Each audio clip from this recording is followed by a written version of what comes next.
Me busca lo mío. Por lo mío siempre me la he bebido. Saben que me busca lo mío, yeah. Gasto y nunca pido recibo. Pido recibo. Ahora me busca lo mío. Vale, llega las tenis, las combimos chino. Y no le cambiamos el chino. Ahora me busca lo mío. Te pregunté porque por esto yo me jodío. Yo me jodío. Yo me odio, a mantenerme todo el tiempo prendido. Tratar de apagarme la movie, ninguno ha podido. Me siento bendecido. Me cambian el tempo del beat, nunca me salgo fuera de ritmo. Cada tema que suelto es un himno. Es que me puse pa' mí, no fue que me llené de egoísmo. Tú estás chapi hasta el money. Y ahora soy más maceta que cuando pobre. Hay que llenar más de dinero el pote. Tú vas a dejar de ser hater cuando como yo tú comes. Me busca lo mío. Por lo mío siempre me la he bebido. Saben que me busca lo mío, yeah. Gasto y nunca pido recibo. Pido recibo. Ahora me busca lo mío. Vale, llega las tenis, las combimos chino. Y no le cambiamos el chino. Ahora me busca lo mío. Te pregunté porque por esto yo me jodío. Yo me jodío. El corre camino. El primer cheque le compré una casa a mi mai. Él le sucha colgay. Iba a ser pobre, lo supe desde la high. Ahora subo una foto y me llueve los likes. Las barras las tenían bowling like Mike. Tú estás chapi hasta el money. Y ahora soy más maceta que cuando pobre. Hay que llenar más de dinero el pote. Tú vas a dejar de ser hater cuando como yo tú cobres.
Before we begin stage one, we'd like to take a moment to acknowledge the passing of Joao Raspanti Neto. He was the younger brother of MIBR's Sasi. Our thoughts and prayers are with Joao's family, friends, during this very difficult time. We love you.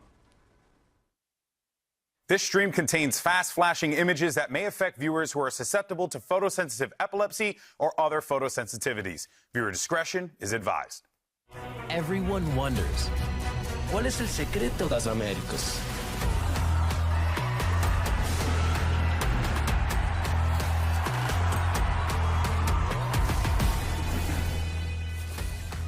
And we are back. This week, 12 teams return to the stage, and they've all got their sights set on Masters London. Hello, everyone, and welcome to stage one of VCT Americas, coming at you live from the Riot Games Arena here in the beautiful, the sunny, the scenic Los Angeles, California. Of course, the current man yelling at you right now, I'm Golden Boy. It's a pleasure to be back in your household today. Well, actually not in your household. That'd be weird. I hope not. He's not there. I'm not in your household, No. but we're like on the TV or in your monitor or in your living room. You already know what we're talking about. Here. Welcome back, everyone. Hey, Golden Boy, Emily, Mimi, as well as Athena joining us here today. It's going to be a good time here, and good to be back with you ladies. It's going to be a fun time, right? Yeah, I really missed that California intro.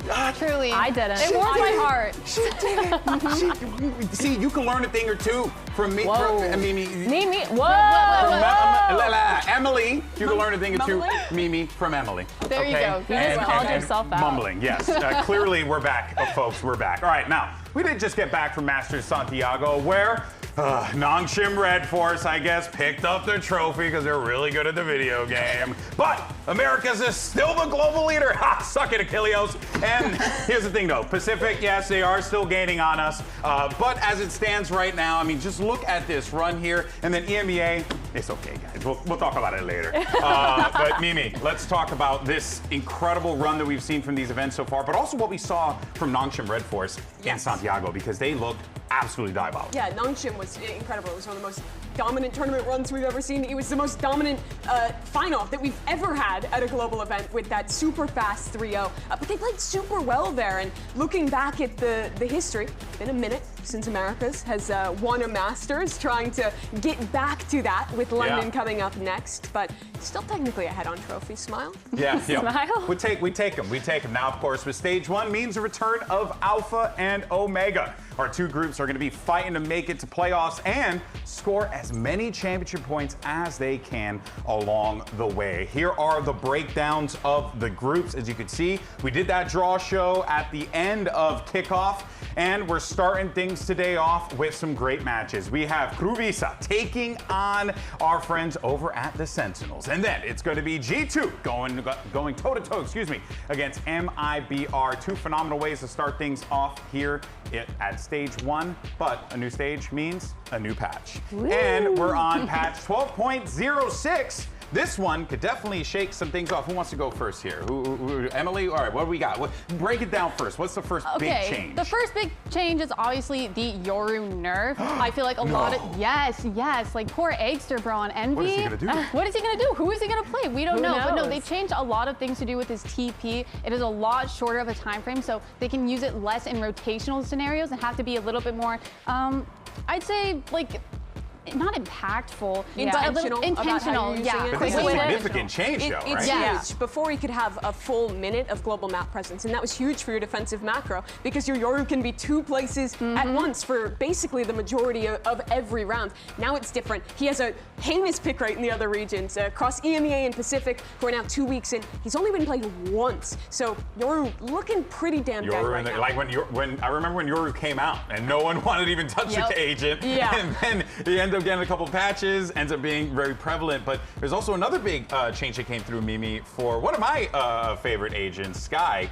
because she got some big changes too, right? Yeah, she's essentially been reverted to how she used to be, where she so not really has change, more just a fix. I guess, but it is a little different, right? She still starts with two of those guiding light flashes, but now she gets them on refresh. It's aligned with the other initiators with the longer cooldown, not the 40 seconds it used to be, but it's still big for her. It means that she now has 3 pieces of information off the start, gets another later in the round as well. I think it's really impactful in a world where pretty much every other initiator only has 1 or 2 pieces of information and has those kind of tied long cooldowns. Yeah, I mean, info is such a big game here too, because it's the dog, the 2 flashes that also say blinded when you know someone's there, and the ult. That's like 3 sets of information that you can get, plus one of them refreshes. I think it's kind of insane. Yeah, and there was one final massive change, Athena, to Breach. What happened? No, this was literally the biggest change. I know some of you guys might be confused because maybe you didn't see it in the patch notes. Breach change? So it was kind of written like at the bottom as a little small, but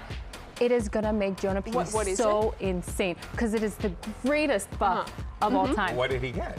He got new voice lines. Yes, Let's go. He got Can new you voice recite any? lines. No. No, come on. I'm saving it for the in-game. Okay, you gotta hear it the first time from Breach himself. You think I'm gonna do it? There was another legitimately huge change. We're playing on 12.06, which means Waylay nerf is here. So not only does Yoru get cut down, but also Waylay now has to equip her Hinder before using it instead of being able to insta-cast. Think of it like how Flash initiators have to pull out their Flash before they throw it. So you have to play with a lot more intent with her. You have to lean a little bit more into trap plays instead of just double dashing in and then being able to insta-hinder. That's a pretty big change. Yeah, and you also can't be as reactional because of the equip time, right? Like if someone catches you off guard, you won't be able to just insta-throw it out. It's going to be a lot harder for these Waylay insta-locks that we've been running and seeing in almost every region so far. Yeah, no, of course. Now, as we saw, a lot of great changes with the agents and also some epic voice lines. But we also have some map pool changes as well, because rejoice, friends! Abyss and Corrode are no more. They have been sent to the back of the shed. And now joining us, it's going to be Fracture and Lotus. Fracture, again, Lotus, love these maps. So happy that we're coming back to this one. And of course, Fracture and Lotus, they've been home to some incredible moments on our stage, as well as abroad. So let's take a look back at some of those moments. Players going across. Pure silence. No way! No way! Like this! No way! Now Hunter's Fury. How does Bang do this? 13 seconds left, 1v2, Paranoia to buy some time. The reposition. He may be able to get this. He may be able to get this. 4 seconds, he's got to go! Oh my gosh! Waiting, crosshair train!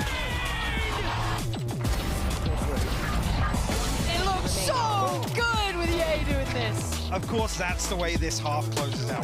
Oh, Valen fighting 1, fighting 2, fighting 3, Valen! Tens attempting to punish, just jiggling with it. Heston is way ahead of the curve. The rest of his team cannot stand to it. Here's a rolling thunder. Right through them into the face. Jorgamo is not messing around.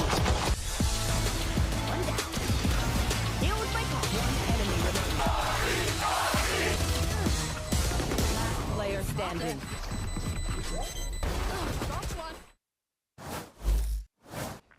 There's one more new thing in Stage 1 that we haven't talked about, and that's our new agent Nyx. Let's take a closer look, because he truly is just the unselfish version of Clove with how much utility he has for himself and his team. So skipping past his smokes and his harmonize, let's talk about his M-Pulse. The first use of it is the heal effect, which you can have up to 2 per round. And the fact that it heals you and anyone standing in this radius up to 93 HP is super strong. The second ability for it is the stun effect. Now you have to be a little bit more creative with it because it only has 50 HP and can get broken really quickly. So a couple ways I like to use it is on XX, I'll use it for info. I'll throw it in places where players commonly sit because more often than not, they would rather break it than try and take a timing in between the pulses to go for a kill. Now, the third use of it, or the second use of it, is I like to use it for delay, whether I'm anchoring or whether I am execing. I like to throw it right in front of my smoke, putting a little bit more pressure to anyone who's trying to do exactly that. Oh, I wish I would go through the smoke right now. God, I wish I could. To, flash out or flood, retake, or anything like that. Now, the second thing I want to talk about is his ultimate base quake. It has 3 effects. So the first one being knockback, which is great in any situation because it pushes players out from behind their cover. The second effect, oh, it can also be used in post plant to get them off bomb as long as the spike isn't planted against the wall. Really fun. The second effect is the deafening effect, which is something so small, but it is honestly so strong, especially for any split retakes or split execs, as the player now has to gamble which angle you're kind of coming from first because they don't have those audio cues feeding them the information. and more often than not, you can catch them off guard. Now, the third effect is a slowing effect. It's not like the regular stuns we're used to seeing with Breach or Waylay, as it only affects your movement. You can still pull out your weapon at a regular pace. You can still shoot at a regular pace. So when you mix it with damage util, and as long as you don't run into their crosshair, thank you, you should be good to go. Anyways, that's enough talk about Mix. We're throwing a block party for opening weekend, so let's see what's going on outside and send it over to Dryad.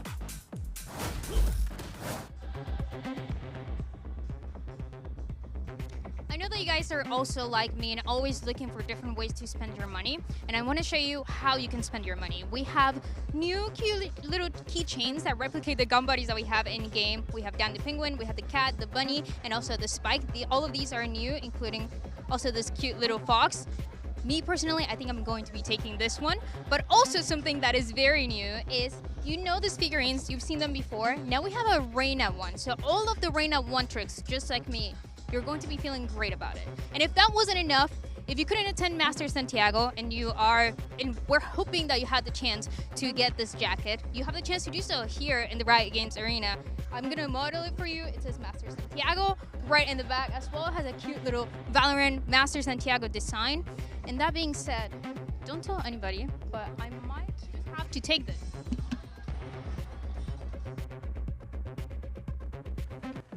I mean, they saw you take it, Dan. Clearly, you know, the theft was caught on camera. And it's so nice you took your time away from the Umbrella Academy to be with us here today. Now, of course, let's go ahead and get into our first match of Stage 1 and talk about Sentinels. The new roster struggled at kickoff, and they have already made some big changes. I mean, Athena, this is huge because they took out Coach Kaplan, Narrate, Caillou, they're out of the play here. Ewok, Coach Ewok is stepping in here. So many changes. I think what this roster change shows is that they want that new identity. They think that they couldn't find it, and with that previous iteration, they weren't able to get there. But with these additions, I do think it makes sense. I think when you need more firepower, looking at rookies like Jerwin to double up on that double duelist meta is something that's really important. And on top of that, I mean, you have the GOAT, Jonah P, joining that roster, the initiator role, being vocal, being able to help out in the middle of the rounds, but also setting up your teammates for success. I think it works, especially with two rookies. Yeah, and going back to Jerwin, we've seen so many success stories from Tier 2. We've seen Mata, we've seen Redux, we've seen Timotino, and I feel like he is just waiting for that to happen to him as well. Yeah, no, great opportunity here for Jerwin, and of course, we're looking forward to seeing what he could do. Unfortunately for him, though, will not be with us for that first week of competition. Of course, we'll keep eyes on it moving forward, but instead, Sentinel decided call in a sub. Who better to call in than the veteran Victor, who's going to be rocking the Crimson today here, Mimi? Yeah, since the last time he played in Americas, it's only been 9 official cities played with that stint with M80 last year in Tier 2, but he was one of the mainstays of the first 4 or so years of Valorant. If you're watching back then, you remember how successful that Optic team was with him playing the dive duelist role. Now returning to this VCT Americas stage, he should slot in pretty nicely to Jerwin's roles. I imagine that Jerwin was going to be playing a ton of Neon. That was one of Victor's best roles back in the day. My biggest question, though, is around how much the game has changed since he was playing at that level. Even when he was on NRG earlier in Americas, I think Neon in a meta with less Breach, with less double initiator, is a little bit different. But getting someone with that experience, with that stage presence, is a good pickup for us. Yeah, I mean, Neon right now is definitely a lot more self-reliant, but for the role that he needs to fill, I don't think he needs to be the kind of duelist that's just dropping 30 almost every map. I feel like as long as he does his job, take space, make openings for his team confidently, they have Redux, they have Jonah P to follow him in and kind of finish out the round. Well, and I think that's the most important thing here, right? You're here to do the job, plain and simple, Athena. Victor has an opportunity here to give himself that opening, but do you think he has what it takes to be able to fill the roles for that job? I don't think so. I think when you're looking at skill ceilings, I think for Victor, he can do it as a sub for sure. But I think you're going to look towards getting Jerwin back in that seat, filling that seat up, because he is a rookie. His skill ceiling is still kind of like really high. The potential's up there. It is unexplored. And I think that's kind of what Sentinels is looking for within that player. Yeah, well, they also made another big change as well, the Sentinels. They brought in, as Athena noted, the Professor. Jonah P is joining the lineup. Dryad had an opportunity to catch up with him ahead of today's match. Hey guys, I'm here with Jonah P ahead of his match against KRÜ. And Jonah, New Jersey, new team. What is new also about this Jonah P that we're seeing in Sentinels? You know, I started my pro career a long time ago, and I don't think it's a lot of people don't expect to be on the same team and the same org for the whole career. So with the decision before kickoff, it was kind of tough, but being on Sentinels and starting this new chapter, it's basically just a new opportunity for me to prove myself and prove why I deserve to be here, and I can't wait to do it with these guys and do it for Sen City. How is the team treating you? Team's treating me pretty well, except for Cortez. He beats me in ping pong, but this last week I have his number. I've heard some of the troubles with Cortez. Yeah, we'll see what happens. So good. Thank you so much. Back to you guys. That dang Cortezia, so good at the ping pong. All right, well, let's go ahead and move on to their opponents. On the other side, you got KRÜ Visa. Now, the squad wasn't able to play due to visa issues, ironically, during kickoff.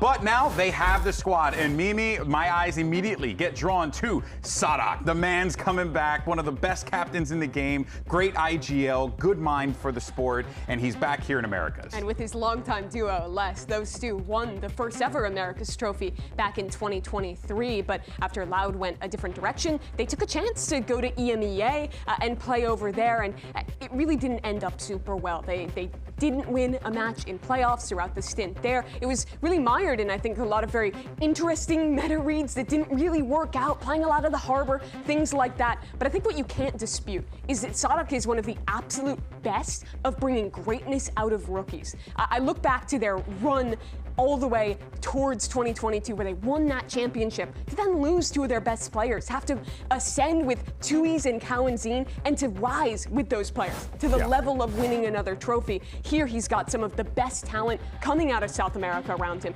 especially with Dante, and a massive opportunity to, I think, redeem his name now back in Americas. Yeah, I mean, look, NW Zera's on the lineup too. We didn't even get a chance to talk about him. Like, you have so many weapons on this KRÜ lineup. But let's go ahead and send it over to Dryad. She had an opportunity to catch up with Sadak ahead of the homecoming. The legend is back. Sadak, it's nice to see you in VCT Americas once again. You have been prepping with the team for quite some time, whether it's in Europe, you were in Chile as well, and now you were back in the US as well. So what is the preparation like, and how are you feeling with the team? We're finally here. Thank you guys for everything, like even this. Actually so cute. Yeah, I mean, we're confident in ourselves. We're gonna give everything we have. We've been practicing for so long that it feels nice to actually be in a tournament and play. So yeah, I mean, we're happy and excited for sure. Yeah. You're going for another Americas trophy? Of course, always, always. Thank you so much. All right, and of course, Skirmish Side Select is back, and we're going to be doing it for every match in Stage 1. So let's go ahead and jump right into this one. You got Les facing off against Redux to kick off our skirmish. This should be a fun one. It's going to be fun. Good to see Les, of course, is another guy we were talking about before as a homecoming for Sadak, but it's also a homecoming for Les as well, because he's here, and this is a great opportunity, Athena, to kind of establish himself. Like, hey guys, remember me? Yeah, I think this is a really good opportunity, because oh my God, I'm sorry, I'm talking over you guys. But I'm really curious of this team's identity, and I think that's something that I'm really looking forward to, because we know Sadak, he's really good as a leader. He's really good at leading those rookies as well, building them up to be players that they can be. But you already have these established players that are so good in their roles. And I'm wondering, did they just gel well? Did they find the fit for how they wanted to play? Or did they turn the team around play style-wise? Well, I think roles is also a big thing, because if you look at what they were playing most recently, we had like 3 Sentis on the board, some of them flexing off to Initiator. We had 0 controllers and 1 duelist, of course, that being Dante. So there's a lot of questions for me, especially the fact that they haven't been able to play on stage yet. And one thing for teams is I feel like they go through this little early phase where they don't really play like they practice. I mean, right now Redux is cooking. 4-0. That's we hyped up Les's first time back on the sticks, and my boy's getting rocked. We're so bad. All right, we're done with the donut. We got breadsticks now. We got breadsticks. We don't have a donut. It's all good. But yeah. So you go back to the roll for a second, though, as Redux does clean this one up 5-1 against Les. Take a breadstick. Ball coming out of him. I think that the roles that these players are specialists at are very good in this meta. Viper is still incredible. She didn't get touched with all of these patch changes, and Les has always been one of the best in that role. I think I look over to Dante as well, being a real top-level Neon player in a meta where Neon is really defining it in all of the other regions thus far. I actually think they're pretty well suited, combining those flexible players with those strong individuals. That's a split, Athena. Emily? Okay, this is before I knew there was going to be a sub, but I still believe. Completely fair. Completely fair. And I just have a lot of faith in their new dynamic, right? Yeah. I think that John going back to that IG role, we're going to see a little bit of a cleaner, more put together play style, and I'm excited. Yeah, it should be a good one, folks. But the wait is over. VCT Americas is back, and it starts right now.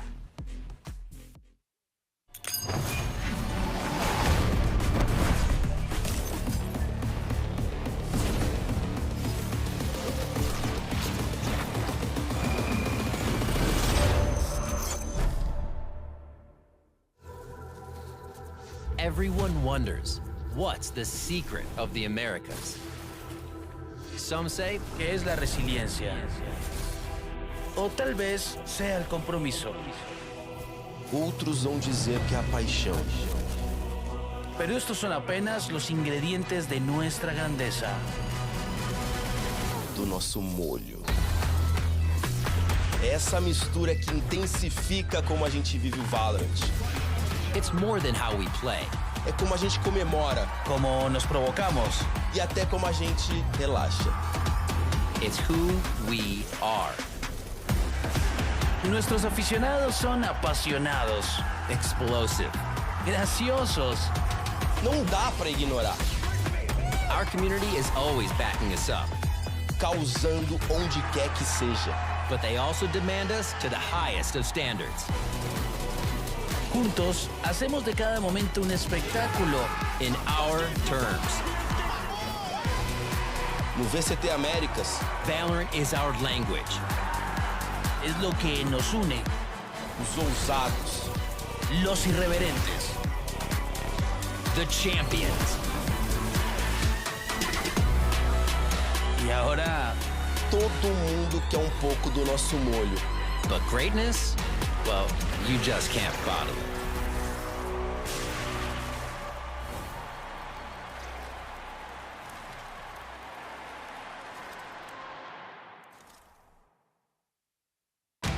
The wait is over. VCT Americas is back. I'm feeling great. It's kind of a fresh slate for every team. Double dash, he's got a shotgun!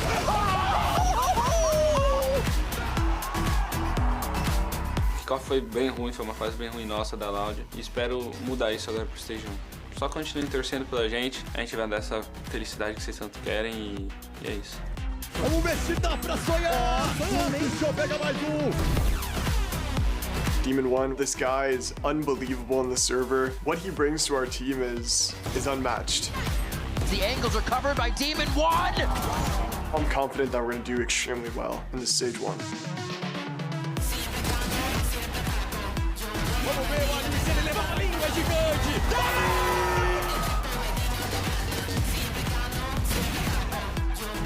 C9 wipe the floor. Sad Hack and Les have definitely been like my idols when I was coming up in this game. They 13-0'd me at one point, so yeah, they have a big history. They're ready to prove that they have like a good formula between both of them, so I think everyone is excited to see that again. Sadak de novo! Já levou 4! My return to VCT Americas, it's something, you know, I didn't expect I would have to say. It's a fresh new team, so a lot of things we have to build up together, and that's one of my strong suits is, you know, building a foundation and a team. Jonah P down long, getting wrapped around behind. Surely he can't get a kill for me. What is happening? I'm excited to be back.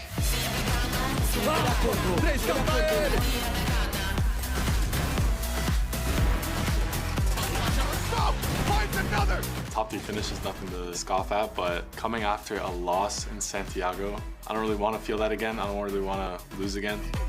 Si ustedes esperan el mismo Sadak del pasado, con las mismas estrategias, las mismas decisiones, se van a tomar una sorpresa porque este nuevo Sadak está mucho mejor. I hope that they don't disrespect us. We already showed that we can beat everyone. I'm very confident for Stage 1. We are making London, boys! We're going to be playing a whole different game. We want to show the world that we can win.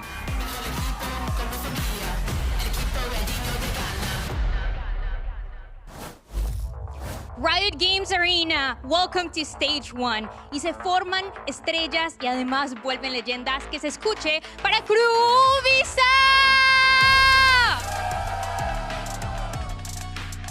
making their debut. It's KRÜ Visa, and that is a sentence that you normally wouldn't be hearing at this stage in the year, but this is a lineup that was not able to compete at kickoff because of visa issues. They missed out on that, and then because of that, they missed out on Santiago as a result of it because they couldn't qualify for it. Now, they have an opportunity here, Mimi, to be able to punch their ticket to London, but it starts here now with a good performance against their opponents. A homecoming for Sadak and Les after a rough stint in EMEA.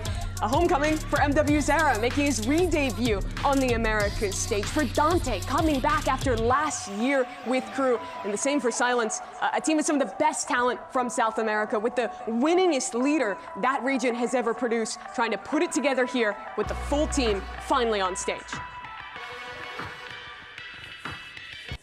And on the other side, you know them, you love them. Let me hear it for Sentinels!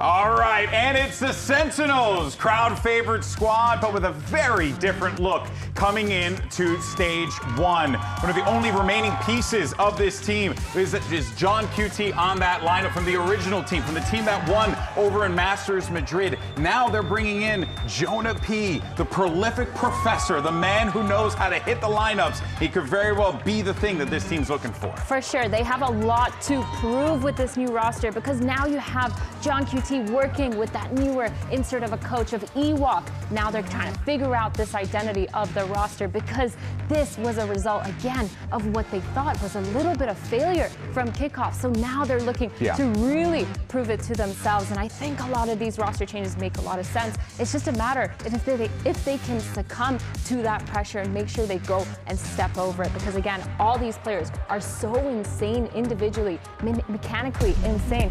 But again, they also do have a sub.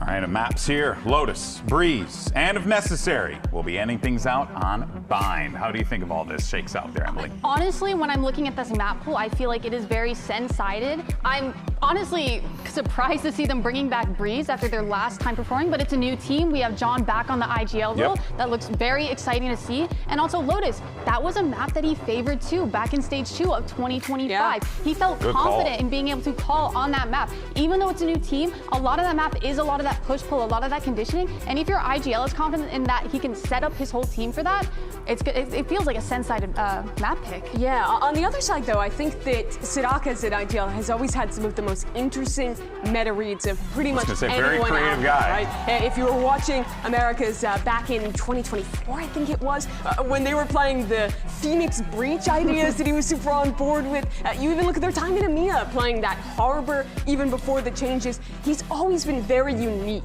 in the way that he likes to index his agent selects. So I'm super curious with big meta changes, with a lot of questions up in the air. How does Sadak want to play this? Is he going for the standard, or is there something interesting again? And I'm also keeping my eyes on that guy on your screen right there, Victor, for Sentinels, because he's coming in with some big shoes to fill. Jerwin got picked up with a ton of hype, but couldn't be here. Now that he's got to step into that spot, he's just got to get these boys over the finish line. Different jerseys on both sides, but if you were a fan pre-partnership, this is the best rivalry VALORANT ever had. Optic versus Loud Sadak. Victor, those guys duking it out more than any other team has basically played in a year. Get one more little shot at that in very different circumstances and in very different meta, very different roles. It's gonna be so cool to see how Victor has evolved as a player since then with this opportunity. Yeah, I wonder if he's gonna step away from a lot of that dive duelist that we've seen and if they're gonna put him into something more interesting, maybe something different. Jerwin, we know he does like to play that dive duelist. We're gonna see a lot of that Neon because of those waylay changes, because of all the Yoru issues and stuff. So it's gonna be really, really interesting. But I'm really looking forward to Lotus because this is a map, Emily, you and I, we used to love playing this map. We love doing a lot of these trap setups. We love just getting a lot of that information, and I think it's such a heavy information game. I wouldn't be surprised if we see a Sky back in it too, because obviously the flash over the wall towards C-Mount, trying to get a lot of that information, trying to get that kind of I would be shocked if we don't see Sky in play today. I feel like we're going to see a Sky for sure, so we're going to see her in that action. But I'm also really interested to see, because this is KRÜ's pick, if they're doing a lot of that trap setups. Because again, I don't know what identity they're going for. Yeah, one question I kind of wanted to pose to you guys is, if we think about KRÜ's situation, they've had about 4 months to prep here, right? Wild card? That was wild card, but that was also before these new meta changes. So are they starting back at with everyone back to square zero, not running or steering away from that double duelist? Or do you think they were ahead of the meta in that sense? I think they're on equal footing. There was an interview that we had on Platchat this week with Sadak, who he was talking about how they were scrimming while the Santiago tournament was going on. They were down there boot camping, playing against some of the best international teams in the world. So I imagine they were on meta with what was happening at that tournament, and in that way, I think they're going to be on pretty much exactly equal footing as the teams who attended that tournament, but I think better footing than the teams who didn't, having that opportunity to scrim against international competition. Yeah, that's kind of a big deal. I mean, you get to stay meta, you get to scrim against the best teams, you stay in your form, and you don't get to show that much VOD on everyone else. You don't have to do any of the drama of playing officials losing. What happens there? There's a lot of stuff you get to avoid. No, but I will say though, even though you get to extend the new car smell period for a little while, problem is that, what happens if once you go in there, someone decides to just, leave a Tupperware filled with, I don't know, egg salad in the middle of the car, right? Have you done that before? Is that where this is coming from? I may or may not have done that to my brother, but it's neither here nor there. But the point I'm trying to say is, though, is that, yes, they have this new feel, but there's a possibility that things could come in here and they could maybe get caught off guard potentially. But wait a minute, I think I hear the sound. We got our agents now getting picked here. Mimi, what you got? Okay, so that's a Raze getting picked up for Sentinels. Just a meta duelist for a time when Lotus was in the pool before. But I think with the strength of Neon right now and how she breaks defensive side rotations, being the fastest character in the game, I expected teams to go something more similar to what KRÜ is playing with that Neon duelist. Guys, there's no Sky.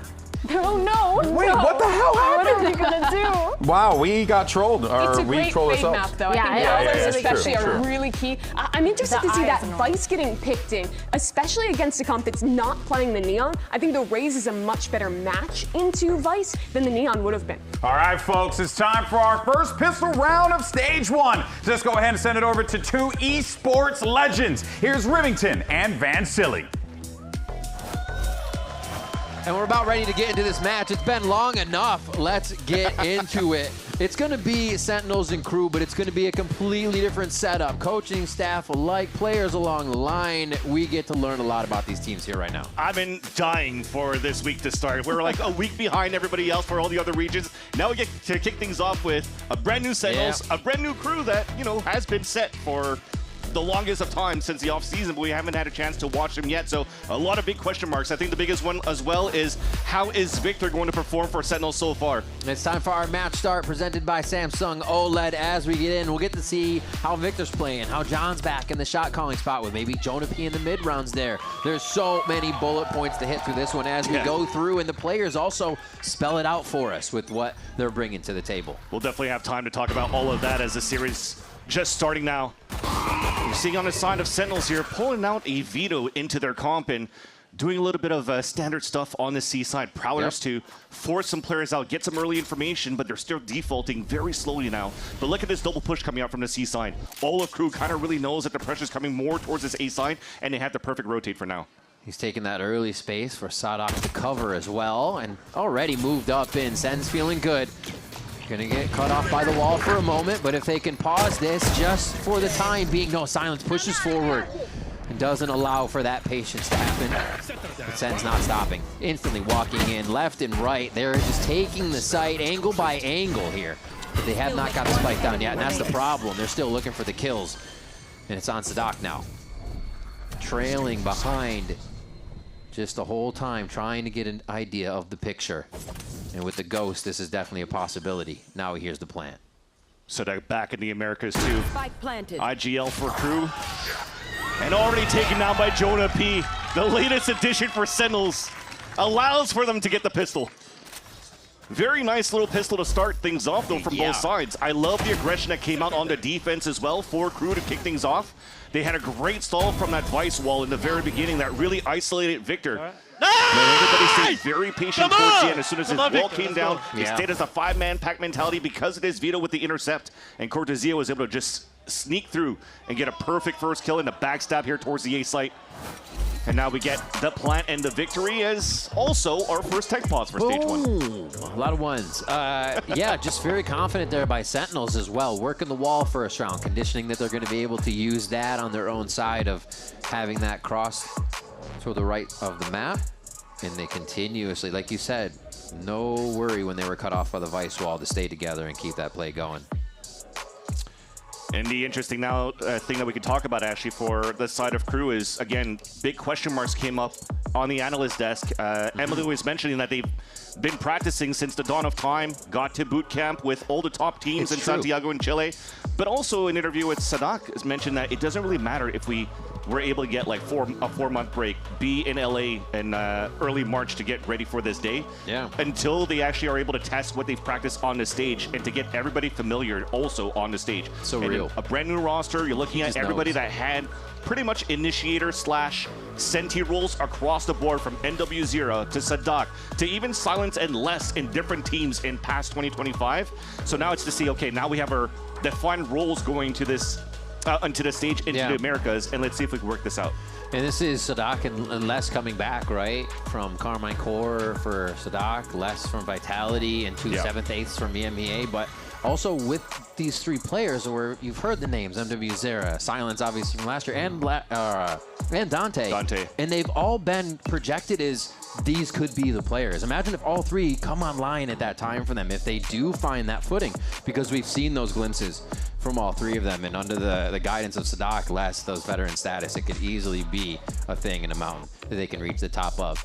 Right now, we're gonna step away and hear from Redux and his thoughts on Sentinel's kickoff performance. Yeah, so kickoff was definitely a pretty bad performance from me and the whole team. I don't deny that at all. Lots of things that we learned though, for sure, and we're gonna take that and improve for stage 1. I mean, considering how like the point system is, like we really gotta lock in for the rest of the year.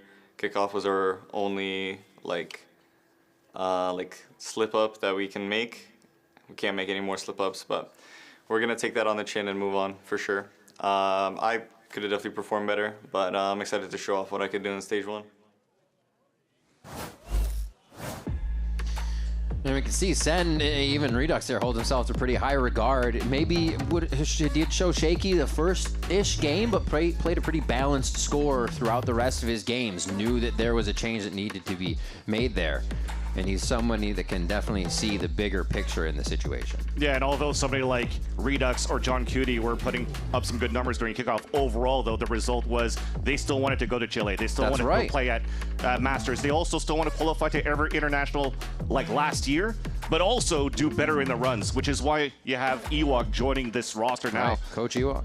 The experience that he brought in here from RRQ over in the Pacific, and he's done a pretty good job with the RRQ team over on that side before Joby took the reins and he went to take a small break. But the opportunity came now to coach for Sentinels, and here he is. And they have high expectations once again. I think it doesn't really matter in their eyes as the players and coach that they're a brand new team, a brand new core. No. Not really a core, actually, if you look at the roster now for Sentinels. But they definitely do want to make sure that they make it to London at this stage if they can. They have an opportunity to do so with a brand new, all new KRÜ Visa roster that are not tested yet. So it'll be a great test for both of these teams. I can't wait to see it. We are almost set with this tech pause for the gear, but we do have something from Sadak and Les, as they've been away from the VCT Americas Stage for a few years, but they have had a massive impact during their time here. Check this out.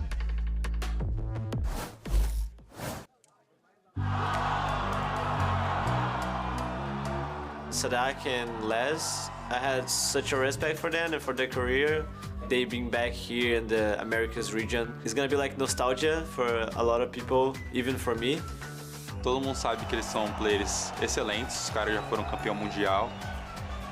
Os caras já chegaram a uma final de loquinho, os caras já ganharam um VCT Americas. Então todo mundo sabe que os caras são realmente players muito bons. I'm glad that, those two are back together. They've definitely been like my idols when I was coming up in this game. Sadak, I mean, he's been an amazing caller throughout his career, and he's taken me down a lot personally as well. back in the day, whenever we faced me and Sadak, I can confidently say that he smoked me. He was way better. A lot of people, including me, looked up to him as an IGL, as a leader. He's always been that fun IGL that throws random comps on random agents out there, and it works a lot of the time that he does it. So he's not really like die hard on the meta, and I think that kind of makes it entertaining to watch for fans and pros. Tem toda a informação que precisa. Já levou 4. Vai pro Ace, Sadak!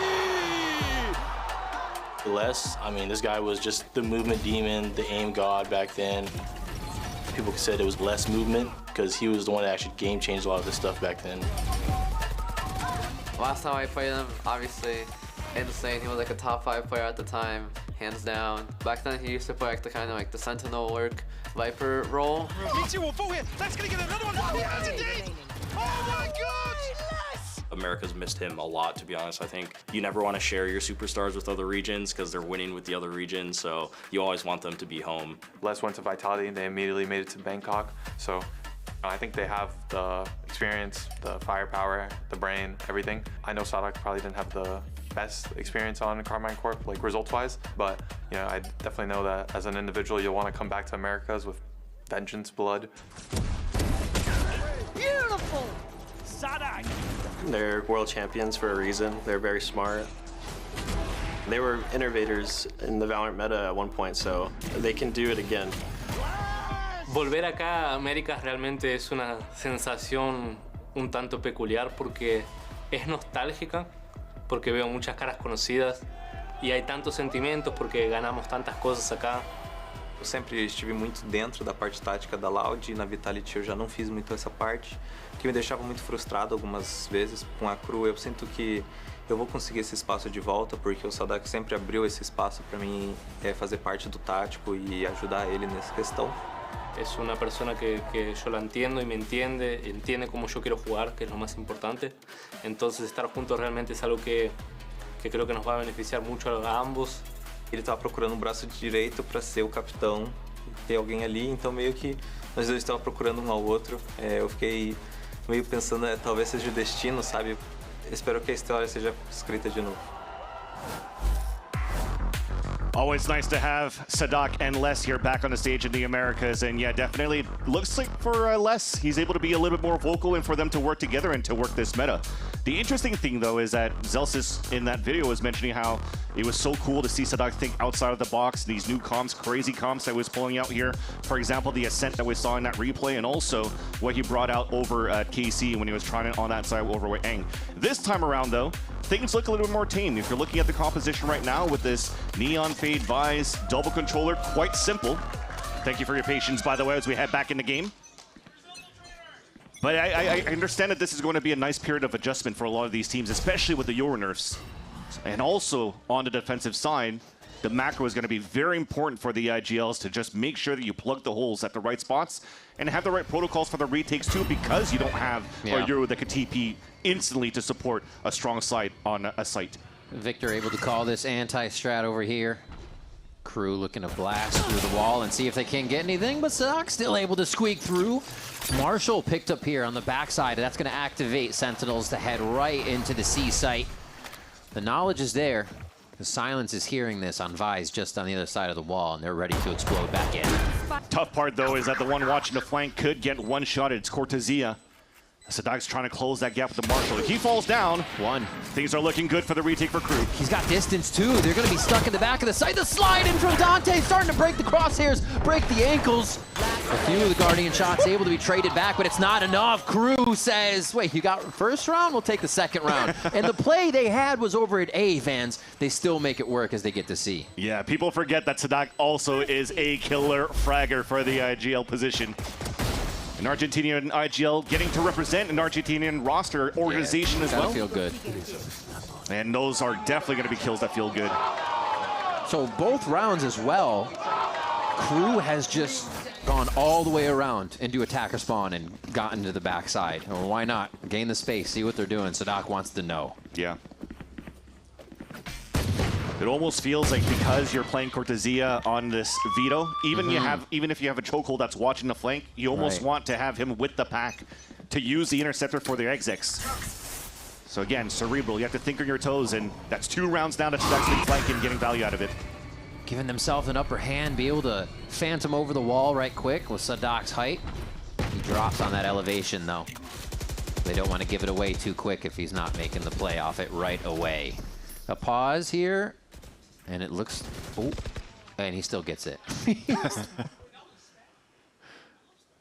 I think he tipped him through the side of the wall there. Yeah, you can kind of see it. Yeah, just down at rubble. So far, man, he's doing a good job getting these first bloods for KRÜ. That's going to force the hand of Sentinels to just try to get into the B side for a plant, but the good news is that you could still satchel in Omen TP in. That is not going to have the Razor Blades do too much damage. With trades. That's a blue kill feed, though. KRÜ is able to just swamp Sentinels as they come in. Great read so far on each of the plays, or even the audible they have to call to get back into position to read the play further coming from Sentinels. Yeah. Well, at least we have a couple of rounds now that John Cutie, freshly reappointed as the main IGL for Sentinels, to read the rounds a bit on how KRÜ's kind of react around the action. They are showing themselves quite often, though, for KRÜ. They're forcing down these line of sights and not really trying to play trap players or whatnot. They're forcing these duels like an easy kill like that because, you know, the weaponry between Sadak and what Sentinels was trying to do there towards that A site. But that said, this is a great opportunity now for Sentinels to really start working the map a little bit more. Remember when Mimi was talking on the desk too, Victor going into this raise is actually very good to counter against the silence on his Vise. Neon usually would go down to like barely any HP if you're sliding through without breaking util. Now you have an opportunity to do so with this composition for Sentinels. And they're starting with aggression on this A side though, and the small tech, old school style, TP in the smoke, exactly, not get hit by the eye. He was like a millimeter off maybe, his head's sticking out and then the gun's sticking out for a moment. Oh, I love the idea. So good. And they're trying to take the space a lot more aggressive now. Sentinels does not want to be known for being on their heels here at the start of this match, and they're trying to just go punch for punch with the pressure on this, but the util's out as the wall comes down. The trades are still somehow even in that situation as we're sliding around and getting ourselves back in position here. Les limps away from the fight, and actually Sen doesn't look too bad here. Smokes to go in, wall's still there, and an initiator to find. That's still crazy that he was able to slide away to safety while the door closes. Just disappears into the bushes. Like that Homer meme. That said, though, it's calmed things down in a 3 versus 3. And it almost seems that the trap play was a nice idea for KRÜ. What was missing was that wall was up for just a tad too much longer, so that the Paranoid didn't get too much value there from Sadak, from tree into rubble. So it gives a chance for Sentinels now to just reset, and with 30 seconds left, they're committing to A. You have John Cutie and Jonah P here for a mid-round mind to reflex on this round. They have all the resources. Can they get the shots to happen? Spike's going to be planted, and they actually have this site divided pretty nicely, straight up and down here, 3 on each side. Seems like they're trying to get a position so they can have less drop into the site here. Dante almost had 2 free kills, but you have some very injured Sentinels players in the tree room. Oh, they walk right into the Odin. It's going to be 1 for 1. Another trade, though, comes through. Great job by Redux to find 3 on the round. 16 HP. Les basically has another person to fight with the Spike being down here. I mean, you're just going to wait this out. Yeah. He makes all the moves. They're as patient as they want to be. Very nice for Sentinels to recuperate in that round. Gives the stops from here, at least gets the damage. Nope. They get out 4 for Redux. Big 4K on the Omen.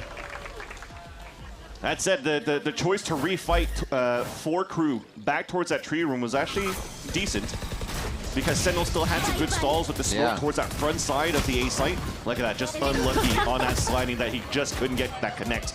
On to Redux, who got a 4K at the end of the round after that. Imagine, the result. Exactly, would have been a whole different story. But they're able to prevail for Sentinels. They went to face back on the ones that were opening the door, played a 3 versus 2, played the numbers advantage to their favor despite the health. And the fundamentals already there, at least, for a brand new fresh roster on Sentinels as well. Yeah, that was really clean fundamentals. Nobody went aggressive. Numbers were equal and just playing the safe game. Play your life. Here, more. Just instant aggression to the front of where a fight could be. Sentinels now taking Mound from C right away. And they haven't given Sadak the space yet, though. They're actually waiting for him back in spawn to see if he comes through on a defensive position again.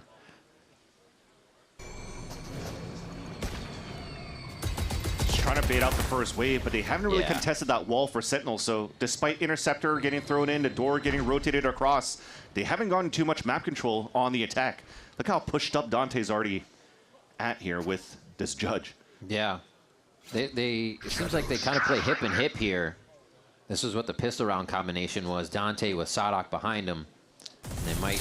I don't think they're going to push any more from the A side just yet after hearing that. I was about to say, oh no. It actually goes behind. This is a perfect position for Dante right now. Oh, what a snapshot for the second one. He takes the whole situation into his own hands. Doesn't even let them think about another play, and this forces the 3 now from Sentinel to the left side of the map. A different 3 than won the last round, but they could still make it happen here as they start to even up the numbers. The wall's still up. Not enough.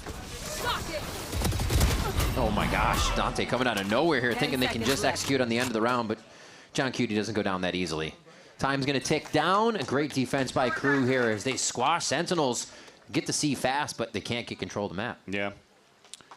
Well, we talked about slow rounds and defaulting here for Sentinels and what they want to try to do. Getting stolen on that C side to not beat that wall in the first place was a little bit difficult, but they had the right idea on the mid round to try to re-clear towards this side. Prowler was still, or had one left available, and I love the position from KRÜ. They baited out the Prowler to not give Dante's position away, and that's 2 free kills with that judge. You have nothing left here to retake or re-go towards that C site. You already see the vibes coming back here from Sadok.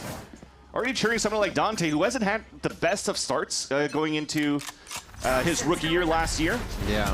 But now he gets to get reunited with Zonic, by the way. And back then, when he was playing in like Challengers and going into Ascension, I'm even thinking back towards the All Knights days. He was actually one of the players that was talked about the most as like a kick-ass neon that could really change the game here for our team. And this is a perfect moment right now before we go into anything else in terms of patch changes for the duelists. Over and in, Silence. Another one that was talked about quite a bit from 2G now here on the KRÜ squad to see if he can find his footing in this stage of VCT. Oh, who's there in Silence? Just absolutely shutting down Sentinels as they try to get into C. And they're going to swarm Redux here as he's down in the wide. I think they are. He's a bandit, though, apparently. Les puts the final touches on that one. 4-2 as we finally get a little separation in these rounds. He did mention during the Sentinels podcast, though, that it doesn't really matter if Waylay and Yoru are nerfed. He can pretty much play anything and make it work, and with any weapon as well. What a shot. Boing. Oh, that was insane.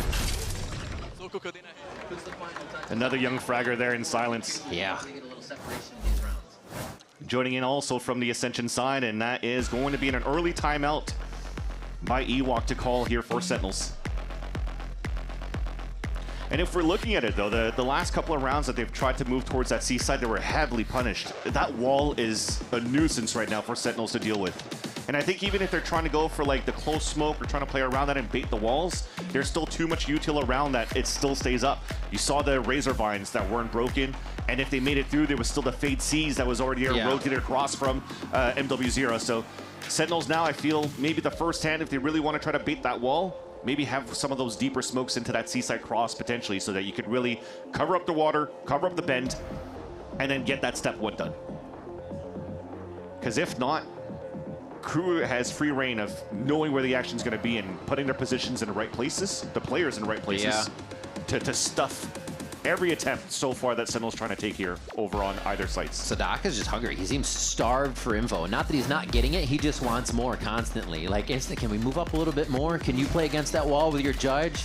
Can we push first round? Let's see how they do it this round. Yeah. Looks like they're actually going to push right out of B and face-to-face against Sentinels, who are pushing straight up B. And without sounding like a broken record, he's allowing himself and his team to do that because there's zero pressure towards that C site. Yeah. Oh, dear. Right off the bat. Relay bolt goes across. Dante and the rest of the team swing out. There's like a clothesline coming across the necks of Sentinels, and they are down on the ground. And just looking back and forth, Redux is like, where could they even come from? This is such a weird timing to be here. It's 1 minute and 20 seconds in the round and surrounded by KRÜ. Yeah. Went for the hero rifle too. And a TP for the rest of them to make noise. And unfortunately, that rifle is not going to do too much anymore. He's probably has no choice but to save. Unless he wants to go for some sort of damage, but there's some good rounds already. The econ's already quite high for the side of KRÜ. So for him to lose his weapon, lose his life, and maybe keep the economy very balanced with the rest of the team, potentially, but I think just trying to use his rifle again for another hero round for the next could be another great option here for, so far, Redux has been looking pretty good in this matchup. Gee, it's like, nah, give him a stinky face. All right.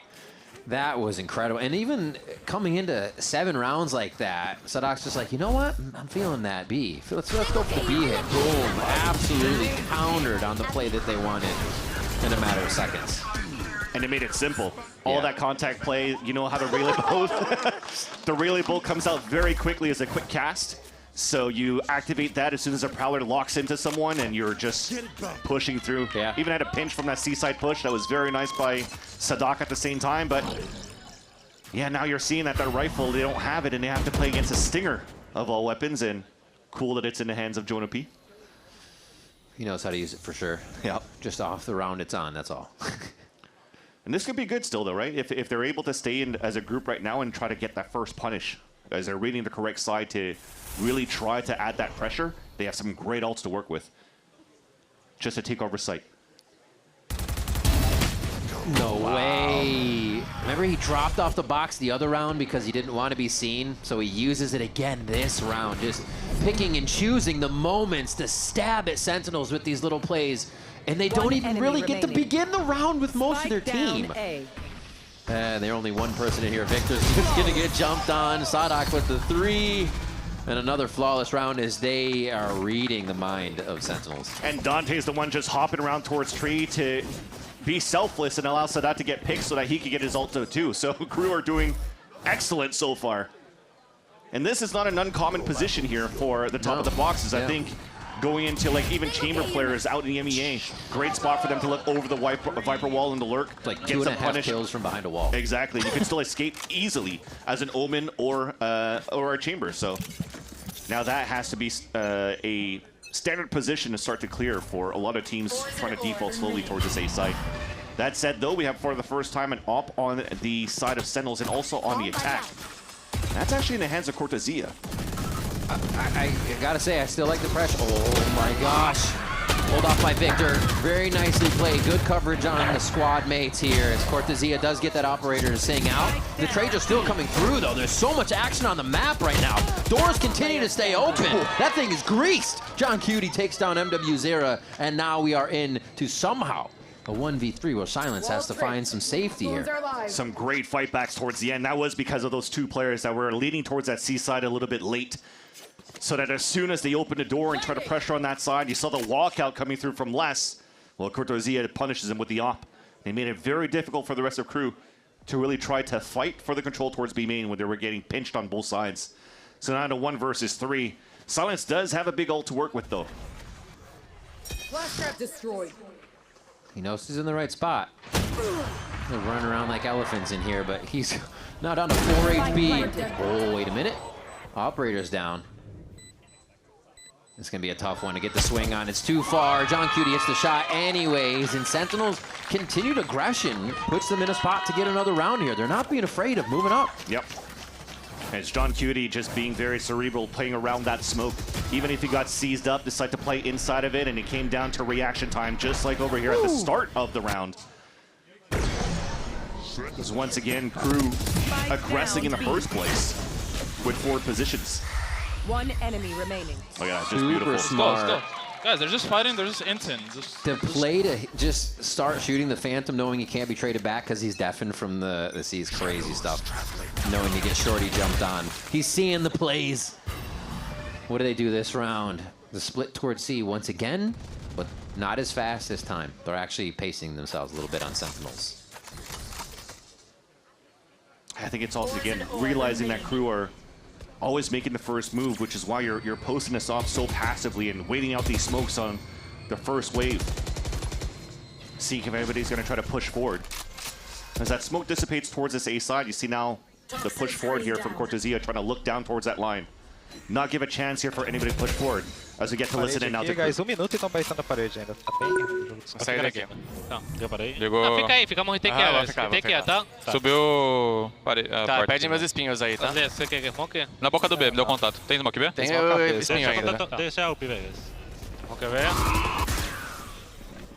Faz bagulho, faz bagulho. Tive espinha. Não passaram. Não passaram, cuidado do A pra jogar. Deu TP. Cuidado atrás. Eu não dou TP. Passou com vocês, AT. Na smoke, Só ele. Some. Botando lá, deu para eles. 3A entrando agora. Acho que tá esse homem. Tá, link C, eu acho que ainda pra link C, mas eu somei pra A, tá? Tô com você, tô com você. Reis vai sai daí. Aí, dei mole. Nem tudo bom aqui, Felipe. It's very clean too. Only not a lot of comms were in the action, right? Botei, velho. Onde que ele tá? Tava atrás do bombe. Vai pra direita, Vitão. Tá, só eu vou só clicar, tá? Ele tá sem arma. Cliquei só. Eu vou olhar na nossa esquerda. Pera aí, eu vou ir... Caralho, viado!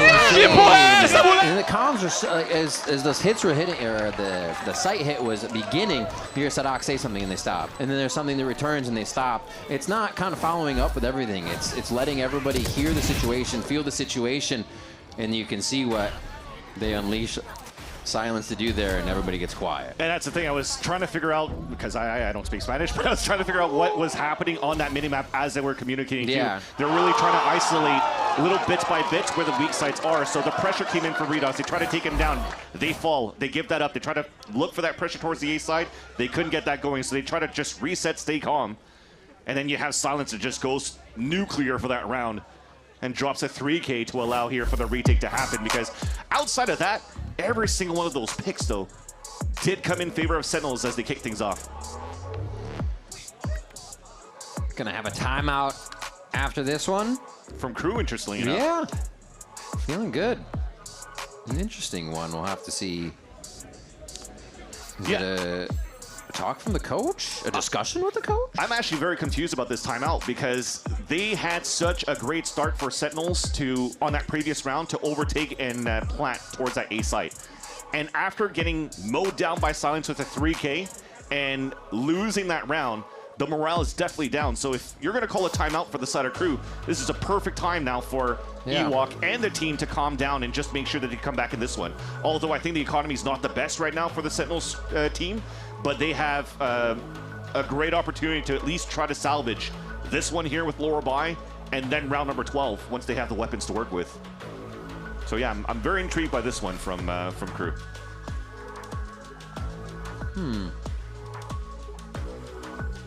It may be honestly a way to solidify and just lock up the game. This is how I want you to use the alts coming in the following rounds. I expect you guys to see this. If we don't, do this. You know, just in a way to get the certain kind of info in there instead of waiting to see if your team does it. Maybe it's that. Maybe he's like, hey, how you guys doing? You know?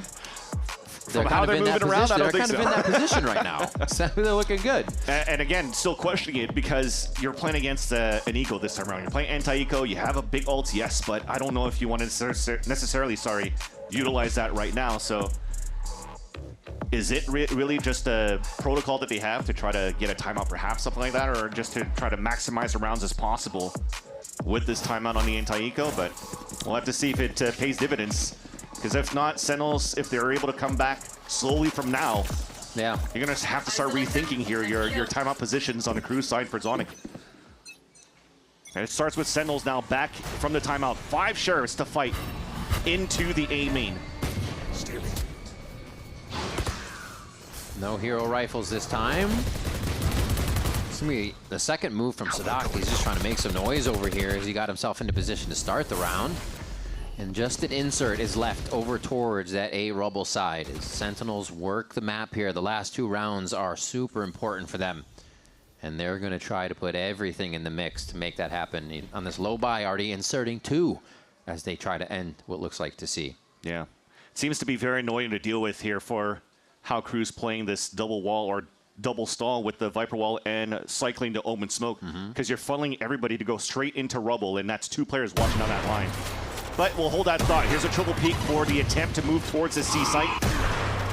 And can they get rid of this wall? They won't. Prowler pushes some players away, but they're not committing to get this. No. Little audio cue with the door as well to make KRÜ think about a few other things if they have to keep an eye on front B. In this position held now by Redux. 30 seconds Ever left. so slightly. He's already given up by Sadak. They realize 20 seconds left in the round. This is probably going to be the rush if it doesn't end B overall. Oh, what a shot from Les. Always expecting that to hit, and they have committed to tree room. Here comes the rest of KRÜ, but they're not going to be needed. Dante sweeps 3 off their feet, and the last one from Sadak to hold down the site. 8-3 for KRÜ. Wow. Nice little ult for the assists across the board, too. Ooh. All lined up here for Sentinels. You need to seize the tethers, too. What a time to ult. I do appreciate the late lurk, though, that we had from Sentinels in the front B site. They were trying to get a little action there. The commit to tree, I think, it doesn't snuff it out, but I feel like Cortezia was just that close to having something.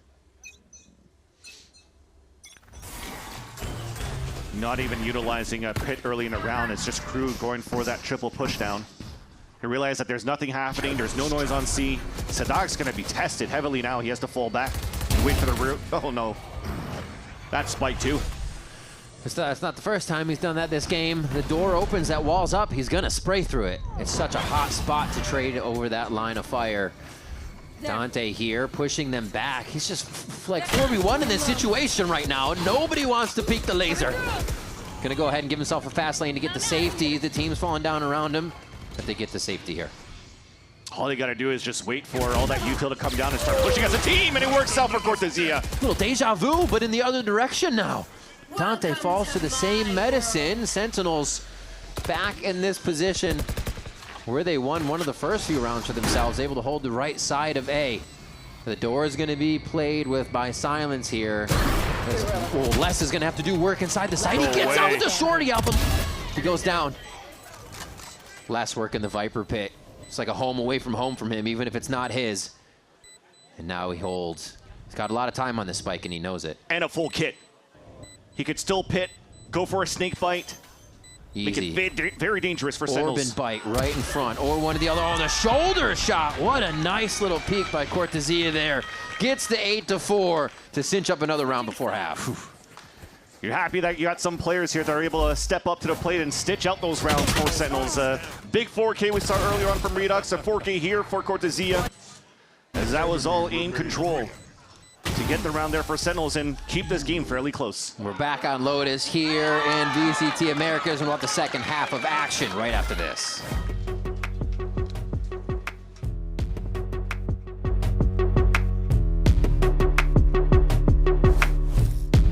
We got this old mattress. Waterbed. And the receipt. How about you beat it with a better deal on one of these fresh setups? We can't do that. Bring in your AT&T or T-Mobile bill for a better deal today. Guess you're not as cool as Verizon. I'm just gonna leave it.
Back for the second half here of KRÜ Visa versus Sentinels. KRÜ coming out, swinging, aggressive from the defensive side, reading just about every play that Sentinels wanted to set up for their ultimate rounds, and even some of those save rounds where they tried to squeak a few back after timeouts. Can they have a better second half from the Sentinels side is the question. Yeah, they were very good to switch it up from round to round for KRÜ.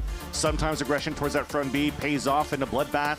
Sometimes it's just a vertical positioning from Sadak that gets a great opening. Spam smokes too. Yeah, they just understood the timing of how Sentinels were really trying to work around this map of Lotus. Now things will change. KRÜ now takes the attack side, and Sentinels are also looking for a little bit of pressure, it seems like, towards the C side. They'll throw this one way at the start and double pushing out just to control this perfect bound to get the first blood there onto somebody who's been red hot at the beginning of this game for Dante. Really seemed to be finding his footing through the leadership of Sadak. I almost even like to say, dare I say, even night and day from when he first started here over on the VCT stage. It does look like it. A lot more confidence in the plays that he is making, moving around the map. Maybe that is because they were kind of hipping some of their plays, giving that confidence straight to him. 2 towards tree. John Cutie maybe to be the backstab, or does he pull for Cortezia here? It looks like they're actually just making noise all over the map.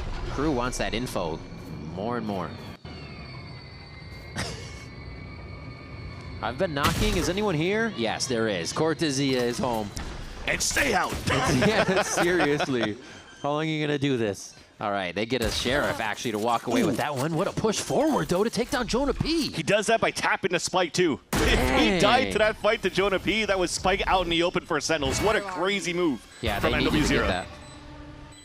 Repairing that kill that happened in tree. He pushes forward for another one, unprompted by anything as he catches that paranoia in the face. It fizzles out, and he's still able to fight through it. Oh my God, he's going for the ace! Just misses the head there.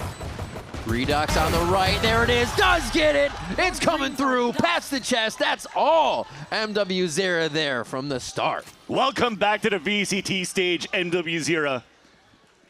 A cold start, a disappointing finish at kickoff, and then he had to play all of 2025 and Challengers.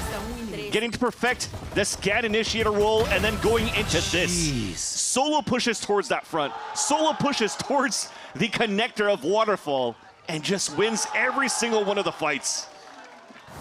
Insane round. Gets the paycheck ace too. What's he got? Bulldog. Just keep buying through, feeling good. Dang. And the Sentinels really needed to start well. That wasn't what they wanted to see. What a round. Oh, sorry, he bought the Phantom. I was looking at Dante. So he just went big dog on this one. Let's see if he puts that damage down. They cannot lose that weapon. So it is going to be protected. Les will cut off the entry for Sentinels here, as it looks like they're going to go ahead and swarm over towards that A site. Yeah, easy open. Lurk on that wall, no pressure coming out from Sentinels, so Les took all of that space instantly. And you see the buy, you mentioned it, Phantom, Outlaw. Just wanted to make sure that the ones that had weapons stayed as a group. Les only had a Ghost to work with, and he's done his job, and now KRÜ are in a prime position here to convert their anti-eco. All of Sentinels hoping to punish some players in the first place, but no. What? What? 2 in a row? Are we going to do it? Oh, 2 aces in a row for KRÜ. No way. That is just a vibe. They say this game is a lot about momentum and how much power you're carrying. I think they have all the momentum right now. Dude. Holy. And also switching weapons. Remember, you were just talking about MW0 popping off at the beginning with the Phantom, but then he picks up the Outlaw so that Silence could be the one farming for kills, playing on site. I don't even care that that's an eco. We just got 2 aces. Yeah. Let's go. Back to it. All right, 3rd round. Now we wait. What can Sen do to stop the bleeding Vans? I'm out of here. Right now is shoot back. Shoot back. Because they have numbers. They're just getting dismantled by one player. Again, you mentioned it was just an eco round in the previous round, respectable, but that pistol round too, when they got caught off guard. They just got to make sure now that they're a little bit more confident to swing against KRÜ, because KRÜ seems to be finding a lot of off timings to surprise Sentinels since the beginning of this game. Remember, the defensive side was strong for KRÜ because of how they played. And now they're finding timings on tapping spikes and pushes, and Sentinels seems a little bit too protocol on how they want to play maybe some of these scenarios. And they're very surprised for their first map start. At least for KRÜ, though, they're looking pretty good. They're looking great. And we kind of heard the Sadak thing where, yeah, they've had a lot of time to play, but it only matters if they can do it now. Well, I think he underestimated their practice. They're doing great. Yeah. Oh my gosh, it does. It seems to have mattered. Really capitalizing on these. The trades are there. Beautiful from John QT, though. That's exactly what we need to start seeing from Sentinels. They have to be able to choke out KRÜ this round. Les and MWZera still alive here to pack a punch. And that's John QT going down. Victor's trying to be the final answer. And yeah, they should be able to swarm down on Les here. Tethered in, 3 HP. 1? No, there's 2 left. It doesn't take that much to get the headshots in, but 13 seconds. There's the shot the Redux needs. Sentinels are able to get that bonus round away from KRÜ. And good for Sentinels to react with a lot of players on that C site to stack up that spot. You're just trying to look at how much stall you really have here towards this C site, and not too much since you're playing a Vito, right? So yeah, you need a couple of bodies with you to try to slow things down. You saw the snake bite being thrown on the side of John QT to try to help out, which gave a chance for Victor to rotate across too. So you're starting to see that Sentinels are reacting quite quickly on rotates when they're seeing this pressure coming out from KRÜ. That's something that KRÜ could take to their advantage later in the rounds if they want to start selling some fakes. No fakes this time around, though. 4 players pushing very quickly towards this A side, and the door is contested by Cortezia. Trying to bait them into this one. And let's see if Sentinels could actually hold this down as they're about to listen to the calls. They're running down. Come walk upstairs with me. Heaven, boys. Wall down. I'm with TP. They might give, they didn't get Vice ult. Vice might be lurking still. I'm peeking. I can go solo Heaven and you guys go wall up, walk out. Walk out. It's clean, they're setting it up. It's short wall, it's gonna go down. Still got a lot of time for this, so really nice timing. Opening door. One is tree. One in tree. I'm peeking backside. I'm leading backside. They're one with me. They're one with me again. Heaven. Yeah, well, 2 Heaven. Backside. Front side now. Don't peek you stairs. Nice try, boys. Everything was there in place to try to really flood back into the site. You see that Victory even very vocal for the team as they're really trying to set him up as that tip of the spear with the showstopper. So you're calling for John to pull up the wall. It's a short wall. They're set up. They're ready to go. But look at that siege. Just too nice. So you lose the value of the showstopper. And on top of that, as you're getting decayed while you're seized, allows Dante to move in and just get these picks. It's that sees those plays. KRÜ has protocols for Sen's protocols. Like, and in the moment, that's the kind of stuff we have not seen for a while here, kind of across the board. A lot of the plays are just the teams, they go in, they make it happen, and there's a fight. But we are seeing just in the moment denial here from KRÜ. That's insane. As on one side, Sentinels at kickoff were only at a 1-2, which was definitely disappointing for them. But even on KRÜ's side, they haven't been winning since, I think, summertime of last year. Right. So to see this type of turnaround, maybe it does come into play when you have 4 months of boot camp that you're able to get ready for stage 1. It's like, all right, maybe we are a little mind melded more than we thought here, gentlemen. We're just on the same page across the board here. And this is going to be a time where KRÜ also gets to speak, obviously, during the timeout. You can see the coach getting into it. Zonic there giving his 2 cents. This Ewok does the same. And you're facing a tough task going into this one for Sentinels because you're pretty much at the scenario where or you want to force buy for the rest of the game or you half buy and then try to play for the OT, and they're deciding to go for the force buy. And the more that they do this, and if they're able to stay alive from round to round, the more it's going to be still difficult to face against this outlaw from Silence. Cover going out. So the economy is still well controlled, well maintained by the LATAM team. They're also playing it fairly slow at the beginning of the round. Again, just trying to keep Silence as the first point of contact. If there's any pressure coming out from Sens or any trap play coming out from the defensive side, and as it stays rather quiet, Sentinels are actually quite mobile, but a lot more passively around the map. Not making any noise, but silently walking over to stack here over on A as they're baiting outdoors on the revolving door. And that only allows Cortezia to play solo on C. They're not going to be too afraid after hearing that. Quick dash out for him, or I should say TP out. And now they're going to play their life. But spread across the map, KRÜ are ready to pick and poke at anybody looking for that rotation. And Les gets one just like that. Jonah P is not having a great game with the way that KRÜ is just taking it to him in these rounds. Exactly, they're just playing full inserts. It made so much noise on the C side. Les is inserted towards A. You also still have Silence inserted towards B with the Outlaw, so you're cutting every rotate across, so you're giving individual 1v1s, won by KRÜ once again, and now they take over this B site. Yeah. Nice stall, though, to start. 20 seconds here, so they are pressuring a plant, but 5 in the site. They should be able to garrison up pretty well and get that down. So what's the retake? There's blast packs to drop in, and Redux is util. And they already know this from KRÜ. It's smoked out towards the waterfall side. Yeah. They know their rotate's coming back towards stairs. Les is still isolating fights. Yeah, that's the insane thing. Paranoid missed. We heard people talk about Les and what he does and how he was supposed to be that shot lurker. Wait, Sen getting a few here. We're going off on a rant. Never mind. Les is still there. So is MW Zera. But yeah, it's Les again.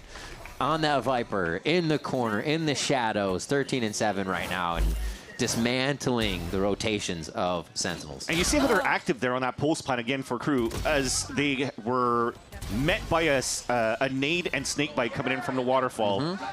As they smoke it up to defend the counterplay, they're actually pushing up or on the staircase towards spawn, because they're like, well, there's no way that Sentinels will try to reflood there, right? Because we already have 5 players on site setting up the crossfire there. So let's try to cut them while they're rotating across, and they're still in the right positions.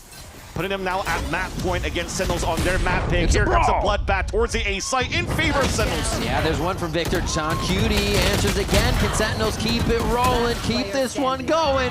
Pedal to the metal on that one, and they finally get one of these all-out brawls to go in their favor. Well played from the A side. Yeah, and that's a huge round for Sentinels, not only to stay alive in the game, but that was an abysmal buy that they had that they converted on their side. Yep. Just wanted to play fire with fire, aggression with aggression, and they won with a lot of free upgrades going into this round. Saving grace, too, is that they have a pit to work with. Although John is still setting up his wall here towards the A side, and they are looking to play the old school style to commit a lot of resources to stall some pressure from KRÜ over on Rubble. See being thrown here to cancel out any TPs that would go across from the Omen. Now Redux takes the top of Rubble. Oh, squeeze it. Oh, he didn't have the angle on the Omen. He knew it was there, though. Oh, my gosh. Sentinels, even with KRÜ knowing that they were stepping up, still had all the little angles, that millimeter that they needed to be able to see out of and get the shot. Just like that. That was kind of clean. Yeah. But now you pick up this weapon, you pick up an orb, you have an ult for the next round. You almost didn't want John Kudo to push on that side because you still have chokehold to watch C side. You can play with the team, play maybe a 2-3 to cover up that spike and not give a chance here for MW0 to start loading up his ultimate with the rest of the squad here, because you also still have the Vice ult on Silence on a very fast take if they want to in the next round. And as he walks inside the site too, he gets to see a little bit of util over on the C side if he chooses to explore that, where the interceptor could be, where the chokehold could be. But he'll choose otherwise, so they'll just save this weapon for now towards the spawn. So a really good hold in the end for Sentinels, though, towards that A site. Wall coming down, you didn't really expose yourself behind that Viper wall, and you never really had that surprise factor coming out from Les. This one, I think, comes down to those timeouts from Ewok. And the team realizing we can't give them as much respect. We need to take the space back, and Sentinels has been pushing themselves right up to that line of scrimmage as the round starts. Because if they don't, Les is going to be there. Someone else is going to be in the middle of the map. They're just going to spread themselves across the map and still get a hit. So I like the way the Sentinels is really getting proactive now. Satchel out. The gun was sticking out too, just behind that wall. So an easy kill there for Victor. I think looking at this so far, I kind of like the changes in approaches. It almost seems like like old school style, where Sentinels were really known for being really good on flood retakes, right? So they're playing a lot of, not a lot, but like they're playing some 4-1 setups, 3-1 setups, 3-1-1s, and really just trying to fight to contest one side. If you got to play soft site on the other side, you can flood retake and it'll work out in your favor. So they haven't been tested for that yet, and they will now. kind of doing the Sen strat here. Redux spot, and then they were able to push front B. This is the one that KRÜ just snuffed out. They use it themselves. And it's actually going to be for a bit of a lower buy here. Dante getting a good position to use this Judge. Yeah, and the ult is fine. Retake coming in now from Sentinels. Quick buy. Moves out Sadak. Yeah, they're going to use these ults. They also have the Vi's ult too once Sentinel starts flooding in. God. Even up the guns. Can they rein in? That's the question. Bit of damage done here. They're taking their time though, and Sentinels is doing it right. Les cannot get the space he needs. Obviously pushed out of his ult a little bit here, but it's only a matter of time as Jonah P finishes that one off. And Sentinels within 4. Not something I thought I'd be saying on this first map, but they are making it work. And that's an incredible stall for Sentinels on that retake. So they get hit by the Nightfall. They have to fight back inside the pit, yet they still get the round back as a flawless. I think the small mistake that went there for KRÜ in that post plant was that positioning that they had from the Vice. Silent was actually set up in the front of that B main side so that he could actually help out with the ult if needed, but he crossed over on the far side, over on the attacker side first. So once he recrossed to try to help out the team, the door got opened up. He had to face up against 2 players, and there was no ult to help those lower guns inside that site. Couldn't help the Judge inside the pit. But at least they get to mitigate that damage and the bleeding a bit here from this timeout from KRÜ. Gives a chance also for Ewok to talk with the team, but they're starting to cut it close now for KRÜ's attack. Advantages are really big for Sentinel so far. 4 ults available for them too, and again, the protocols that they have for these retakes are quite nice. And if they're continuing to keep to catch KRÜ off guard here in these forward positions here, it'll be looking quite good to bring this game to potentially overtime. That would honestly be crazy with the read that KRÜ had on the first half of the map. I mean, it would really spell good things for Sentinels to be able to, one, reset, you know, understand within one map, one half, what really the problems and the issues are. Being able to kind of erase that and bring an attack side or a defensive side out. That feels good enough to win. 3 in a row so far. They've happened in different ways. They got the kill round timed out and a defuse. So they've seen the way to win each of these and how it is necessary to get to 12. 4 ults to be used for Sentinels too. This could be a big round to keep it going. Change it set up as well as we see from Sentinels. They've put Cortezia over on this A site and playing the stall of the Viper over on C with Victor slowly rotating across to help out. So again, you have the perfect setup really to try to stall as much as you can and play on the soft side. And the biggest thing is this showstopper. Or it's to stop this C site attack, or it'll be used for the retake. As KRÜ decide otherwise on the first protocol here to try to default towards C. So pretty quick smokes they realized over at the C site, cycled over the Omen smoke and the Viper orb. They throw a fake smoke towards C. And that still don't like it. Kept them really there here for Sentinels, and I like this though, this boombot. So another thing that's very good. Also combining for information with Jonah P's Prowler in the front. So now that you know about this lean towards B and A site. He didn't have to.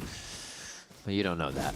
Quick turn and he's seen. So yeah, they do know about that insert, sweeping around. They kind of boombot out there too, so it's not going to be anything of knowledge anymore. The A site's the hit. Dante wants to go up, relay bolt there. Oh! Little mouse mix up there as he gets to the top of the rope. Doesn't have the aim as Victor just sends the rocket clear into the site as KRÜ now get a few in their favor. Silence holding for that top side, waiting for the jump down, but they're not going to know it was a teleport. Redux just trying to buy some time. Maybe if he gets pushed, he gets a kill. John, so far though. But yeah, so far. In a final round, they throw down the ultimate. Is able to get out though. Has the pit to drop now too, but all of them are going to close that gap. John, big play not to happen. Sadak there for the final kill, and KRÜ take the first map 13-8 over Sentinels. Oh, just an unfortunate play for Sentinels for that retake. The showstopper not getting any value, and also once again another insert from NW0 inside that pit to get these drops. KRÜ reading them from A to Z and having a convincing first map over Sentinels here. I think a slow start overall for Sen.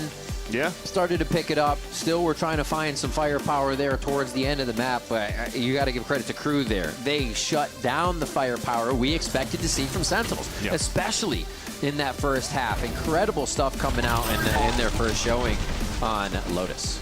And Sadak, IGL in this team, two brand new young players in Dante and Silence, the veterancy of MW0 and Les, putting it all together and making it work. And that's going to give them a lot of confidence here, not only for this series, but potentially even for the whole stage, with now them feeling the vibes and knowing that they could defeat one of the best teams here that we have in Americas and Sentinels. That's right. Lotus was KRÜ's pick. We are going to Breeze next, and that is from the Sentinels camp. We'll see if they can bring it back and get us to a map 3. Don't go anywhere.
Let's look at Leviatán already pushing up, and Redux is unbeknownst to them on the other side of this wall. King is going to show his full rear end, and Redux gets himself 3.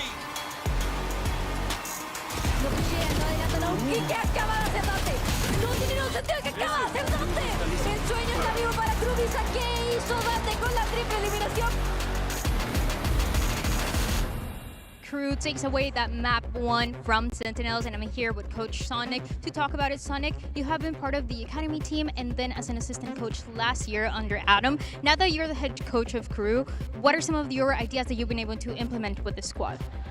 I mean, as a head coach, you get to control most things around a team. I'll say that the most important things are around the system, the way we train, the way we approach scrims, and the whole identity of the team. Those are the most important things. Well, the identity is looking pretty good. Thank you so much. Good luck, map 2. So far, so good for KRÜ as they managed to pick up that first map win, and doing so in that first round, or sorry, in that first half rather, looking rather strong in the process. I mean, Emily, it was very clear from the get-go that the KRÜ team knew exactly what their win conditions were going to be in some of these rounds, and they pressed the issue each and every time. They had such a strong game plan going into it as well, choosing to kind of play more back, playing for re-clears, playing for resites, even though they had the utility capable of fighting up, right? their re-clears were also so good because they would just completely brawl. And this is one of the big things that I like about Lotus is the conditioning. After they conditioned that, they were kind of able to play however they want, because by playing further back and not showing anything early on, they gave 0 tells. Sense attack side was trying to play a lot of these slower rounds because they didn't really feel comfortable taking that A lobby fight, at least in the first part of that half, against the Neon, where their Rays can't quite get out in time versus that composition. And I think that Sadak calling on that defense was so proactive at never believing these feints that Sen was sending. They very rarely were baiting out the Vice utility. They weren't committing deep when they tried to feign back towards A. And as a result, with the fast rotates of that Neon, and with some really good calling, I think, out of Sadak, the timings on when they were using Initiator utility, they were completely on top of this defensive half. Yeah, and speaking of Sadak, I feel like he just had a complete chokehold on everything that they were trying to do on this defensive side. He had this aiming control on lock. Like you were saying, Emily, playing back, letting them use their util to get a lot of that space, and then going back and re-clearing it. Plus, being able to delay long enough. And if you want to see kind of a defense side of Lotus that is sort of textbook, you watch KRÜ's defense, because their rotates were on point as well. They were so fast at re-clearing that front B, making sure there wasn't anything there, and being able to stack C almost instantly. It felt like everything was working out to their favor, and majority of it is from Sadak's calling. Yeah, I mean, he had insane reads, but also his solo performance, being that anchor like you were kind of talking about, wherever he was, using all of his utility and finding value from it. It felt like no matter where he was a force to be reckoned with, just as an individual. And the fact that he was able to have that much impact and buy time for the Neon to kind of rotate in and the rest of the rotates to come, they just played so well together that whole half. Yeah, it really did feel like KRÜ, you know, we were having a lot of questions what we were going to see coming out of this one. I will say, though, while we do got to give flowers to KRÜ for great play, you also do got to kind of look at Sentinels as well, right? There were certainly moments where you're seeing just a lack of presence when it comes to just like that sense of urgency in some of those rounds. And KRÜ just took advantage of that. Now we make our way over to Breeze here. Wide open spaces, big lanes, big opportunities here for KRÜ potentially to just walk all over Sen if they're not careful. Yeah, I mean, you could tell that the ideas were there. They had the strategies that they wanted to run, like oftentimes going for that push-pull like Mimi was kind of talking about, but they weren't really full committing to it. They were kind of like half doing it and kind of just being not lazy, but just not as pressured as they should be, especially when you're attacking. And when you're moving into a map like Breeze, I think that's going to be very, very important, because a lot of the time we'll see a lot of splits, we'll see a lot of XX and a lot of like fast-paced rounds, and having like that lurker come in, they're going to need to be able to kind of find value out of that and not just like not full send. They need a full send more, especially going into Breeze. I agree with you, but I think even beyond that, one of my biggest issues looking at this map of Breeze was just how outsized the individual performances were from KRÜ. Had to have been at least 4 rounds with an ace or a 4K from KRÜ. Anytime it was going they wrong. did back-to-back. Yes, they did. Everyone was stepping up in those big moments. And I think, to me, when we're looking at a game where we saw both Victor and Jonah P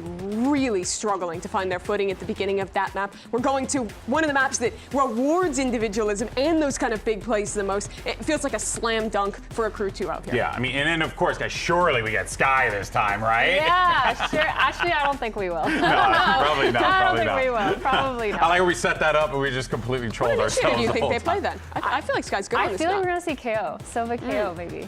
Okay, like a return to the old Breeze meta? Old Breeze meta. Use the KO knife for so much information. I know Sky has hella information, but the dart works really well. The drone works really well from Sova. You don't need that dog to go down elbow anymore, especially if you're playing a little bit more aggressive. So I feel like I'm going to see KO. I really want to see the right-click plays coming out from KO. Just kind of full sending it, going in, re-clearing that aiming space, because KRÜ really likes to do that. It would be a lot easier with this guy. And now that I'm talking, I feel like maybe Are you talking yourself into it? Yeah. You just work yourself into a shoot. I talk myself into it. I want to see KO, though. I think KO is just so fun, and I think the retakes, too. We saw KRÜ. They had insane retakes, insane post plants. Their protocols were actually amazing, and I think with KO, with his ult, with his knife, is something that would capitalize. Do you think Phoenix is viable on this map right now?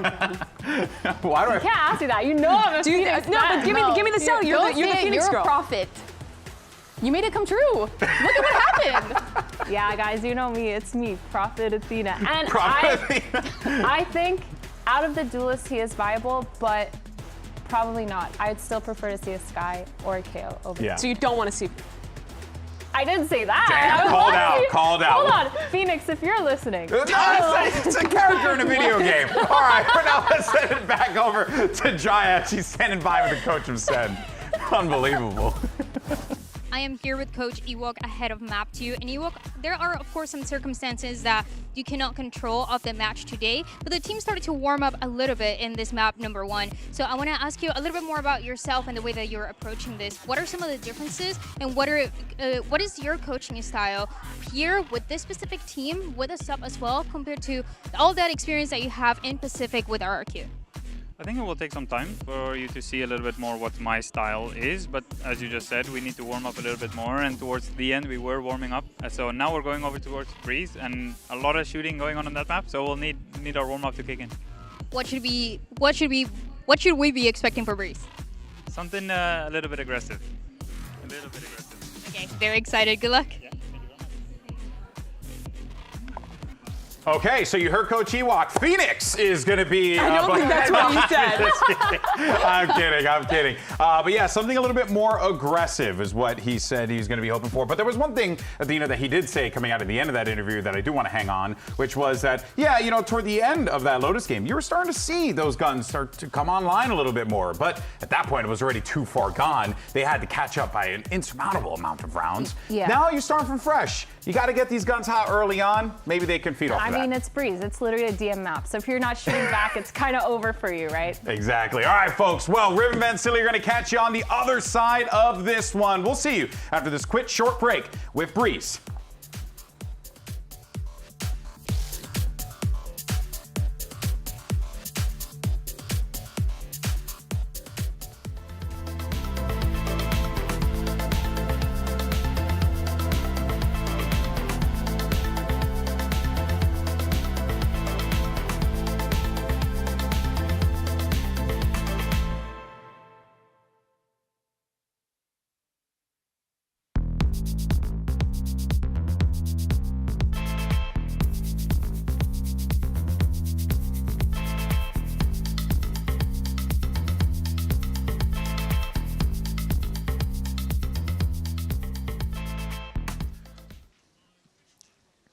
We are back here at VCT Americas Stage 1 as we get that second map underway here soon. Sentinel's pick of Breeze is about to be on your screen. And you heard Ewok saying there, I hope the warm-up for the shooting has happened. We're going to be doing that, but we're also going to be more aggressive. So I'm excited to see what that means as they get onto Breeze. Yeah, that's the silver lining for sure for the results of that first map that they started activating a little bit more. And yeah, now we get to see the agent selected. Interesting comp coming out here on the side of Sentinels. When he said aggression, I was expecting this Neon, but I was not expecting an ISO to move along with it. So I also feel like this should be this like swaps. The Doc should be doing this on the other side, but it's Sentinels this time, bringing the Harbor and the ISO, like you said. Think about this, though. You have a Slicer with a Neon, a Slicer with a Viper, a Slicer with a Harbor, everything, and then a wall for Redux. So scaling on the attack side should be, on paper, a lot easier to do for Sentinels. They'll have to see right now for KRÜ if they could stop that. And on their side, they're pulling up the chamber to try to help out here. But interestingly enough, also using an Omen instead of the Astra or a Harbor themselves. So I think Sadak is also adding a lot of importance into playing into verticality, which I think, quite honestly, outside of like the Harbor wall, the verticality could be quite good for this Omen against this comp here for Sentinels. Yeah, if you're going to get into a wall game, why not? Figure out where people have been feeling safe and make it unsafe. Honestly, on the defensive side, it's like when you're getting sliced, where are the spots you're going to be hiding, right? How do they know who's going to be coming through what wall or what intersection that's created by all of these different walls? We're about to see in just a few seconds as we get in. See the players getting real ready. And this is going to be tough. If they don't get their aim on, KRÜ, again, they could walk all over Sen here to start the map. We did see Sen with a bit of resurgent at the end of map 1. It's the fact that they can carry it now into Breeze to make it count. I'm so stoked to watch this second map too. Victor on a Neon 2 is also a key agent for him. You could pretty much identify Victor with Neon on Fracture back in the Optic days, but we'll hold that and see how it develops as Sentinels take the upper hand on the attack side with all these walls and gets the plant over on A. No problem. Victor just be in there. Jonah P starts off the first blood of second map, taking down Dante, and that's going to slow down Sadak, though, is not going to slow down. It's the same thing they did coming from Sion Lotus, and now they're going to be hitting the site from the other side. The two-pronged attack just leaving Sentinels wondering which way they need to look. And KRÜ dropped them. A defuse, and only Dante was the one to go down. And you see the difference on the triple swing from both sides. Jeez. Both two sides of the coin, night and day. For Sentinels right here, their first jiggle. The other two hesitate. Second one goes out alone. The other third just gave it up. While here, it's three guys swinging out through a smoke. You had different opportunities here on both sides to win and even up here the pulse plant scenarios, and even Sadak can't believe how easy it was for him to hold that flank. They just redid the same strat. Different map, same strat. It applies. Overlay the two and watch it back. This is crazy, Vans. And they start off with that momentum. It's exactly what the first half looked like. Yeah. Or map, I should say. I was going to mention here, with all these agents you currently have for Sentinels, the pulse plant should be quite good as well, and how you could cycle a lot of these walls too and make it difficult for a solo Sova to get info for the team. But the guns are good. Sentinels trying to go for a plant over on this B side, and this is a great opener at least here to bring the Econ back on their side. Safety behind the walls. They're able to deny the recon. That's actually huge as they get a trade back in their favor. I'm not sure how this is happening, but we don't ask questions. Yeah, we just absorb. Yeah, just absorb. The B. A little creep up from Dante. Might backstab someone, but they are going to react fast and be able to cover each other right over the shoulder here. Yeah.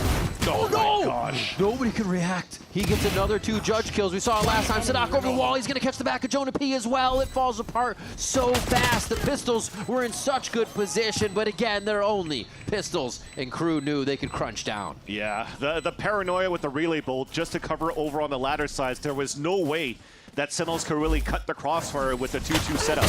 These two guys have pistols. You're playing against a sliding Neon. The relay bolt's there on the other side, and they're stunned. Yeah. That's just so difficult there for Sentinels, but the idea was right. We just weren't ready for that combination, and also at least they get the plant. They did some good econ damage too. They almost made it doable. God, both maps he's starting off crazy. I think Sadak had ult third round on Lotus too. He is just fragging out. I remember even on Lotus, it was Sentinels that want pistol, and they got eco'd after on that second round, right? So. And that's when yeah, you're right. Holy moly. So KRÜ definitely has what it takes to play with confidence, how they could snowball these early halves here for both of these maps so far. And they're looking here with this bonus round to get some good damage by pushing all the way down and getting information. First blood for less. Very interesting. Honestly, really only seeing Mata do stuff like that for energy, jumping out, being a moving sentry, and then back up so somebody can come out and swing. And that's what I was talking about. Dante with the All Knights when he was playing in 2024, going up into Ascensions with, you know, the 2G against the 2G's rosters when we're talking about other Neons like Spike, for example. Now you're starting to see the true value here of what Dante brings, why he was picked up by KRÜ in the first place, and why maybe the decision of KRÜ is to continue forward with Dante as this star duelist build around instead of Keston. Went over to Envy. Silence able to just shut down any knowledge of going on over at the B site. And an activated Sentinels here, spamming a bit through the wall, making sure they can get some tap damage down. And they're gonna have to survive this onslaught now to come in from KRÜ. That's your best case scenario, to play mini Gulag inside of that smoke because there was so much util coming towards you. But you still see the stalls there. Oh gosh. Dante waiting. The shotgun doesn't come out big for him that time as John Cutie and Victor are able to come up huge here, and now it's left up to Silence. The kill over at B brings that power back to the A site. Runs in, tries to close that gap. Against Victor here, standing in for the squad, goes for the defuse. Victor with a quick peek check. Oh! He goes for the insta repeak, which Silence is ready for. And he gets the quick defuse. Plenty of time here, and KRÜ are able to lock down the bonus. Ah, that's the thing. Plenty of time where he shouldn't have had that time. After he tapped onto that spike on the 1v1, just before he got there too, he had to book it with the knife out. Yeah, so he Victor was loud heard about all it. of that the whole time. And then when you tapped on the spike, you still made noise as you were diving into a pool. So you know that he's still off spike. Yet you still want to try to go for the jiggle to try to catch your opponent off guard. On the instant tap. And yeah, that is very nicely done in the end for Silent. On the reaction time with even a chamber shot at the beginning. Red Bull Clutch exciting the Argentinian watch party here. We see them live checking in on the team, crushing in the maps right now. And it is going to be a quick tech pause. I'm going to say quick. It's going to be a tech pause coming in here as we get into a possible 4th round. And guess what? It was quick. We're done. We're back in the game. Okay, well, state of the game, though, we still had 3 plants, 3 defusals for KRÜ. So at least right now for Sentinels, they're making the combination of this comp work in terms of hitting hard, hitting fast, getting plant down. Pulse plant scenario's a different story right now. And this time they might have the extra slice needed here with this ult from John Cutie. I'm out of here. Who wants to buy into it? Water through, just walls after walls. And now they swarm. Haven't really entered the site just yet. They're going to go for the left side and try to route the defense. KRÜ's kind of reading this. MW Zera feels what's going down, and Sadak is just kind of looking left and right in the back, but keeping himself alive somehow. And now this patient silence rotated so fast. Cortesia sits him down. It's you and me. Uh-oh. Guaranteed round now. Bam, there it is. 4 for Redux on that. Beautifully done in the ISO. And the pace of that hit was big. They couldn't go for the regular right side hit. They've done it too much. A little to the left, switch it up, and vary the play. And again, good thing that you have something like Redux stepping up to the plate again, having to go nuclear. Another 4K in the round to keep a round in for Sentinels in this fight. But I think what's really seems to be hurting them too when they're actually executing with all of these walls. I was about to mention there's so many walls that a Sova dart should not get too much value. But so far, every time MW0 has been dropping a recon dart behind enemy lines, it has pinged out players on their executions. My word. It's a little inside the park ace there if you count last round. Redux is feeling it right now, and they continue to fly through. This is the kind of stuff we were waiting for Redux to do as well. Coming online and just looking unstoppable. This Sean QD feels the 6th sense of someone behind him here. Yeah, Sentinels read that too. Expecting a TP on top of the paranoia thrown by Sadak, and as they re-cleared, it was an easy kill to do as they held it inside of that smoke behind the drone. So kind of using a drone as a bait to get the punish onto Sadak, so that was really nice. Now they start early, a 5 versus 2.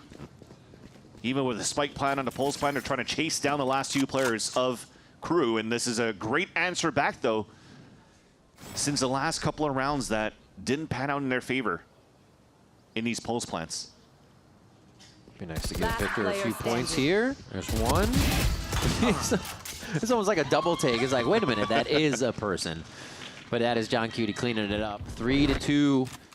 This is kind of where we started the first map as well, before it was 4-2, and then just KRÜ sprinting away with a lead. It looks like Ewok's getting what he asked for. The aim is a bit more online with that warm-up of the first map here for Sentinels. You could almost say that we're cruising. Oh, I was going to say don't do it. You shouldn't have. I don't know if I can stop you, though. Never. 4-3 ults ready here for the side of KRÜ. Dude will definitely pull out the Total False right now for silence, so he's been very, very good holding up and anchoring this B site, but he's actually trying to use it for mid control quite early. They haven't seen too much early presence out on the side of Sentinels in front of B, but they're also making sure that they're rolling over all the rocks by throwing out this smoke on the ground. On the attack side, actually, to control the orb for Sentinels. They're ready to activate on mid. Put that wall up, fire a dart down, get your drone up. You can see KRÜ is just waiting, but they're going to have these this elbow insert of just basically every member of Sentinels come through here. Silence goes to fight it. He's going to peek it again. That is a choice. Victor takes him down quite easily. Maybe thinking that would have been solidified as he went through, but they did not on the orb. So it is going to be a B take here from Sentinels. Pretty easily taken with pistols to come back through. And that's a silent assist for Jonah with the Owl drone too, because he couldn't get the ping, but he got all the info. So they stopped the bleeding too. You saw the positioning was quite nice from the Dota False set up by Silence. They attempted the shock dart to break down the shield to get that first blood. Although we'll hold that thought though. Sadak is back with the bandit. He's not too hurt either. Still has a few shots to take in this situation, but they got a lot of work to do too. Yeah, and you're hoping you don't need to use it, but this should still be a Sentinels round because they have that Hunter's Fury available for Jonah P, who's already playing offside, so they're in prime position here to settle up and secure this. Last player standing. Instead of run and gun, it's gun and run. Pick it up and do the work. Oh my gosh. Nice damage there by MWZero at the end, but it's going to be Sentinels round, and that's the important part. They are having to battle through these quite a bit, but it's better that they're getting them in the W column. Yeah.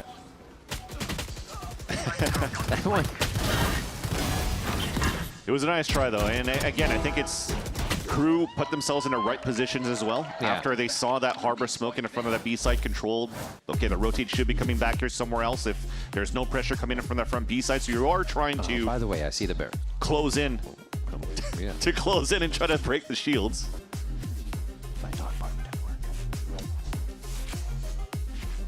All right, what do we have here from timeout? That actually is a lot more in like the chatter and back and forth for what KRÜ is doing. Last time, Sonic was kind of just here and there offering advice, but yeah, he has some stuff to say. So feeling like he has to get in the ear of the team more so on Breeze as Sentinels have kept this even. Well, from the looks of it, again, the last round was a little bit more of a mixed buy that you kind of had with a couple of players being quite low. But they were quite punished easily when on Lotus they weren't. Yeah. When they were throwing a couple of rounds where they wanted to try to play aggro with Util to follow up and allowing Dante to activate a bit to get an opener, he's been sat down right away. Yeah.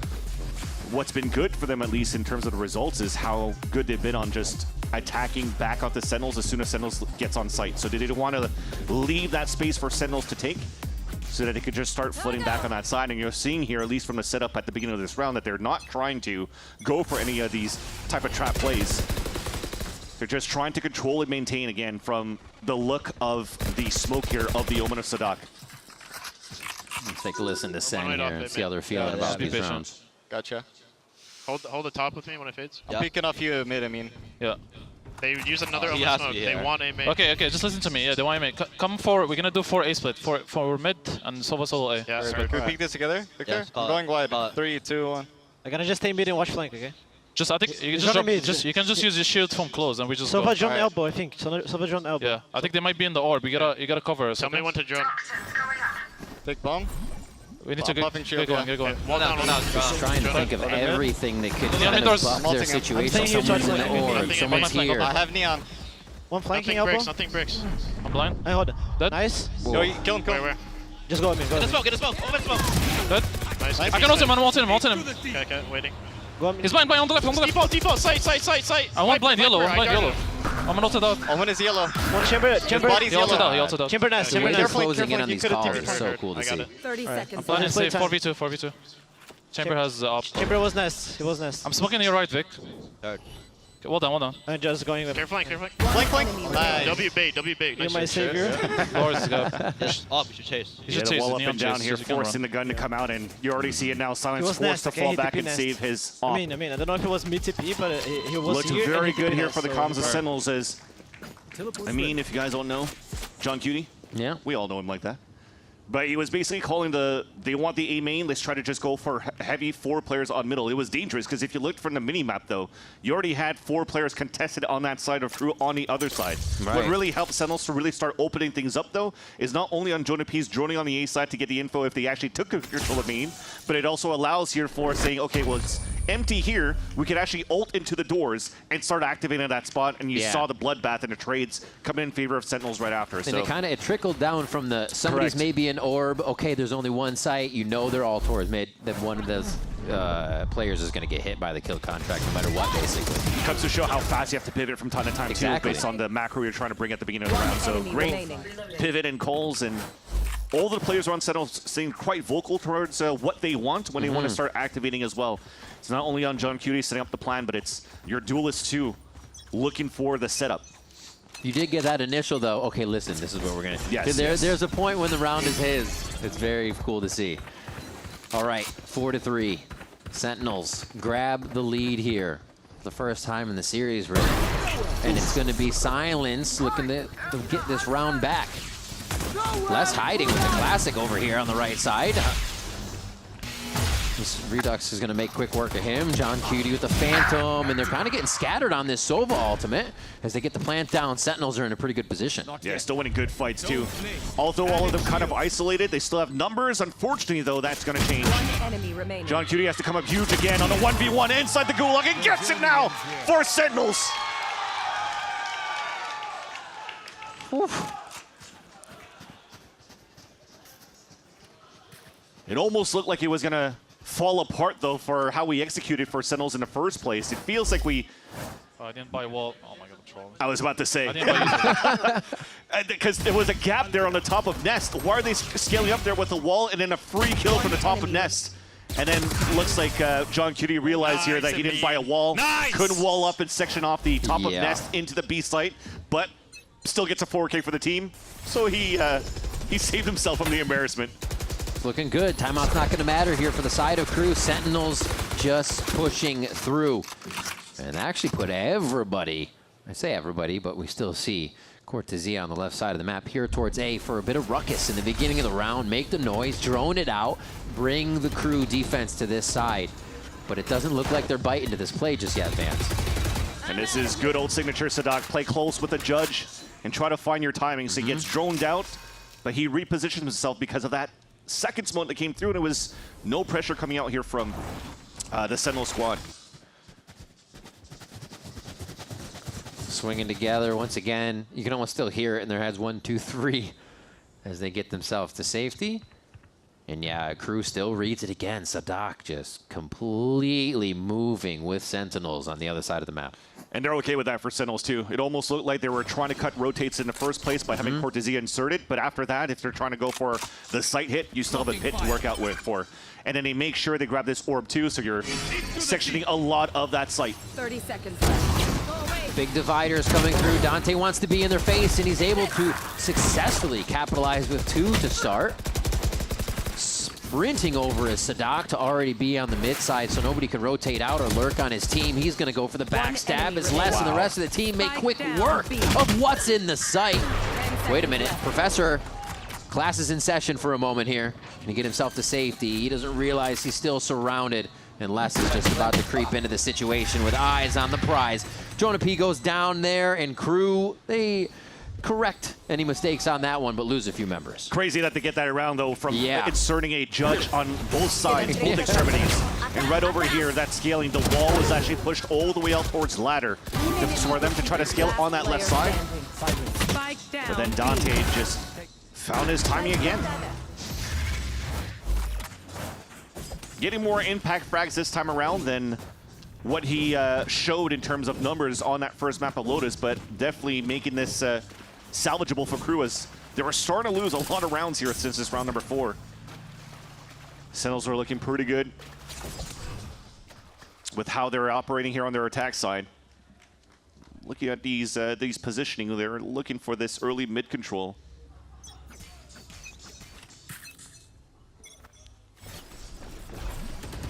Fast. They've actually expected people to be here in mid to fight right away, so they really want to get themselves into the fight as soon as possible. Walls on walls to get the space they need, and they only have to look at a few angles here. Whoa! See, Dante's actually going to peek out of that one on his own. Still goes for more. He's going to get 3 Vans. How is he doing this? No way! Back and forth, the pillar has saving grace to be able to get a 4K in sight, and Silence finishes that one off just towards the spawn side. What an amazing round from Dante. And that's what I'm talking about. Jumping through, sliding across, isolating the first fight right over here through the harbor wall. But secondly, getting info from his teammate. There's 2 players pushing him. He gets the assist, which is less here from the snake bite. But just realizing the timing of how he could pick up these fights is such a difference. I love when we saw them coming through tunnel, you saw him peek the wall, and you're like, oh, he knows they're coming. He'll hide, slides out. Like crazy, crazy play. He almost has to put the Dios back into his name because he's playing God mode right now. Yeah, yeah.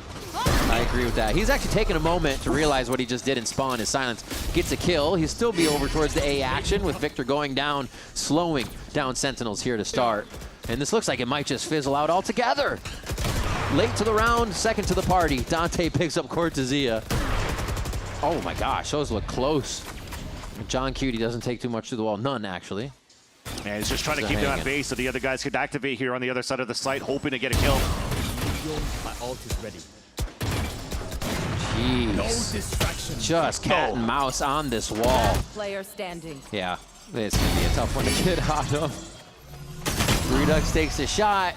Doesn't even get to open his eyes when he wakes up from the nightmare. 6-5 here for KRÜ. I think a bad timing in the end, because there was two guys over on that A side too, and I think he was trying to just ulti for somebody close, and then hopefully his teammate could trade if he dies, but I think he lost his teammate just in the last second.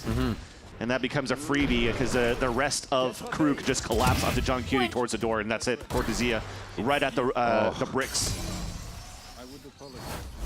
That hit on the trademark trap just right out in the open. So many little things are getting caught on here on the side of Sen. But can they get the 6th round? They had that 5-round surge before KRÜ was able to battle back. And it looks like they're just going fundamental sight hit on this one, or I should say default sight hit. Straight through. Still getting spammed by Sadak.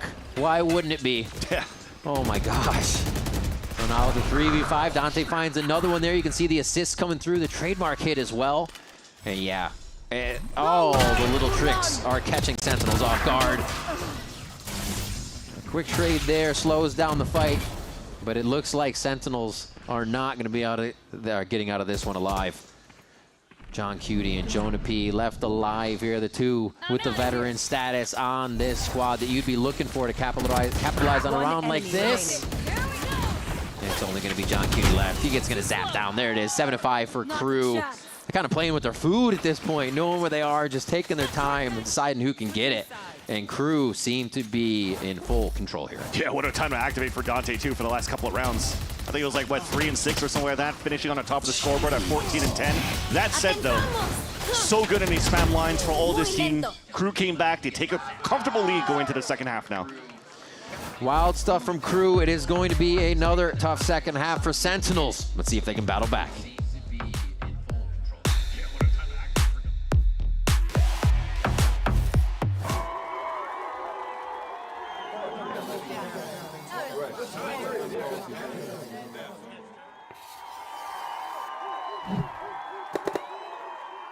Red Bull gives you wings.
Seven to 5 here for KRÜ.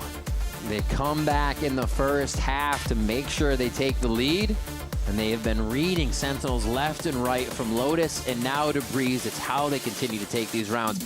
Sentinels has to buck the trend. They have to get out of this kind of back and forth that Sadak's able to read. Yeah. Ewok said they're coming in aggressive, they're coming in crazy. Let's see what they got now. They did bring the squad to do it. And KRÜ played as aggressive. That's the problem. That's the problem. When a they tried to go hotter on that side. When they tried to go too aggressive, they were punished, and you saw that Sentinels were able to string a couple of these rounds for sure, but when they went back to their tried and true of this very map of Breeze to play the Flood retake, man, was it looking good for them. Now on the attack side, though, with the Neon at the point,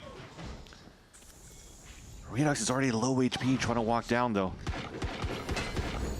Focus. Destabilizing. Tries to get that cut through. And Victor will get a little bit off it. But it doesn't look like they want to push too far. Shots across the map are happening. And yeah, Bless is able to pick back up on that. Then the shoulder shot to Redux, low HP. What an opening of B site just like that. And Sent probably felt like they had control of the round right there. This is scary. Both of them too with Sheriffs. I mean, it's Sheriffs across the board. No. But less with the Sheriff is always good. Cannonballs? What is happening here? They're going to let him keep going for it. We're going to get a lot of aces in this game, aren't we? Oh, no. Okay. Jonah P's one shot. Cortezia, so 3 more, and he's through this.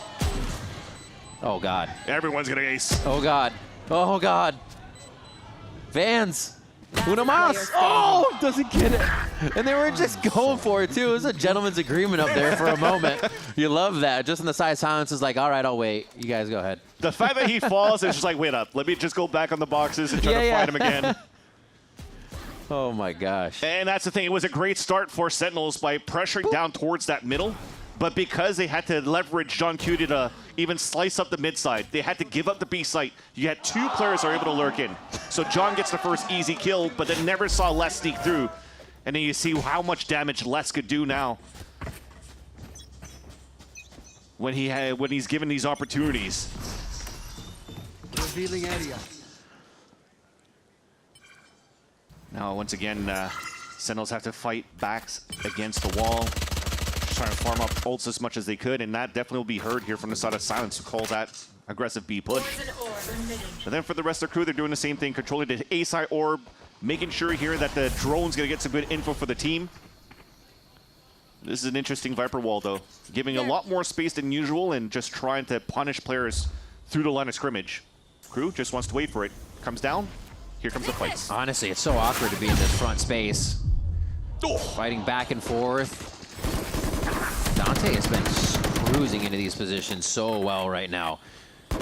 Less hiding. They're just quick work of Sentinels right now. The smokes are up. They're playing a cat and mouse game, letting Sentinels make the first move. Honestly, it's just patience right now, but it looks like fast play from KRÜ. They're just kind of letting it fall into their hands. Yeah. Like I said, they wanted to play it safe. The drone doesn't spot anybody. You have no real information outside of the orb being tapped towards that B site, and you have no active info towards middle, so you don't know if they're walking down mid, if they're stacking B, if they're stacking A. So now you just got to make sure that the team stays as a group. The wall comes down, they find all that information, and now they have better weapons to fight against. So, again, through any type of pressured scenario, they seem very, very stoic right now for KRÜ for these fights. And they have less walls. Yeah. Using the walls that they have. Oh my gosh, Dante going in so fast. I don't know if anybody would have lived through that here. Let's see if they can get another round in their favor as MW Zera starts off quick. They have a say, though. Finally, they have a say. It has not been Sentinels able to attack back right away. It's too much of a gap. Oh my god. How? Sadak with a beautiful kill from behind, and the backstab is now at the 2v2, waiting to get control of the site before the full plant.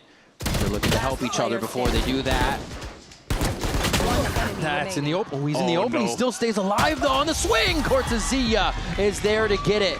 It just looks like they are okay with taking each other toe-to-toe in these situations instead of getting the swings in, playing it proper. They're kind of losing the moment to play the game. And not afraid of baiting out the spike plant. So they tap it every single time, always double swung towards the end too. They're playing with a lot of confidence right now, knowing that they could just outduel Sentinels so far. And they almost made it happen in our bonus round. Remember, it was Spectres, Bulldogs. Definitely a huge sign of relief there for Ewok. Yeah. But again, control of the economy, understanding where the state of the game right now. You've wasted so many weapons on the side of Sentinels that your buy now is full of half shields.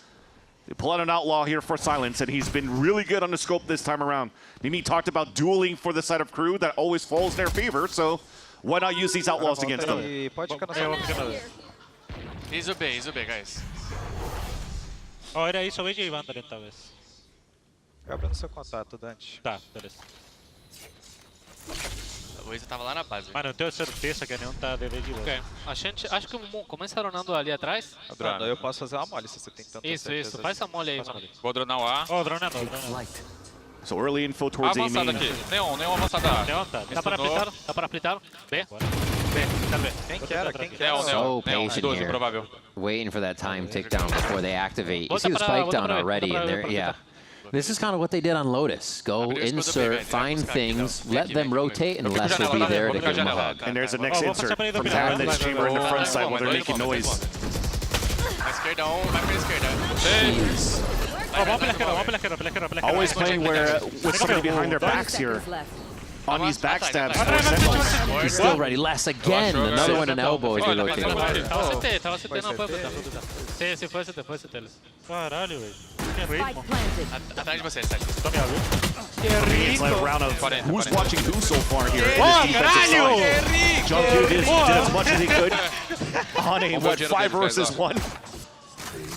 But man, that was clinical there by KRÜ. Very well dissected that map. As they saw the neon, looks like Sentinels have to be a little bit more active around the map, trying to find the information. They peek out in the open to get punished instantly. And then now you have so much of the map to work with. While Sentinels are plugging the gaps for the other spots, they get backstabbed right after.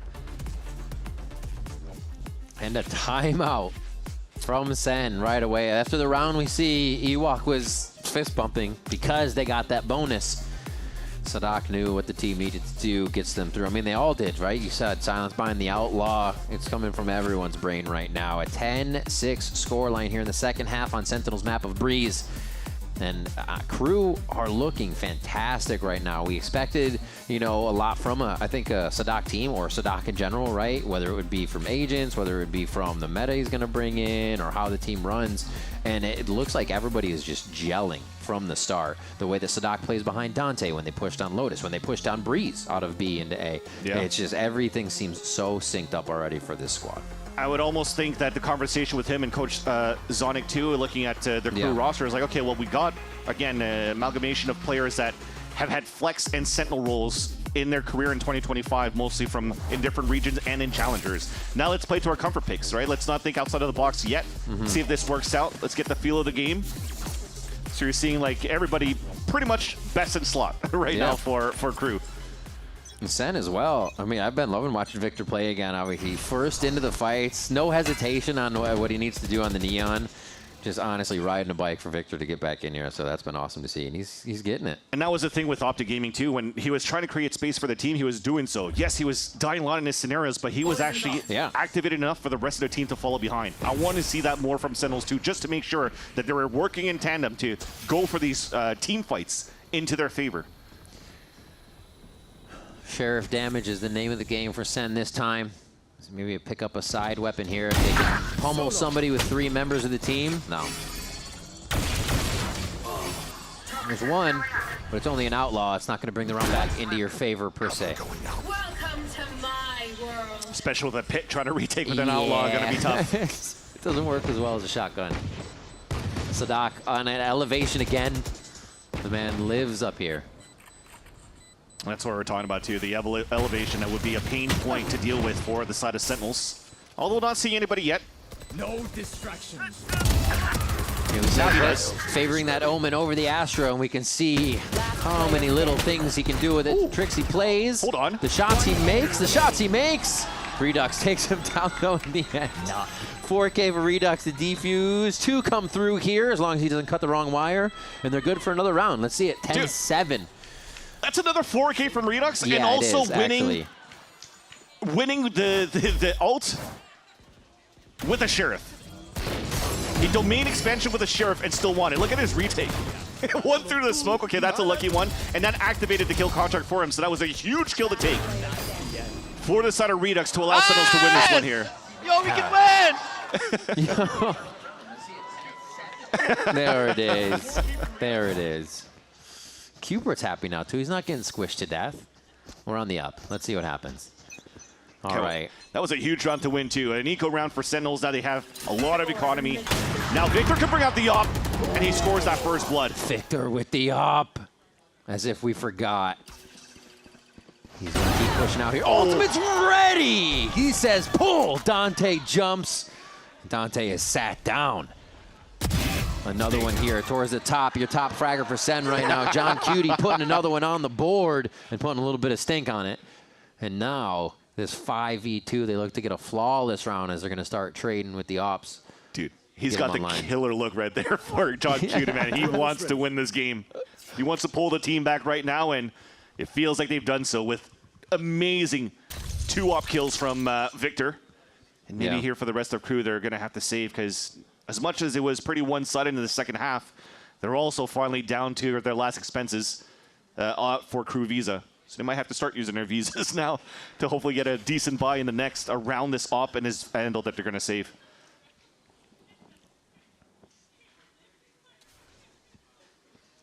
Jonah P ult coming online. 30 Viper ult going to come online here. A lot of ways to just sync up more rounds for the defensive side. And then you kind of have a fail-safe if you do need to screen through with the overdrive. Should be an easy win. 15 seconds here for Sentinels. The timeouts are paying off, though. I gotta say, some of them have just not mattered from coaches, but the pivotal ones right now, you know, Ewok getting this one in for Sen to make sure they have the right idea for their final rounds to come through. Yeah. Nice for even run out to pick up an orb. Redux is trying to do the same thing so he could get closer to his that's an orb. Kill contract. Yeah, it's still a point there. And they still have economy to work with, so it's not too bad for him to lose his life there with that push. Yeah, what a shot. That one, dude, was nice. Those Shows that he's still got it in terms of aim now. Those feel good. You hit those few to start, you know the next ones are, you take more confident shots. You take, I should say, riskier shots because you're more confident. You miss the first few and you still stay back on that angle. You're like, oh, maybe not. We might see Victor go ham at this point now. He's already on a forward angle on B, actually looking to step up more. So yeah, the confidence is there. And he can instantly rotate thanks to that. Okay, ripped off the top. Little haircut for Sadak. Okay, right back at ya. Cortezia goes down on that one, and the follow-up damage as well. On to John Cutie. Thing is, they've already closed that gap now for Sentinels. And look at KRÜ, they're deciding to flip that map across to fight towards Troll. Ooh, they take all of orange. And now Sen has to kind of audible this and figure out the way they want to cover it. Okay. He's like, I don't see anybody, but I think they see me. Is a good call to back out there. Jonah P gets the fight going, but we're not fully bought into this just yet. They got to figure out where Sadak is. The Stinger's going to be able to backstab in the end. Oh, one from Silence. Sees the move, and I don't even think that Jonah P knows he was seen there, and he gets picked off by Sadak. The little things that they're putting into their gameplay just make the rounds go in their favor. KRÜ pick up 11. That's crazy. Getting value too off the 2 rifles that they saved in that previous round. Silence and MW0 taking value out of that. It almost feels like one of those simple things from Sadak. He gets pinged out by the recon. He TPs towards the spawn just to pull the defenders back and kind of reset the information that they get off the dart. And then now they're just getting out positioned from the smoke right after. And they get picked off. That was super nice. The battle of the IGLs this game. 20 kills for Sadak, 18 for John Cutie, and John and Sen looking to push this to a map 3 with all their might here at the end. We start off round 20. Operator still in hand for Victor. There's some ults there to use. Cortezia can stall a site with the ult, but they're choosing not to right away. They want this retake potential. Almost looks like they want to crunch back towards middle and take control of that before having to retake towards the A side. Remember, they have so many slicers on the map, or on the roster. Go, go, go.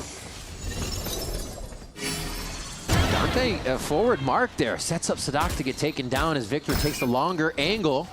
It's just going to be a fast lane really quick to make him think something's going down. Here comes a rotation over from Sentinels. More kills from them, all ready to squash this attack from KRÜ. Exactly what Sentinels need at this point to keep KRÜ off at 12. Oh. 1. He's getting tagged. They're chasing him down. He's actually isolating fights too. Cortezia already closed that gap though, as you saw him rotate from the top of middle into elbow. Now he's just trying to see if, he wants to let Sentinels come to him, and thankfully it's an op that closes the gap. And speaking of closing the gap, Sentinels are only 2 away of being able to tie up this game. And they have started to bring that aim game online, that's for sure. And it is structured in these ones too. Both of those last kills had anchor players, right? Somebody helping you out, double face on the peak. Really coordinated there from Sen here as they kind of slow the pace down a bit so they can get more out of everything that they're doing. Yeah. I think right now for KRÜ, it's difficult for them to try to play the walk contact as you're walk contacting into an op. And you also have to figure out the right moments to maybe try to drone out here to activate through that and be a little bit more grouped up here for these hits. Right now for Sentinels, they haven't been looking to get any aggressive lines here over towards A and middle. The only time I've seen the push out was Victor towards that front B site where they were able to be quite good in terms of fast rotates after. But the next thing is John Cuty's position. He's currently playing a lot of top middle towards that nest. So if KRÜ does start adding a little bit of pressure towards that mid side, there's not going to be any high tides to stop like a wall over on A if they want to try to go for splits after. So again, it'll be an opportunity for them to play a little bit more slowly and default more for that mid control so that he can finally take control over on that A site. That's my TLDR for that. All right. Probably won't be this round though because we have 2 rifles and pistols. I'm going to play a little bit more slowly so that Silence can maybe try to get an opener with this ult. Oh. That's a scary op spot. Victor squeezes out. He lives. Oh, Victor's the scary one in that spot. Apparently, Sadok's trying to push forward here as they're pinching from multiple sides. The wall drops, and yeah, Sadok's ready to fire through that on the line. That recon was huge once again. 2 assists there for MW0. Spike planted. From getting the pings onto 2 players. So focused to try to take down Dante in the front side. And now the map's been flipped. Even a scenario. KRÜ's at the advantage in the post plan. I think it's one of the things KRÜ is benefiting on so well. Not that. John Cuty takes a shot and hits Silence. Now evening up the numbers. Les gonna move forward into the smoke. Looking to pull a shotgun. Oh, it pulls out the Sheriff! What is the thought there? And he still gets it. Gonna be alive on the other side. It's all about time now. It's all about playing his life. Les is going to try to push off with a Viper Bite just away, and he's not going to give enough to peek. And that's going to be it. Very nicely done. Les goes down, could not get to it. And John Cuty. You almost think he made a mistake by switching from the Bucky to the Sheriff, but still domes his opponent. You thought he did. You're like, oh no, it's a close shot. You need to have that. Holy moly. Yeah, let me just do a quick 1-5-5 there in the dome. Look at that. Oh my word. Maybe he thought he was going to be faced with 2 people and he had to go for a fast shot or something, but still only need to hit the one and done. And still has util, pulls the snake bite on the ground, closes the gap with the Bucky, like he is. And the snake bite didn't even give the advantage to peek left too. Exactly. Oh, so smartly played instead of just putting it right on the spike. Crazy stuff. And right into B. Right, look at that. Look at the peeking. The drone on the left side, but he's also weaving vision to both sides of the team. Oh my gosh. I feel like my hair's coming out here watching these guys pulling it out with how crazy it must be. Redux doing what he can inside the kill contract, but they all come out to the nightmare once again as Les and Silence are putting the finishing touches on, and it's Cortezia now outside the site. It feels like the last few rounds just happened in the blink of an eye. And this one even quicker. That's MW0 taking down Cortezia. KRÜ come out swinging for their first game of Stage 1 to take down Sentinels. A new KRÜ was formed to run the town. And today, they rule over Sen City. And that with some amazing calling coming out from Sadok. And seeing the resurgence of players that kind of fell short from all of 2025. If you're looking at the whole roster from MW0, Dante, Sadok, Silence, Les, none of them have found any results in 2025 for any team that they played. And now they formed together in this matchup against Sentinel, who's also in a current rebuild. But they definitely came out stronger today. I think that is a common goal as well. That all of them, not goal, but they come from that position. Yeah. Where nobody's saying, yo, I need this, I'm the main player. He's the main player, he needs that.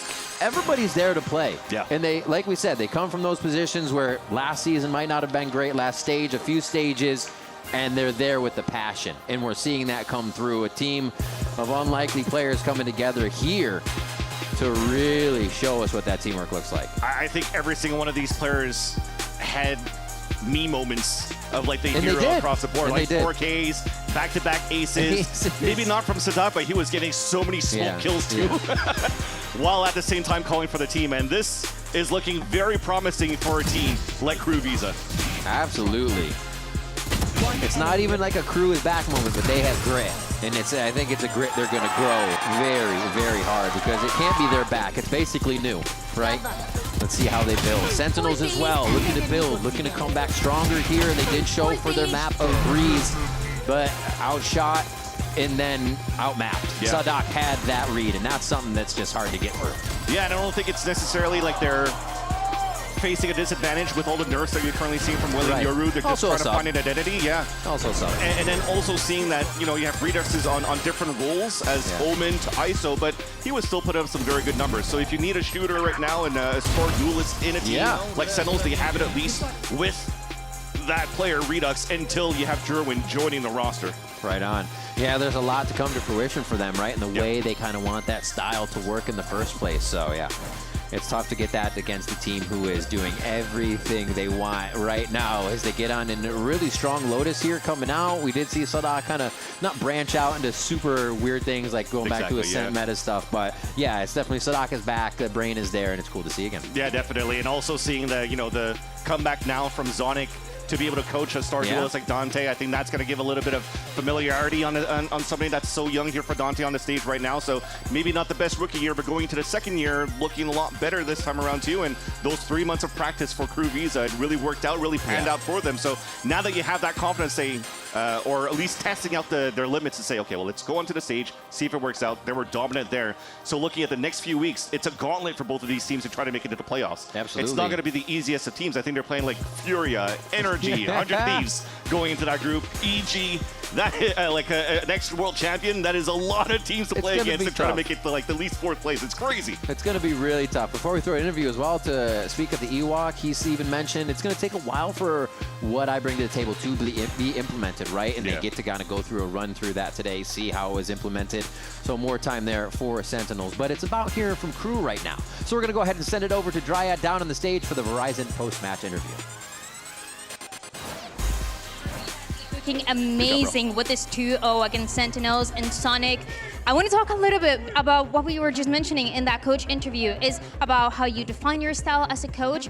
And we saw a lot of aggression coming in from the squad, a lot of floods, a lot of a team that was ready to react. How much of that is that what you're implementing, and how much is it Sadak?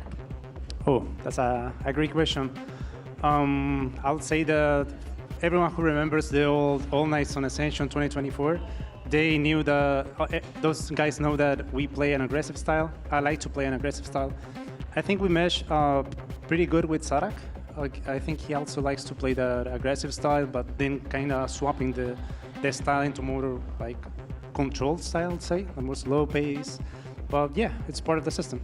There's a little bit of the balance between everything, but also you're mentioning how Sadak is joining and kind of merging with this team. You were part of a team with Dante before. So what is Dante now compared to what he was? How do you see his growth? Oh, I mean, the step up is there. I think you guys saw it. Like insane. The step up that he has been. I mean, to be honest, he's a part of the system and he knows what we need him to do. And when he knows what he needs to do, he's able to perform at that level.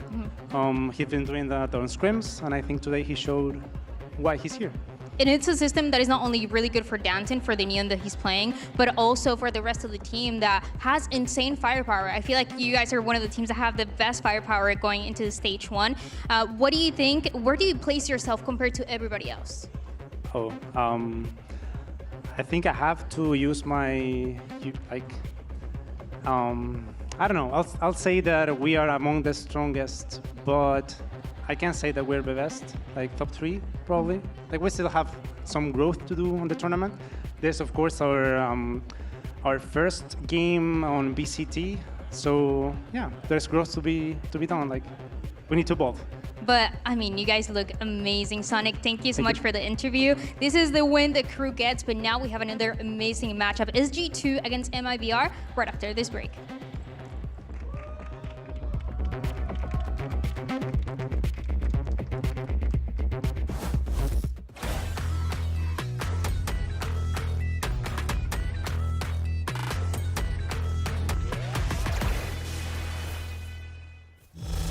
When you've played FPS as much as we have, You have tried every mouse, every shape. and we know shape matters. Shape is king. This one has both our experience, Our family name, the next piece of our legacy, built for the big stage, for the biggest moments. The Susanto Brothers mouse. The human body was built to move. Not trapped at a desk in one singular posture for 12 hours a day. It's time your chair evolved. This is Secretlab Titan Evo. Ergonomically engineered for you. Gamers, hybrid workers, artists. Backing your every move.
MIBR, that's our first matchup coming up in this season.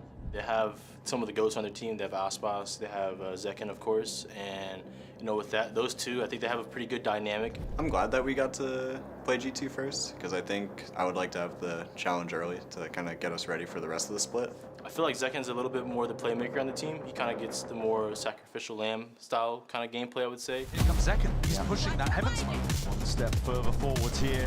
Lovely Leviathan trying to get this up. What? Zekken!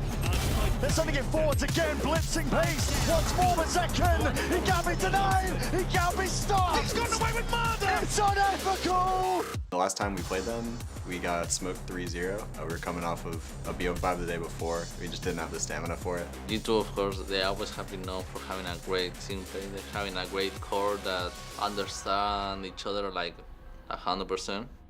Attack though, right? You're gonna catch Aspas. Can he get out? Oh, yeah, the double tap. That'll do it. I felt like MIBR were out of it, but suddenly this actually has become a real chance for them to get this first gun round win, but Jaw has other ideas. Blind firing from MIBR. No way! No! Aspas! It's a playground on the site for a player like him, and he is not done yet. Be prepared to see a new MIBR. I hope you guys like double duels.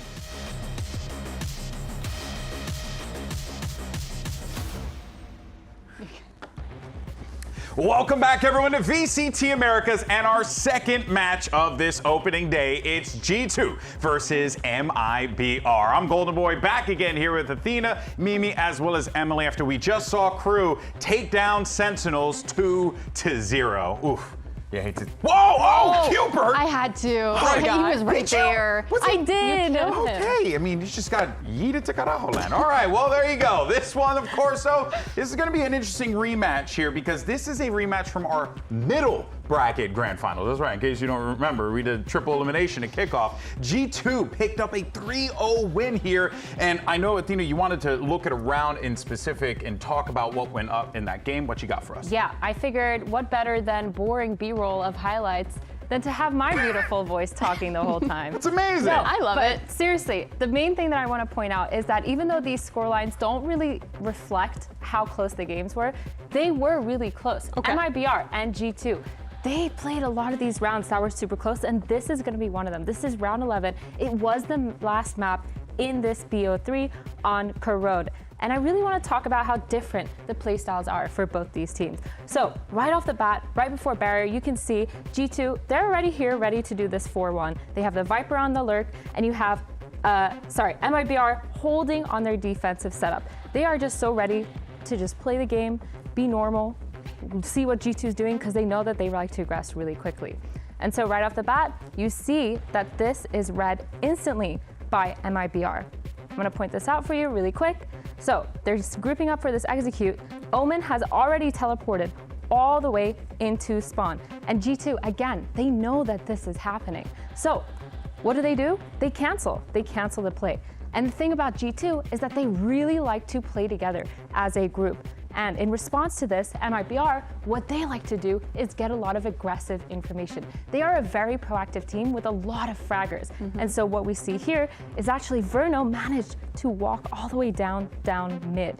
And he does get punished for this, but not before getting a pick. And I think this is where MIBR likes to play with a lot of their information, going for those aggressive peaks, whereas for G2, they like to do with utility. They like to group and get that information. And G2 is a very, very strong tempo team that likes to play either super quick or super slow. They decide that right off the bat, and this is one of those rounds where, again, after that pick, they equalize numbers, they're ending towards that A site. And another thing to look at is now Aspas. He's not playing super aggressive, actually. He's playing all the way back on this A site, and his teammate Mazzino is here to play as well. KO and Waylay, but that's not a lot of stopping power, or is it? Because on the other side of the team, or not, because Aspas is already holding his ult out, because they know that G2 has their ult as well. So he actually counters this ult and completely slows down the take, but it doesn't matter because look at how fast these rotates are coming in from G2. The spike hasn't even, or sorry, from MIBR, the spike hasn't even come in yet, and they're so ready to be there.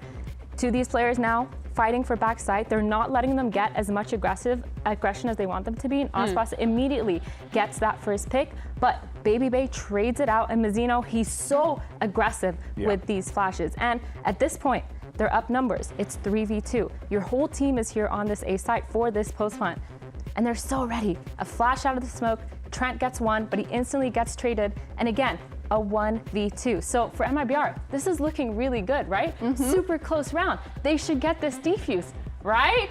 Wrong! Baby Bay almost yeets his chair off the stage, gets that 1v2. But again, this is what I'm talking about. The rounds are so close. MIBR, super proactive, taking a lot of that space. Yes, they're playing with a lot of ones. Up here. Yeah, I'm gonna keep this up here. Great still. This is, wait, let me zoom in too. Yeah. Okay, no, hold right? on. No, but I think that was a great breakdown, though, of why this game was so close at times. And the score didn't reflect it. The score did not reflect it at all. I remember we kept going back and forth. We were like, okay, it was a couple kills go one way. It could have leaned on MIBR's side. But the thing is, though, is that G2, Mimi, we've been following them for years. They're so good at ensuring that they get that round win, right? Like, that's their whole gimmick. That's the whole thing with them, and they're the best at it. Yeah, I think both these squads got tasked in this kickoff of playing into a meta that went against the style that they want to play. For MIBR, it was an Aspas who you want to see him on the jet, and instead we're in this Waylay, Yoru, Neon. These are the best agents, and they were basically never playing that full Yoru Waylay that was so popular in Americas, nor a ton of the Neon that defined the more international metas when you look at a team like Nongshim. G2, however, I think also had a meta that went against them. But for them, they adapted to it. In Americas, they dominated playing the double duelist, flexed their style for it, and then refined that when they went to Santiago and brought more of that discipline back against some of the best teams out there. Yeah. I feel like MIBR, with that same task, didn't quite live up to that adaptation in the same way. But I really think the changes coming in now with the Yoru nerfs, with the Waylane nerfs, a lot of this works to the benefit of a team that likes to play those other duelist agents and who also likes to play that slower, more defaulty, kind of traditional style that Fraud loves to call for his teams. Yeah, and we'll keep in the conversation as well on G2 here, right? You know, G2 did add Baby Bay into the roster this year, and he helped this squad get that second seed for Masters Santiago. And yes, results weren't what you wanted to see from G2, what I'm sure the G2 teams, Emily, or G2 players wanted to see. As we know, these guys always strive for perfection. But to Mimi's point, they took a lot of great ideas to Santiago, and I'm sure they took even more phenomenal ideas out of that event into Season 1. Yeah, and I think a big part of that was having Baby kind of join this roster, because early on, like Mimi said, we kind of saw them struggle a little bit because he was still playing like that fill role when he was filling for Elite. He was playing a lot of the Viper, he was playing a lot of the Chamber, and then when that wasn't working for them, they started to lean into that aggression that Mimi was talking about. We started them finding a lot more success, having a duelist like Baby Bay to kind of back up Jog, and even then, Jog was able to kind of come alive again in that meta that they were kind of feeding into. Two things I'm looking at for Stage 1 for G2. Number one, I need to see Jaw thriving on the Neon. He's a solid Neon player, but when he was at its peak, it was a double initiator, breach meta, where he could just full send. I think the best Neons right now, what they're doing is finding the right times to freeze, let their teammates scale in while they create a distraction, and then further the fight. Very tough balance to find, and I felt like it was off sometimes for him in Santiago. Number two, we need more from Baby Bay. He was good in Americas, but he didn't live up to the play that he needed in Santiago. This is his redemption stage to show that he can dominate again here in a meta that I think is going to favor him being that alt player, likely getting to play a lot of the Chamber here. And those are my two keys, really, for a G2 winning again in Americas and succeeding in London. Yeah, well, this team, of course, dominated in their region right here in the Americas. You can see the track and the success. It speaks for itself, but still looking for that win on international soil. For now, though, let's see what's going on with Coach Josh RT. Dryad had an opportunity to catch up with him earlier today. I am here with Coach RT from G2 ahead of the second match of today. And something that we noticed going into kickoff is a G2 that was a lot more aggressive, and you carried that on going into Master Santiago. How does that change or evolve going into the Stage 1? It opened our eyes a lot about how Double Duelist works and how you got to play it, all the little strategies involved. It's not just simply just run it down. It's more about comps that control the pace and you kind of surprise your opponents with it. And it's really strong, like in the right moments, right? And so our meta approach this time for Stage 1 is about like controlling that a little bit more, whether it be through the comps or with the strats. And hopefully it works out against MIBR. So more surprises. Yeah. Sounds good. Thank you so much. It's good to hear from Josh RT's evil twin. But of course, what makes him evil? The mustache and a goatee. Have you watched Community? Come on, lady. Unbelievable. I have watched Community. The guy doesn't know ball. Now, of course, though, you got the new G2. They got Giacomo, and this is going to be a player that is certainly going to be one that we want to keep our eyes on here, because we were actually just talking about, and Coach Josh RT was talking about it as well, you know, what the expectations are going to be for this team, for what their approach is, and obviously so much hangs on the balance when the dog is in the field. Yeah, I think to go off of Mimi's point that we need to see Giacomo to kind of fire it up a little bit earlier within the stage, because we've seen him be phenomenal. I feel like we've seen so much understanding of the duelist character, especially on Phoenix, which I love, by the way, which is one of the She always finds a way. Somehow, girl, you weasel that one in. One of the maps that G2 actually did really well on was Haven, and it just happened to be Phoenix, and I swear it's not because it's just Phoenix. I think Giacomo did a really good job of playing that. His reclears with those flashes were insane. The garage control with that Phoenix utility was almost phenomenal, and it just felt like everything that he was doing had purpose and it had intention, with his walls, with his mollies, even healing himself at the perfect moments when he was low, so he didn't have to be kind of a hindrance towards the rest of his team. And I think for this, when I'm thinking about his Neon when it first came out, it was insane. And I think based on the game we just watched with Dante too, his Neon movement was cracked. Yeah. And I feel like for me, I want to see that out of Giacomo. Yeah, I mean, early on, if we look at the struggles that he was having, he was playing Waylay. He wasn't getting utilized to his full potential. Yeah. A big thing for me is that they would try and play really slow, like old G2, right? But they were kind of leaving him on an island, and they weren't getting any advantage out of him. He was oftentimes getting pushed because we were in a double duelist meta where we just see them kind of taking space every single lane. And he was getting punished and shut down before he could even get started. And I think to add to Mimi's point is, even if they step away from a little bit more of that double duelist that we were seeing them kind of bring to life in Santiago and then the later half of kickoff, they still need to find a way to support him and actually use him to fight and take space and not just leave him on an island again. In my opinion, if G2 is going to win a trophy this year, John needs to be put in Neon jail, and he needs to show he's still one of the best Neon players in the world. Yeah, I mean, at this point, especially with how, prominent the Asian is, it just doesn't make sense. I think Jog's so good on the character. Yeah. Just let him go nuts on it, right? But of course, though, on the other side of the field, you have a stacked MIBR roster. The thing is, though, the last time we saw this team play here at the VCT Americas Stage, it was when they were losing not one, not two, but 3 BO5s in a row, in absolute heartbreak, Emily. And to start this off, it is actually Mimi's fault for giving that curse in the first place. It wasn't your fault. Calm down, dog. It was not a curse. It was a correct prediction that the team who loses upper final would go out 0-3. That was, but how could you predict that? That's so because it was going to happen. Wish that evil onto people. Yeah, it was going to happen. I mean, somehow they managed to fall back to Earth faster than the people in orbit right now. But hey, that's a good tie-in. It's happening right now. Right, in shout out 5 to minutes. the Artemis 2 people. They should be landing in a little bit. But yes, that's the thing though, Emily. They lost those 3 in a row. Mimi's curse aside, it is still a heartbreaking thing. But they're coming into this one, I think, still with some confidence because they got the roster to prove it. Yeah, they have the superstar roster that they want to actually find success with, right? And they have the capability to do it. But a lot of issues that they were having in kickoff was from their lack of chemistry and the lack of comms. Like, they were making mistakes that should not be happening that late in an event. Like, there were so many clutch rounds or man advantages that they just gave up because they weren't on the same page. They were playing a lot of solo, and that really just got highlighted in those best of 5s. Because we think early on, they won those first 2 best of 3s to make it to the best of 5 gauntlet. And there is when they started to, the cracks started to show, and they weren't able to fix that. Yeah, it was very prevalent there. You're really looking at Verno and Fraud to have to get things going here, right? Especially when you have such incredible options made available to you. Yeah, compared to the field, I think that the way that they were playing and the agents that they were picking was very different from everyone else. They didn't play nearly as much Waylay. They didn't play as much Yoru. When they were kind of picking these somewhat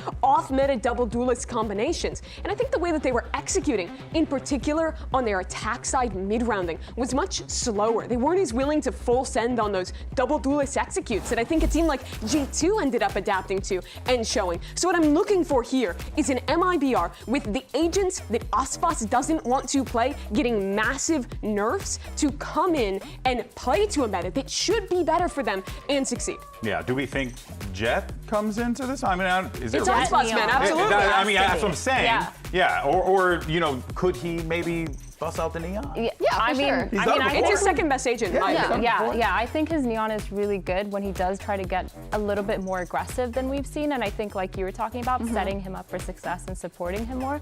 And I feel like kind of they were ahead of the meta with these picks, actually. Like, they don't have that way. But they were behind the meta at the beginning of the behind the meta, but now they're 2 steps ahead. Yes, sure.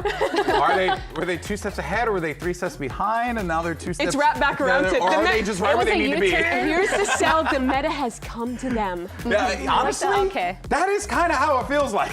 I mean, Nongxin won a trophy when the meta came to them with Neon being as good as he is. Yeah, we saw the nerfs come in, and we're like, oh, this is good for MIBR. That was like immediate thoughts, at least for me. So hey, listen.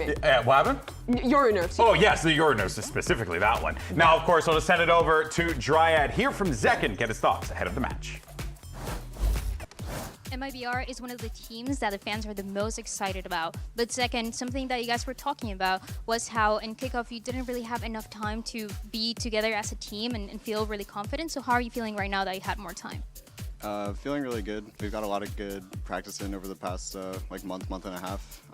The meta's changing. There's a lot of new things, but we think we're on top of it, and it should be a fun match.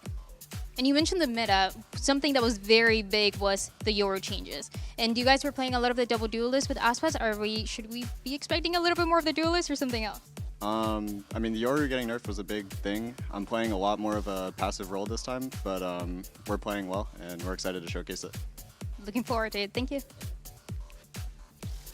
I wonder if Zekin is like relieved or not relieved about the Yoru changes. Hard to tell with him. He had a good debut on controller, so I feel like he can't be too mad about it, you know? Sure, of course. Now, it is going to be time for another 1v1 side selection skirmish. And up next, we have, an IGL battle. It's Valen versus Verno, the battle of the Vs. All right, let's see what happens here and who comes out on top. I have become quite a fan of these skirmish side selections. Who are you I hope so. Huh? Who are you pretting? You know, I'm gotta go with my boy Valen. He's actually quite good in these 1v1s. Yeah, he had an undefeated record Yes. until I think it was not the upper final. It was one of the late playoff games in San Diego that he lost. Yeah, he was the guy for them on this skirmish mode. And John Skirmish. Yeah, John Skirmish is what they called him on the streets.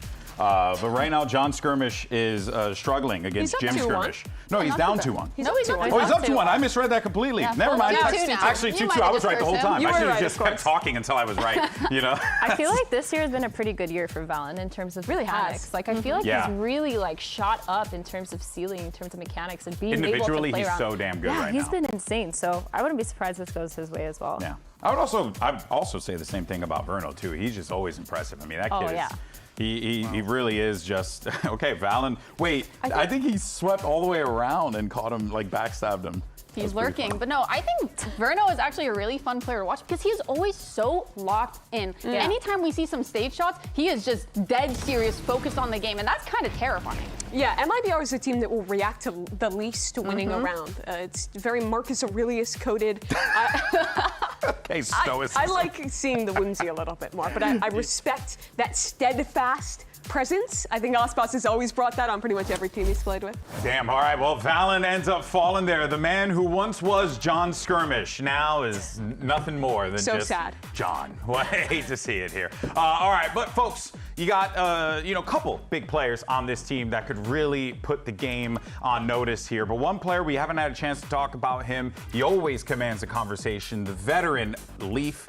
I mean, Athena, this guy has always been an X factor for this team, no matter what the role is. He's certainly going to come into this one as well with a lot of expectations, considering that he's going to be probably the one dealing a lot with these players in those final moments, right? Yeah, I feel like his consistency has been one of the main reasons why G2 stays in a lot of rounds. Being able to get really good timings on lurks and consistently getting 2Ks or 3Ks for his team has been kind of insane. And I think as well, his understanding of how to play around the map really sets the tone for a lot of the mid-rounding that we find G2 doing. I talked a little bit about how G2, they like to be a tempo team. A lot of times we see those 4-1s, and Leaf does tend to be the one a lot of that time.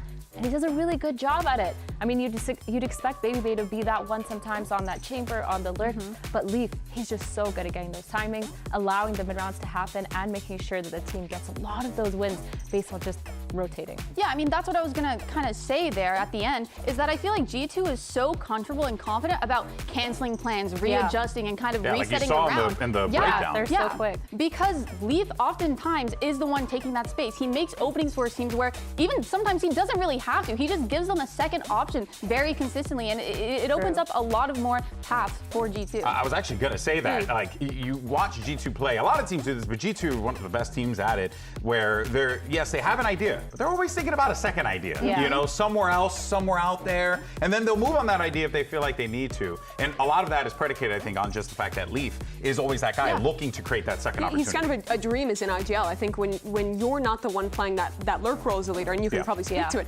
a lot of the time you're very reliant on that player, not just giving you communication, but accurate communication to give your information off them. And sometimes that's not just them being able to hear a certain amount of footsteps or have accurate info. It's their read that you then have to predicate your call on. And that requires a lot of trust, which Leaf demands. 100%. And also like finding the weak spots in the other team's defense. I mean, he does such a good job at it. And as an IGL, you can't see everything on the map, of course, especially when you're with the group. And he also just watches so much tape on his own time and and spend so much time prepping and coming up with these good ideas to know what to expect in the server. One of the most cerebral players that we have in Americas. Kid's a student of the game, 100%, and it's always been impressive to watch him do his thing here. But on the other side, though, right, you're going to be dealing with some great firepower. And one question on our mind is, are we getting some double duelists? Well, we got a little bit of a preview from Dryad when she chatted with Zekken, and Emily, it sounds like we're going to be seeing some smokes in Zekken's future. Yeah, I mean, if they were kind of hesitant at the start of kickoff to try to kind of just feed into that meta and run those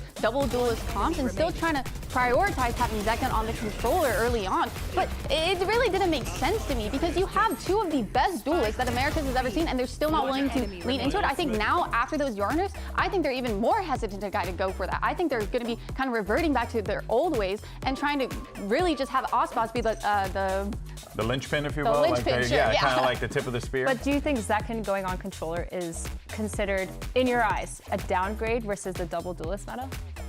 I think a little, but I mean, I think he's just following in Tenz's footsteps at this point. And we saw that by last. He kind of is a mini Tenz. It does mirror a little bit of what happened. He didn't have the temporary retirement into diabolical KO into excellent controller, but well, maybe we'll get there. Maybe the KO arc starts now or something like that. Yeah, exactly. Well, let's take a look at our predictions. See what we have for this matchup. And okay, a little bit of a split field here. We got a couple for G2, couple for MIBR, but the only one on this desk that is going for MIBR. Athena, show your work. Me. That's me. Very good. That's me. I did that. No, I thought that MIBR, with this time off, with not making Santiago, they have a lot of time to go over their issues, go over their mistakes, and be able to figure out as a team how they want to play. We talked about how they didn't really have that synergy, and maybe that played into identity as well. And maybe this was the time they actually needed in order to form that, fix a lot of those issues, still be able to set up a new meta with now Zekken on controller potentially. And I think it's going to work out well for them. For me, I have high hopes, and I think for them, this time off was definitely something needed versus a debuff. Yeah, I mean, we heard from Zekken, what was it, like a month and some change that they Long had time. to put some work together. We also saw from the community, I don't know if I read that right, 50-50 split. No one knows who's going to win this I think that's really fair. Yeah, I actually track with that because both of these teams are truly phenomenal, and we are in for a treat. This should be a great matchup between two phenomenal squads, G2 Esports, MIBR. MIBR, after losing 3 straight BO5s, they're looking for some revenge. And G2 Esports, well, they're just looking to do what G2 does every time, which is dominate Americas. Let's send it over to Triad and bring our teams out. Riot Games Arena, let's hear it for the next 2 teams taking the stage on this opening day is G2 and MIBR!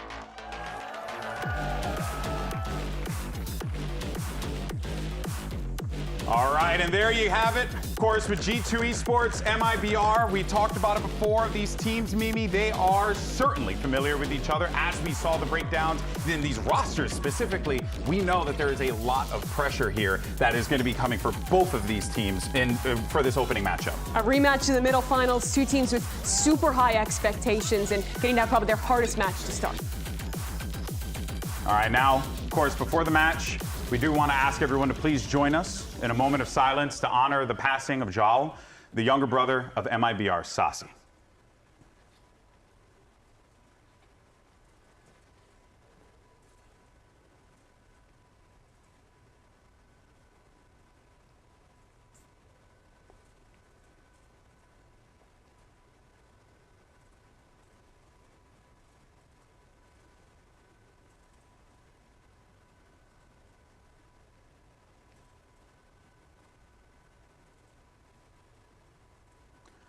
Okay, thank you so much, everyone.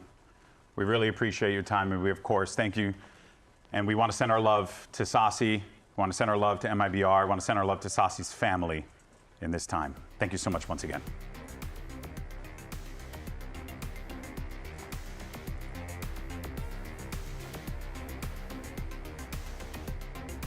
All right, so now let's go ahead and refocus here as we get ready for this matchup. Map select should be coming up in a moment.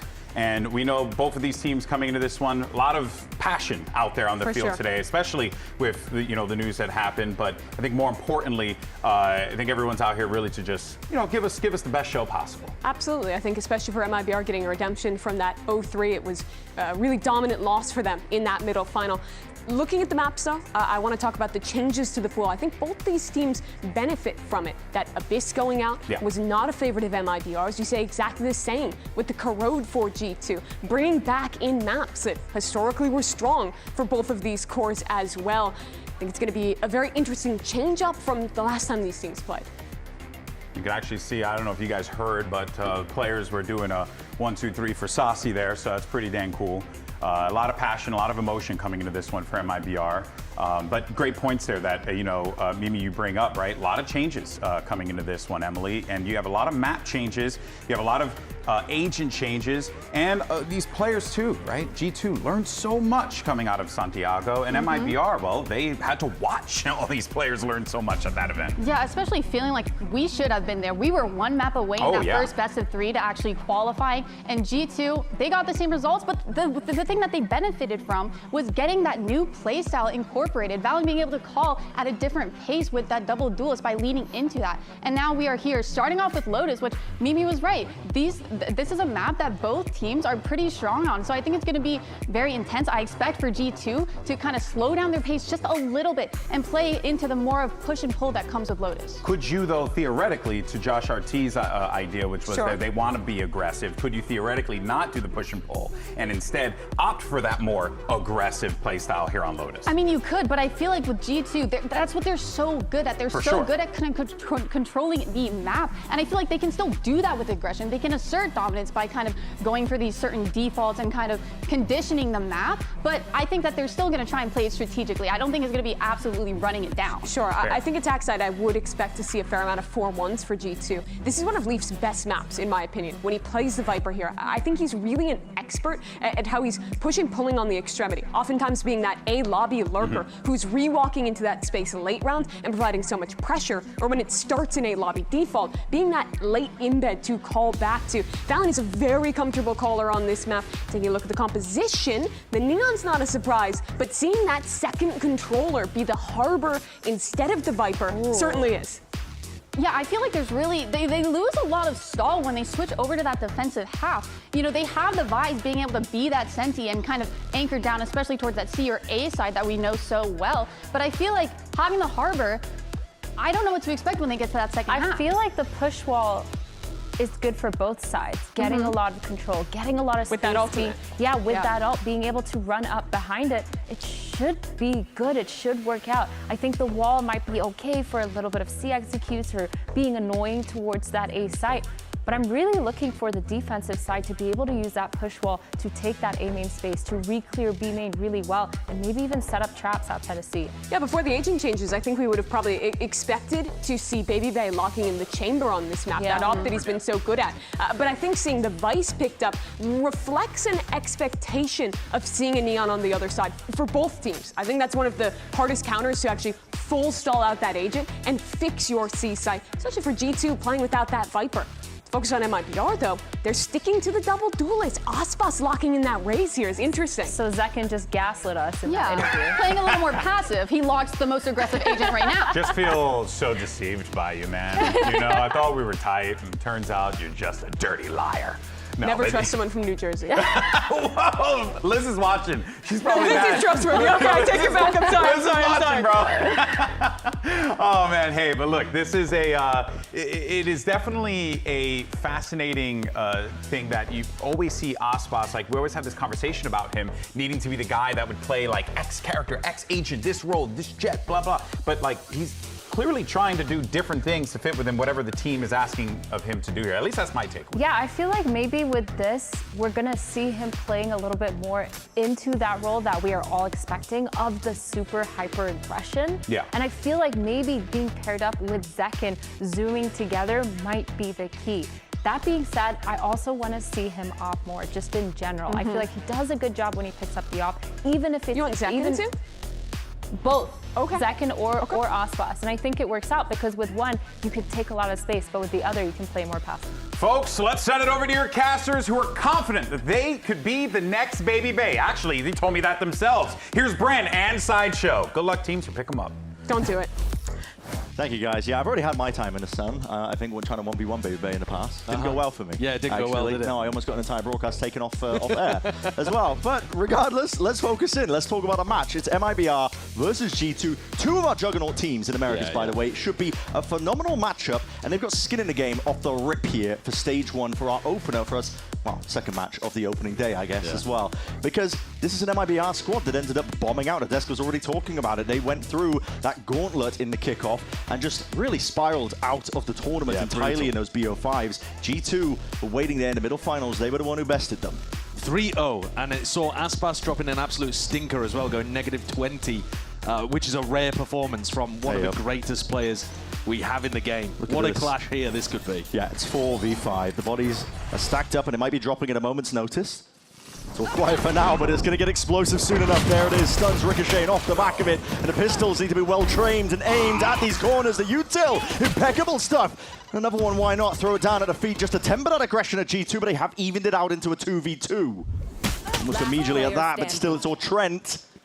That's nice from Trent, actually, just holding that angle for a little bit longer, expecting Verno to go for an info peek. Valen had the chance to slow the round down, and now it's just a perfect opportunity to do so. Tex has got no idea where these guys are going around the map. I mean, he's going to have information if they do end towards C. He's out in the open though here. G2 perfectly happy to wait this one out, let the round stew a little bit. You have a player advantage.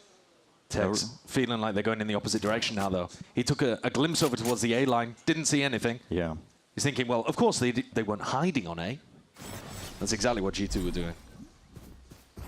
Waiting it out for now, but now looking to get a bit of space up onto this A site. The diligence here, making sure that they clear all the angles. Spike planted. Now the plant finally down as well, but Tex has got one hell of a meal in front of him. A 1v2. Not much util to his name. Single flash. Might not even want to use it, might just want to keep the gun out entirely. And a pretty standard affair from G2, doubled up.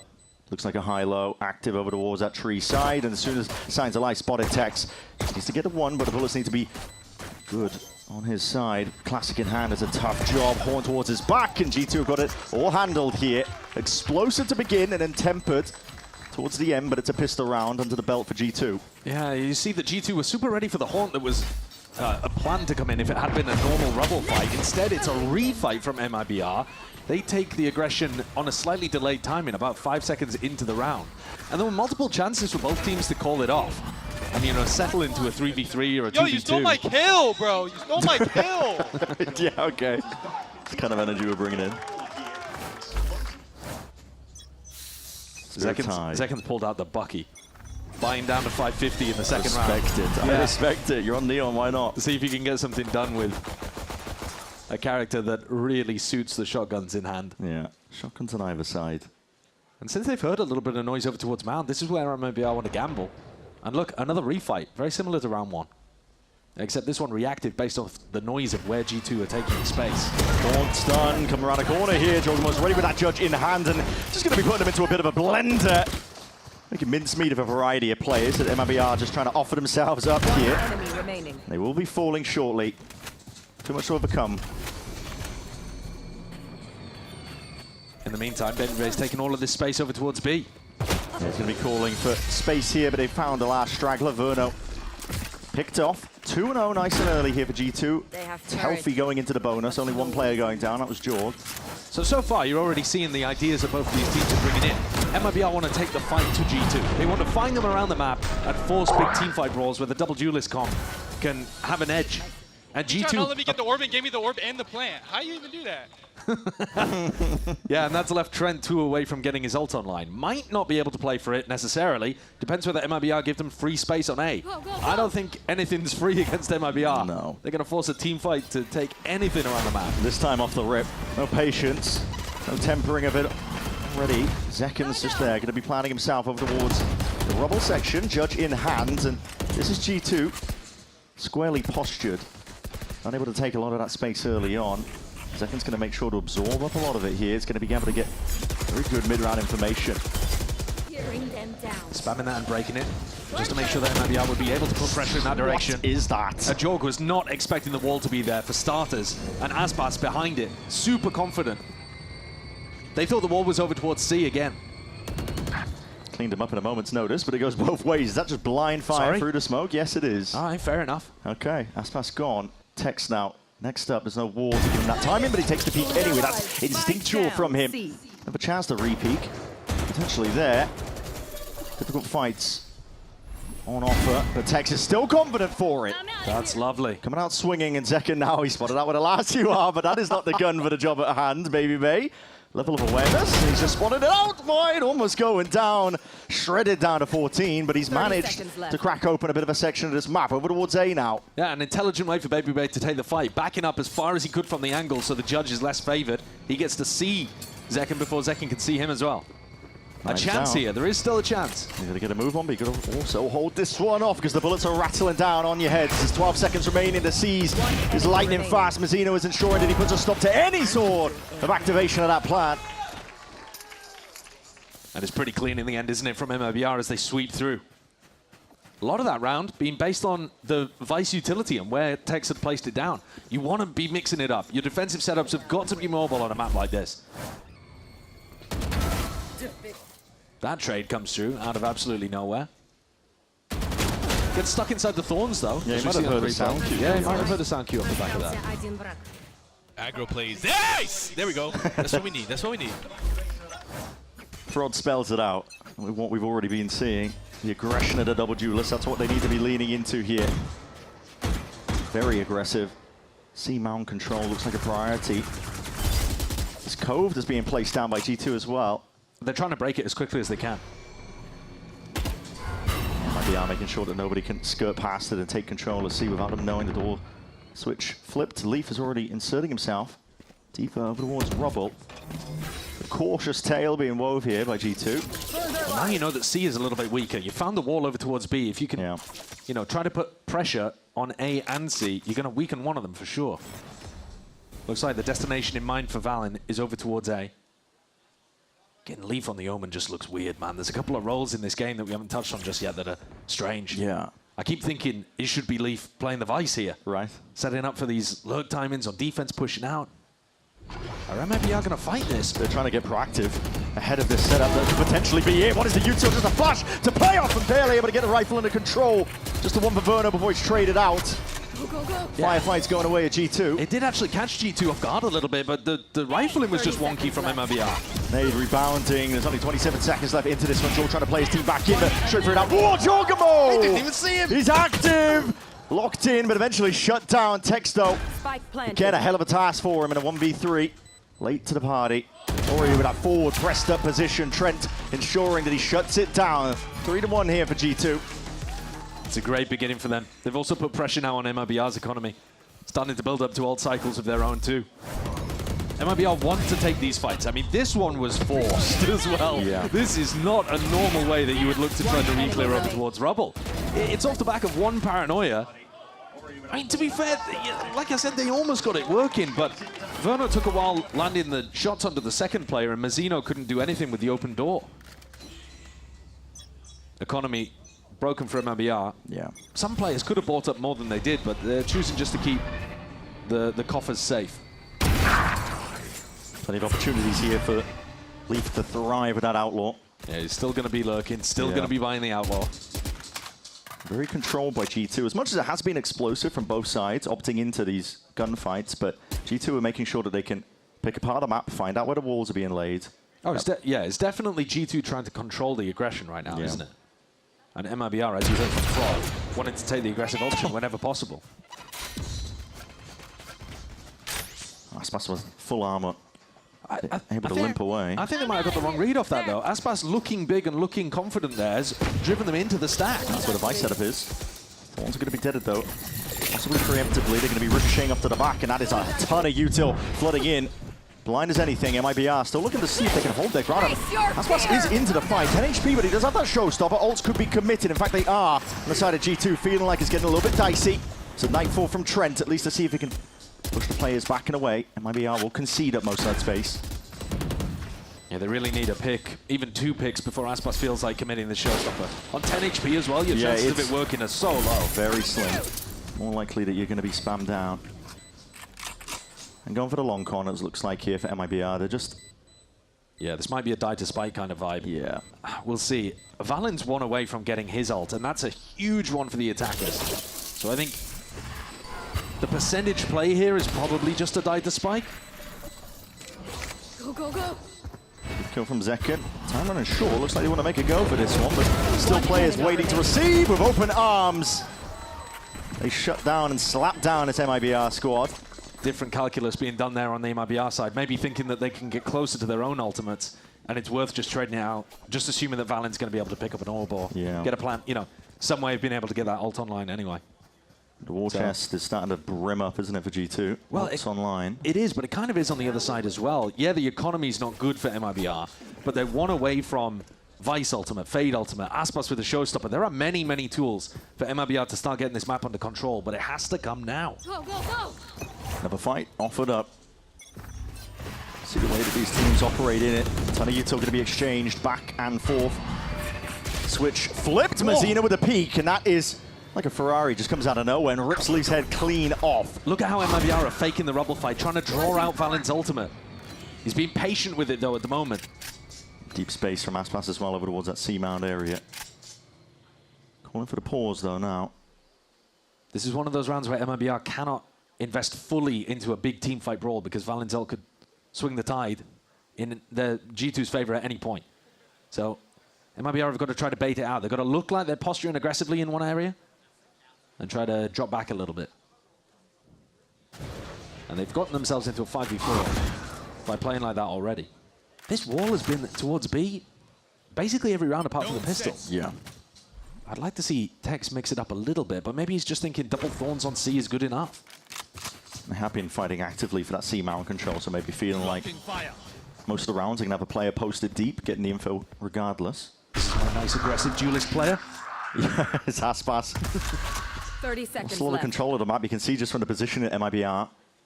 Incredibly passive, looking to absorb any sort of lurks. They know that G2 like to cut noise and contact up as much as they possibly can, but look at it activate now. There's only 20 seconds remaining. The Paranoia saved for a situation like this. MIBR, though, not to turn, swinging straight into the wall. Seconds there to trade it out. Showstopper! Aspas is there.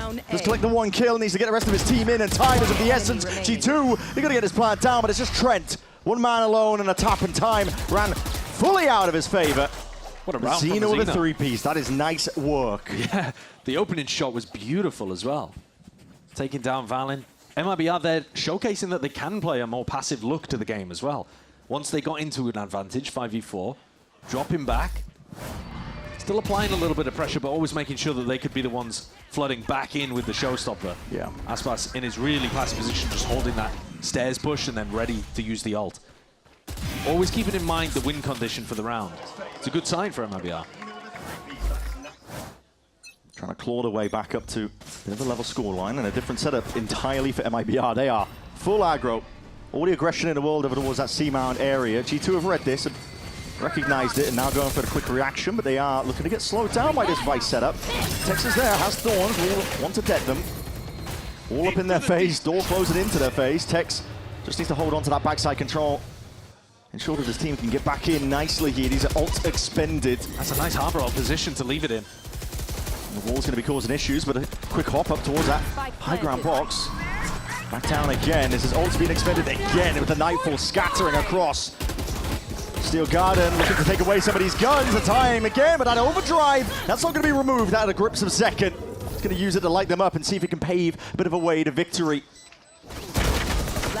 Wide swing, and Zekken running a mockery over him and a galvanizing into that round. Ridiculous situation to end it there. Tripled up in tree. Both Vice players utilizing their ultimates in that round, but yeah, I mean, Zekken at no point particularly affected by that. He's got the laser gun out at all times. He's just describing his, I'm just going to track them all. Yeah, okay, they were lined up. Oh my He's just full strafing away from them at all times as well. So difficult as a target to hit. Well, that round was chaos. It was pretty much every ult expended, right? It was, yeah. Yeah, it was literally just dump the ult bag as much as you possibly can. because that was the round that knocks G2's economy finally down. Yeah. It's G2 that have been in control of this map basically from the beginning, and now this is the time where MIBR are favored to equalize. So, well worth it on both sides to just be throwing ults into that situation.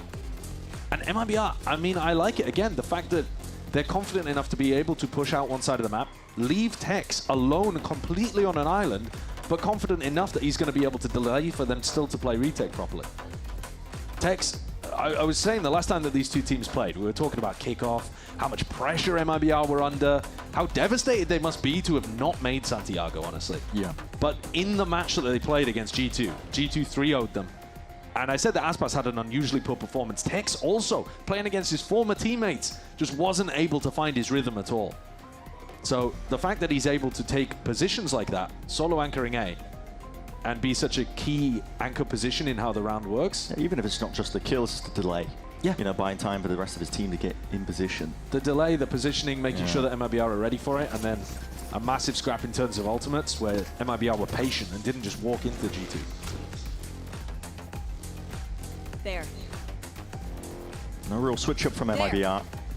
Still looking to play towards the strengths of their composition. This time, both the duelists in one place. Very similar setup, just reversed essentially from them. Satchel a little bit too early, but all good. MIBR full throttle over towards A. But the difference is the wall is not here, right? So Tex has one less tool to be able to delay this if G2 go full guns blazing on C. It'll get very tricky, especially with the smoke propped up, because it again, doesn't know if they're just lurking up behind this one. No more thorns. Util's being picked apart here. Not choosing to detonate it, but a series of unknowns swirling in the back of his mind as it sees the ult into the back. Is at least going to be done, taken out, but there's the thorns. Lay it down, hold on. That's a bit of anti-synergy. I mean, Tex is able to just really hold his own. Batter down the hatches. Yeah. He does a great job, though. He gets seen by the Omen, seized, and then he dodges the Neon stun anyway. Yeah. In theory, Jorgamo should be able to land an easy stun, but Tex is wily with it. And that lets him come back around and delete the entry player for G2. Very nice anchoring so far from Tex.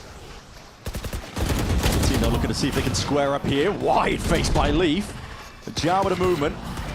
Taking liberties now. As the site opened up, Zekken is still here, still active, still alive, and as long as he's in the server, he's a bit of a problem for them. Damage being done, and that is pure disrespect.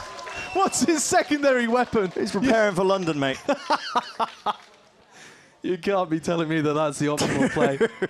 It's just unbelievable. I saw a knife kill earlier this morning in EMEA from a player that had used both of the shots in their shorty. And in that situation, I'm like, yeah, okay. Here, he's got a shorty, bro. He has a shorty, and he pulls out the knife instead. Nice, Zach. There we go. Get your one, baby. Get your It's about sending a message. Yeah, he's really sending a message. 9 and 6. Top of the scoreboard. Tex is expecting an adjustment here. He's anticipating a B hit. So he's put Thorns with the wall now on B. And he is so right. Constant adjustment to the setup. The Thorn's going to be used nice and early. It's a perfect read. Wall potentially, yeah. It's spotted out and even triggered. So a couple of obstacles at least removed from G2's path. And early on as well. So really nice proactivity from G2 to bait it out and not overcommit inside of it. And now, anytime that you bait out that level of Vice Util, I think you can go back over towards C. Because you know that Tex is not going to have the same tools to be able to work with. Gotta hold on to control, get that information, but spotting the Neon. Don't really want anything to do with that. Here comes Zekken on the long rotate to provide some backup. And Tex very much alone, though, this time around. Walls up. Looking to see if they can bait bits and pieces more. This Util, Baby receiving this pressure again. Aggro plays, but Verno, as soon as that switch is flipped, he does not feel safe. Quick evacuation out of main, and the decision is made to go over towards the B site, but Thorns removed. G2, though, they've got that firepower, the weapons, rifles, all trained on the right places. Crack open the B site, two-player advantage towards them. Plan can go down with safety in numbers. Watching for any sort of tomfoolery, Tex and Zekken. How the hell do you fight your way out of this one? The angle's watched. Smoke's propped up, and there's a shorty. Good awareness from Jorg. Tex is just looking to hold on to the rifle at this point, isn't he? Looking to back it all the way up. Yeah. It's a beautiful round called by Val in there. I thought they were going for the B fake into the C pivot, and instead They fake it again. Pump faking over towards C and still end on B after they baited out all of that Vice utility early in the round. And they completely caught the MIBR guys over towards the blue room. Look at this. Just walking through the smoke one by one straight into Leaf and Trent. Behind the play. Yeah, maybe thinking they were ahead of it, but the pace that G2 called. Yeah, Verno was just spiraling backwards, wasn't he? Because he tried to get on that deep B angle, and he just had to bunny hop out of there. We haven't really mentioned it too much, but Lotus coming back into the map pool. It's a big win for G2. Yeah, it is. KRÜ out is a map that they've been struggling with. Got into the floor as well. Lets them try and play their way in over towards that C-mount angle, but no aggro play from MIBR. It's again just Tex anchoring. This time with the wall. Yeah, with the wall. He's being a bit greedier for himself now, just in case G2 sends something in his direction. And MIBR getting Zekken posted up with a judge on a front B side. Aspas. It's on a bit of a perch here. Might be able to see over the smoke now. It's a little bit too high for him. Yeah, that's risky. It's specifically a lot to account for. Yeah, it's so tough. Triple face! Oh my! Oh, they knew. You'll be listening to the comments in a moment like that. Mazzino, just the one before the trade is online. G2 barrel over these A players. The entirety of the site now theirs. Fast and loose though is the approach from MIBR. They want to try and take this one with risks in mind. That's how you even the scales. It's a great stun. Pressure from behind onto Valid. He had a Prowler in front and a stun behind. Nothing he could do. 33. Mindful now committed. Cuts away the sound cues. Verno's not going to be able to hear too much, but again, the shots are still there, and he's found the slightest of gaps to play around with. Baby down and out. This is G2 with their backs pressed against the wall. It's awkward positions in terms of the anchor. Planted out wide against it, and they're just spotting back in the heads from a couple of these players. All called out. The comms clean. Now Leaf's position noted. One man and a 1v2. What can he do in a spot like this? Verno sticking already. The onus on Leaf. And Zekken honed in, locked in. Ensures that nothing goes awry. Would have been a lovely time for Leaf to try to throw out a floating one-way smoke. Zekken and Verno have got that locked up. The MIBR coordination looks like it has improved since kickoff. And maybe that's a low bar to say that you have to just be improving over time. When you just haven't seen a team for so long. I mean, it's been like 2 months. Yeah, these teams have taken completely different roads recently just because of the final games that were played at kickoff.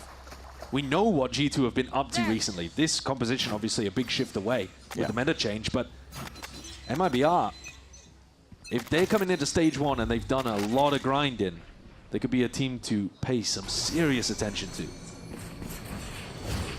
Has opened up again the aggressive proactivity. MIBR making sure that they are always keeping players deep pushed, getting information. This insertion from Jogamo, though, is different, new, interesting. Yeah, I mean, he's got a shotgun too. Bucky could do some serious work here. Call is being made. He missed it! He's just missed the timing, hasn't he? Being pressured from either side. A call was made now by MIBR, looking to clean up the space over towards A, but G2 running rings around them. Mazzino barely able to get the hell out of there. I think he blinded the whole bunch, though.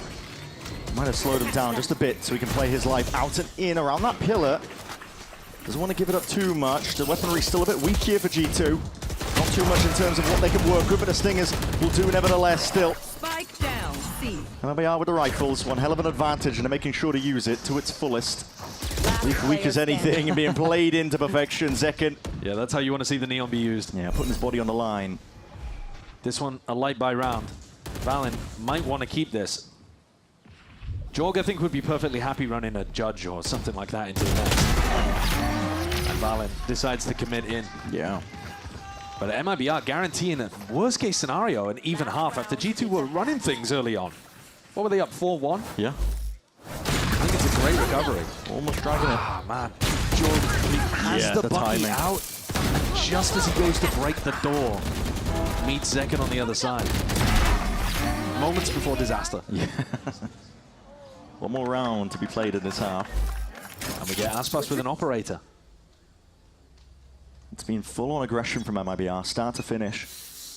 This might be one of the rounds where they do look to slow it down. They step towards the A side of the map. Deep B pressure already exerted by MIBR. Yeah, Zekken is not slowing things down. No. Pushed all the way out. It's no shotgun, but just a stinger for Jorg. Orbs picked up, ults built up. What does this look like for G2? Do they clear this? Do they think about it? Space was taken so early on, and the Prowler does connect, so pretty critical stuff. Ult's going to be used just to see if they can clear this one out. Spam onto the corner. Verno, he was looking to see if he can offset some of that pressure. How about the evacuation for Zekken to get the hell out? But he's paid for it with his life. It's a big loss. It also means that MIBR are lacking quite a bit of information in the final minute of this round. But they're so close to massive ultimates. Tex and Aspas one away from round-changing ults. Yeah. Bring them down. Playing We Take B as well to try to dodge this Vice ult from BabyBay. Deep ult now. All the ults going to be expended, at least with that Steel Garden. Clears the way over towards B. Nade to buy a bit of time, Aspas. One more kill, he will get that showstopper online, but his position, it's not ideal. He's just looking for a chance to just get involved. There's walls in your face. Slipping in through the back. Zeno is caught. Flanks accounted for. BabyBay has his eye on it. This is a massive 1v1 on the flank here. If Tex wins it, he gets Vice ult. Vitally important if the kills go his way. Aspas has an ult turned up, but he's 17 HP! And the ult, oh my! Showstopper rebounds against the floor, finds his way forwards, but Tex is dropped anyway. Zekken, when it rings, overdrive is there, but 7 HP. Surely not. How can he do it? Time running short, and one bullet will do the job. BabyBay, 3 kills in a round for him. And he drags it level 6-6. Great to see BabyBay back, top of the scoreboard, in Americas, looking comfortable. Santiago was a little bit shaky for the guy, but he's coming up with some huge moments for his team. Like I said, that duel on the flank was important, especially with Aspas doing this. If he had lost that or lost the clutch, the half would be in a much worse spot. G2 survive.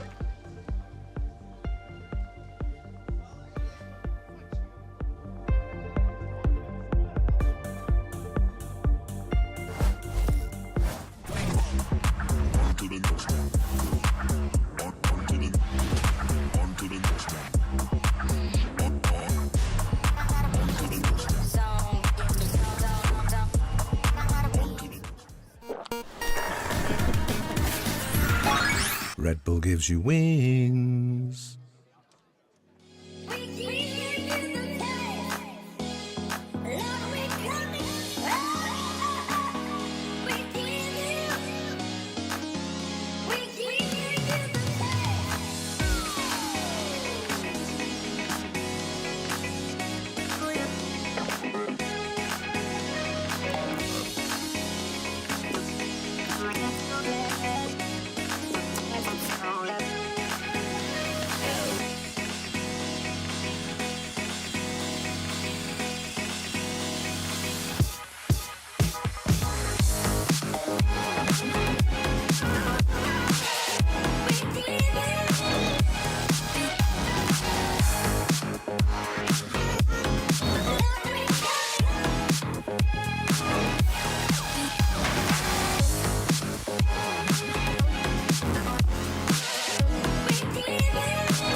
Even as anything between these two squads. 6-6 here on Lotus. Skinning the game off the rip here. Normally, you know, it's hard, I think, to see the reason, the light at the end of the tunnel when it comes to, you know, the stages, the group stages in general in terms of the stakes. But this really is a battle for the top of the groups between these two squads right here in week one. It really is. Group Alpha, you are looking at these two teams as being heavy favorites as the #1 seed coming out of it into playoffs. And I don't think that's underselling the other teams particularly. Like G2 and MIBR they're just stacked with talent. Yeah. It's outrageous. We thought that MIBR were going to be one of our representatives heading into Santiago, and then they crashed down through the bracket multiple times. G2 helping them along the way, a quick push down the cliff. That's why MIBR looking to show that these 2 months that they've had, they've not been taking time off. Well, they had a very aggressive approach to the defense, didn't they? So I think G2 will be expecting something similar here. But they just contact up. They cut all noise, walking up as much as they possibly can. And Trent was even the first one spotted. MIBR ready for the re-peek. Sees the signs of life, though. That switch has flipped. Thorns will delay. Potential to get G2 in position. There's a 3-player flank as well occurring. A lot of pressure now going to be onto Tex, but what can you do with just that Sheriff? Turns out quite a lot. There's 1 kill there! Make it 2! That is filthy work! Jorgamo just flew into the bullet. Quick little jump spot. Gets the acknowledgement that Mazina was looking for. Not waiting for it though. Stun waited out. Ricochets for now. Needs to be dealt with, and it is indeed the horn broken. Wall is making it awkward here. It really changes the dynamic of this side, but aggression still seems to be the name of the game. MIBR not content to sit back. They want to see if they can take this one. Crossing off names on the server, but Trent, no more bullets. Has to commit to the reload. Time is ticking. And again, the onus on him. He's got to push forwards here. No more time left to play for in a round like this. MIBR seal it up. Pistol round for them on that second half. G2 with so much utility actually to commit to that retake, but decided to go on the triple flank after pushing out C. And I think Tex is just such a hero here. Finding the first kill is, you know, about what you expect from him. But picking up a second onto Jorg, it suddenly just takes all the sting out of this flank retake. And I love the more dynamic post-plant look. G2 will tend to drop into static holds where they're holding crossfires and high-low layered setups. MIBR taking a page out of the more aggressive book where you are looking to actively hunt the retakers and disrupt them. It's always more fun to watch, in my opinion. Oh, yeah. Throws the opposition off their game, too. Yeah, it's really tough to play against. Yeah. But it's harder to execute yourself. It's easier to make mistakes and overheat and give away your life in spots like that. Yeah, for sure. MIBR clearly have been hard at work in the time off. Well, Aspas has picked up the Marshal here, which is normally a sign that you want to feed this guy a bunch of kills and see if you can get up the ult for round 15. But he actually didn't get a kill or a death on the pistol. It's kind of weird to see a guy come into round 14 with no ult points. And still, door opens up. Mazino's going to take that first contact with Leaf cleaned up. There's more players where that came from. G2. Clash on C as well. Yeah, they're hovering around this direction. Texas actually opened things up over towards that C side, but I think this might be just a full speed ahead. Go ahead. And a quick cleanup, for the rest of the stragglers. G2 laying into the sidelines. Some very weak players, but generally speaking, fairly clean for MIBR. They could afford to lose one player in the midst of all of that. And so the economy is going to be actually pretty good for their bonus. Jungle still. Nice! Zekin's more excited that they picked up the gun towards the end of the round. All right, I mean, absolute classic bonus round idea. Guys, we have weaker weapons, let's go B. Let's go B. It's the rank classic. It really is. Got to call it, man. Well, and that's why G2 have got a wall there. Yeah, ready as well to respond. They do have players in position. Just in case. Smokes, Prowler. Second as well, looking to see if he can bait this one out. Open over towards the top. Aspas went a bit of ahead of that one. Communication not quite clear, but the wall just completely cuts him out of the picture. I think Zekin was pausing because he heard the wall right in front of him and got caught by the C's as well. But like you're saying, slight miscommunication on how they wanted to take that. Harbor wall, it's cheeky stuff. Cuts off any sort of attempt of a pivot over towards the C side. It's normally what you'd want to do if the B hit goes wrong. Leaf's position is devious with the door open as well. You're just not clearing this properly, I don't think. Tex might be considering it. Stun though and a peek. Ready to activate off of all that pressure. Really nice trap. Prowler's good too. Trent's going to get the acknowledgement. Players are still lying in wait over towards B, but the door flipped open. Looking to see if he can gain some space over towards the C side. The Thorns detted. Bebe looking to play his life. Still a slide available for Zekin here and a judge in hand.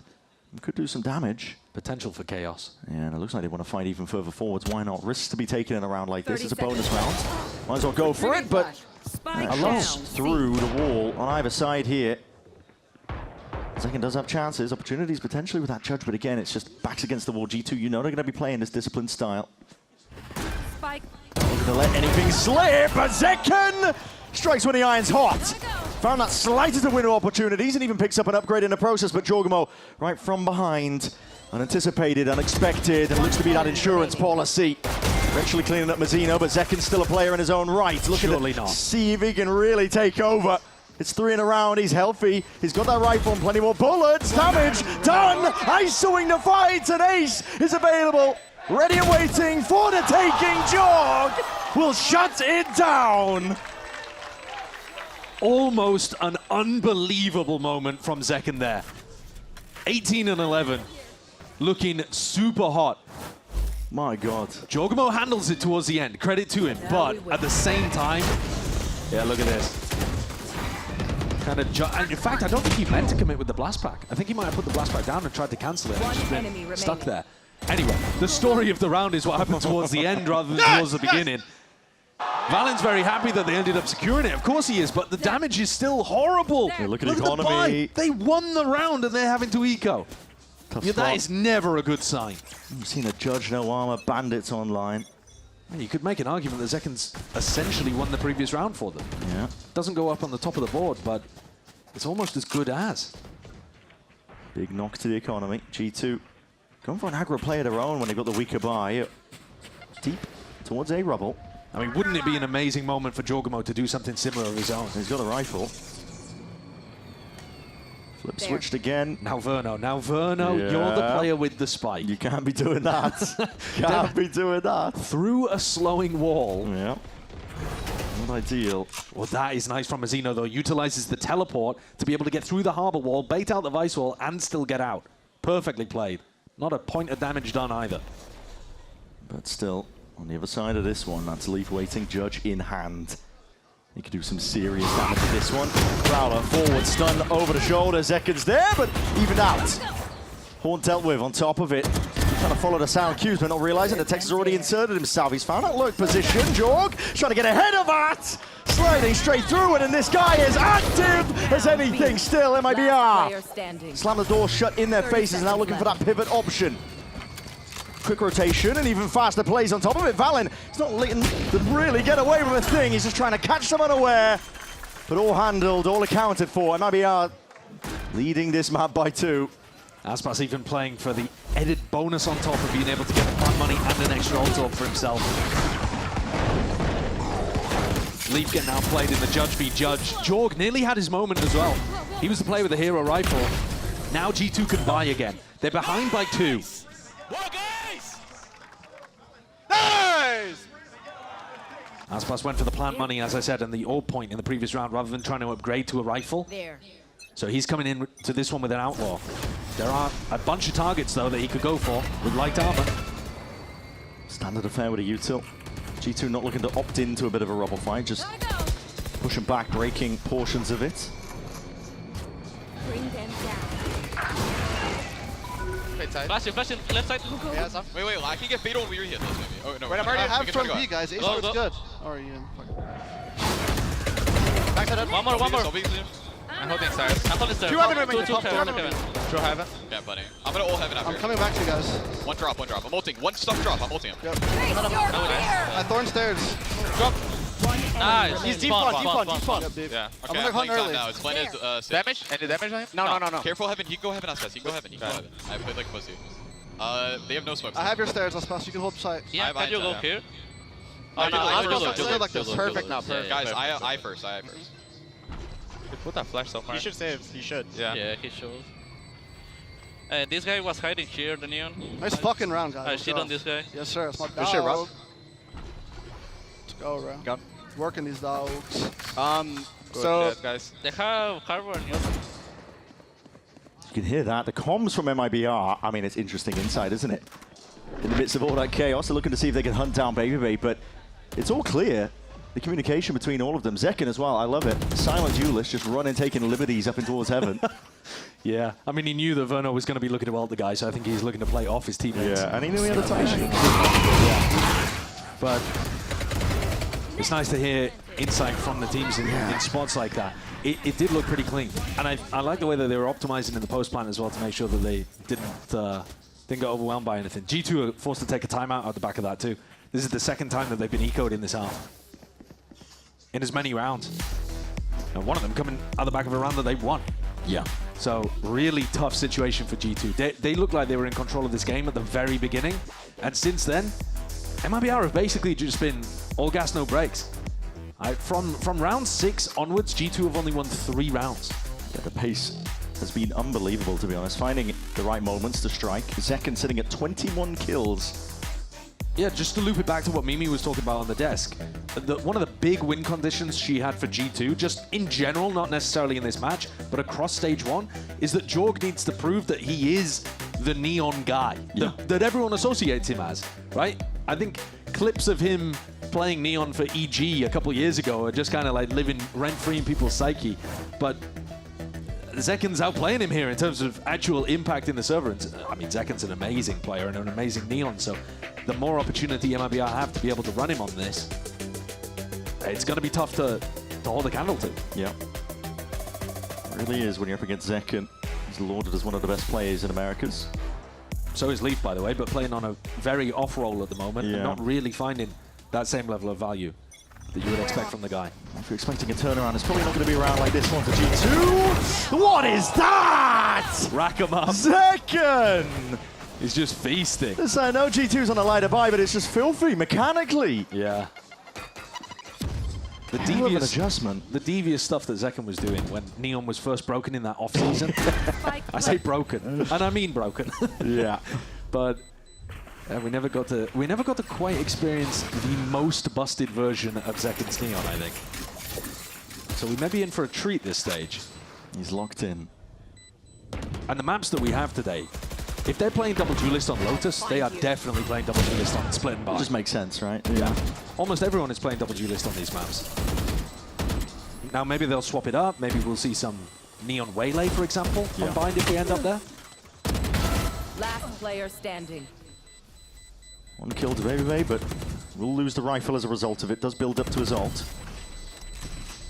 The ults are starting to get to a huge spot. And for both teams again. Yeah, considering that this next round either puts MIBR at map point or breaks the economy of, well, and breaks the economy of G2. Both teams are going to be hyper invested to throw ults into the next round.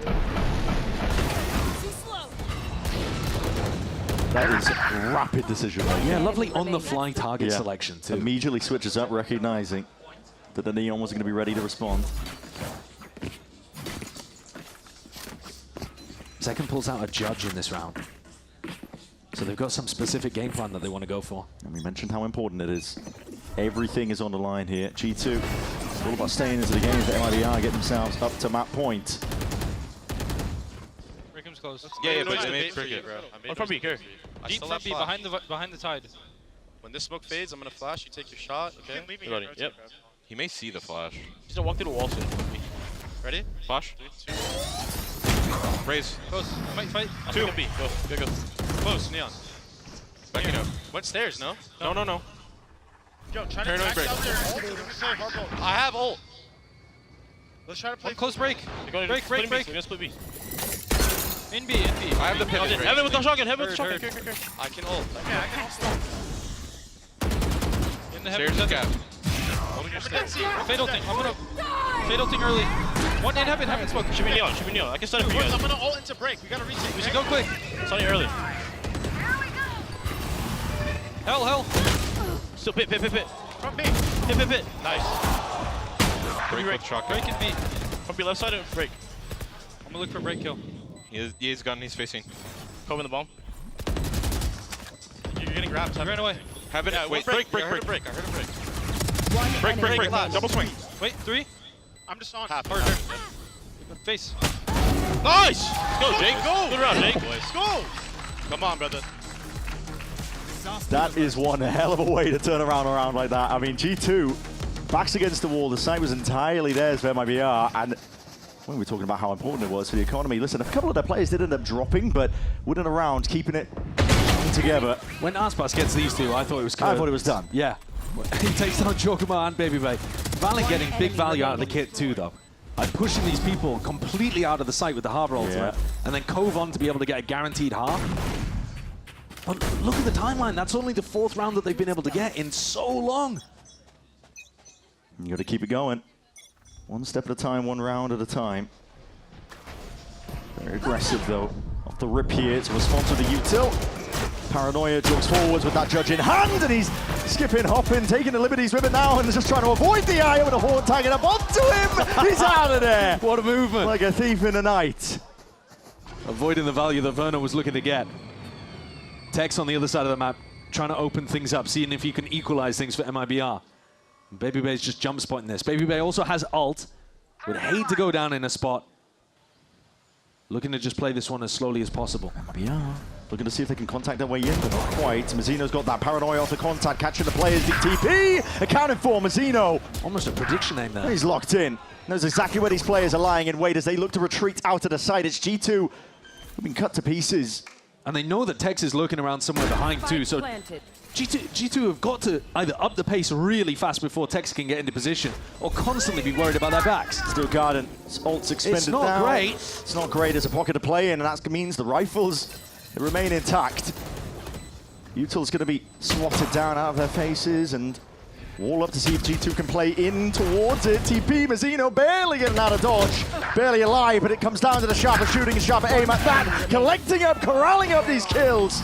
The players are dropped just like that. MIBR, they find their way to that 12th round. Match point. What a complete dismantling of that C defensive setup. G2, 2 players posted on top of it.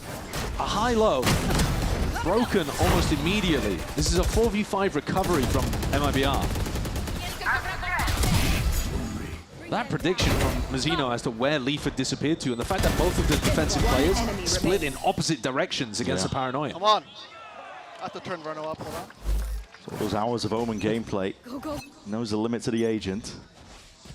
MIBR now on the precipice with an Aspas ult. And facing a double Bucky and a Sheriff, the buy is so bad. Yeah, the Aspas ult is one thing, Zekrom of a Judge is another. Deep TP, unaccounted for, not broken. Mazzino gets all that space towards backside. Deep push, it's reactive plays. Texas making sure to account for it with Leaf dropped. He's cut out the picture now. Spike handed over. For G2, this round means everything, but they don't even have the weapons to do it. Gotta hope that mistakes are made. MIBR offer themselves up. As it stands, it's a stalwart defense. Line now. They've got those ults waiting, ready. Overdrive is popped just to see if they can show a bit of chaos. Damage is being done. Showstopper avoided. Jorg with that Bucky. It's 1 kill. Barely there with a second. It's damage done, but unfortunately, it might just be done. Baby Bay can only do so much in a spot like that. 13-8 is the finish. MIBR. Absolute blinding pace that they play Lotus at, and they take it away. The first map in this series. The double duelist look for MIBR, so clean, and that's G2's map pick. A map that coming back into the pool is almost like home territory for G2. Yeah. And MIBR just kind of blasted them, to be honest. Ever since round 6, fully in control. G2, they've won 4 times in a row against MIBR, the last time that these teams have faced up against each other. It's a rematch of a 3-0 that we saw in kickoff. It feels different. Yeah, it does feel different. It's time well spent for MIBR. They've been biding their time, preparing, scrimming, practice for this occasion. They're looking to go one step further, potentially get their revenge for what happened in kickoff. Don't go anywhere. This match has been explosive, and I know you don't want to miss it.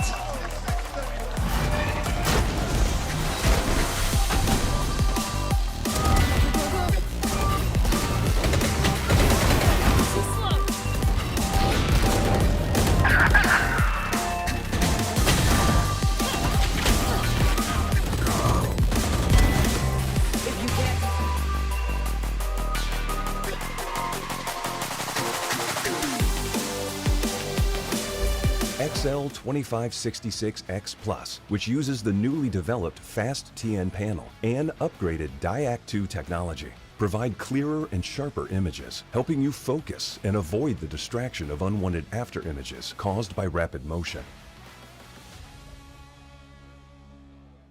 Zowie. Want to find your fastest server every time? Express like a pro and optimize your connection in one tap. Express and game without ISP throttling. Express and shield yourself from DDoS attacks. Express and choose the VPN trusted by gamers everywhere. ExpressVPN. Experience gaming the Express way. Fast, stable, competitive. Outplay the world. It's time to Express. Unlock free cosmetics, including Lightning Kicks Buddy and more. Scan to subscribe.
2v3 again. G2 with the suppression on Tex. That is tough. And Valorant delivers. Preciso voltar, mas agora deu soninho.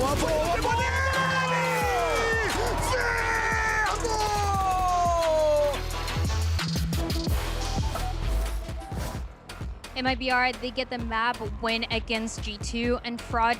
Towards the beginning of kickoff, you were going for an approach of Second that was playing a bit more passive on the controller. Then he started playing a bit more of the Yoru, and we just saw him running it down on the Neon. What was the mentality, what was the vision to make sure that the compositions with the Yoru changes were going to fit the team?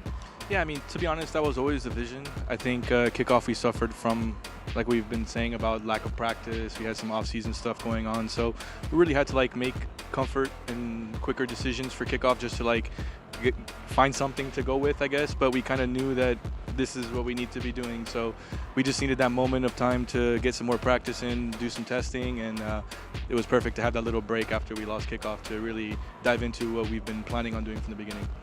We definitely want to see more of that Second running it down. Thank you so much. MIBR pick up a much-needed win, because let's not forget, this is a squad that got taken to town multiple times. BO5s could not seem to get those wins, and they pick up this critical map win. Kind of sets things up for them. I actually did want to talk a little bit about what we were hearing Coach Fraud talk about in that interview, because he was discussing, you know, the lack of practice, the timing, all that stuff. And it does really feel like, from what we saw in that game, Mimi, an MIBR that clearly has an idea of their identity right now. Yeah, I felt like MIBR in kickoff was behind a lot of other teams in the way that they were playing into the meta. There was a lot of agents that it felt like they kind of had to force because it didn't necessarily feel comfortable. I think especially with that waylay being prevalent then. But here, not only did I think the roles work very well for them, but also the way that they were team fighting and their commitment together looked so much better on than in kickoff. They were so slow that tournament. Their team fighting didn't look up to the standard of the other teams that ended up heading to Santiago. And here it was a complete 180. And Murder, the first half, these retakes exemplified it. Yeah, it just felt like they were finally moving as a pack that we wanted to see them do. And Zekin was leading the way. He was making that momentum, make it able for the rest of the team to just flood in and be able to fight together. And not only that, majority of the time they were holding hands. We did see buddy systems or group systems, and it worked out well because guess what? Almost every single retake was clear because they had really good spacing, really good trades. It's something that they suffered from earlier. Yeah, I mean, like Mimi kind of touched on, the chemistry and team play is what was really lacking in kickoff. And then we come into this map, and that's literally all they were doing the entire game, especially on that defensive half. They were having those really quick retakes because they were willing to kind of just over-rotate and play a 5-man retake. I mean, the one that we saw with Zekin and his ult, just 5-flooding from heaven and him initiating it, and the team being that support, being like following him in without zero hesitation is what we wanted in kickoff. Yeah, I liked how on the attack side as well, how aggressive they were in the post plants. G2's comp swapping in this Harbor instead of the Viper. You're sacrificing stall utility to have a stronger retake. And I liked how proactive they were to fight ahead of that utility and get early picks in these post plants to shore up the rounds instead of playing back. I gotta say though, it makes me wonder, when thinking about how they played with the Harbor, it's like I could kind of see what their idea was or what they wanted to try and do here.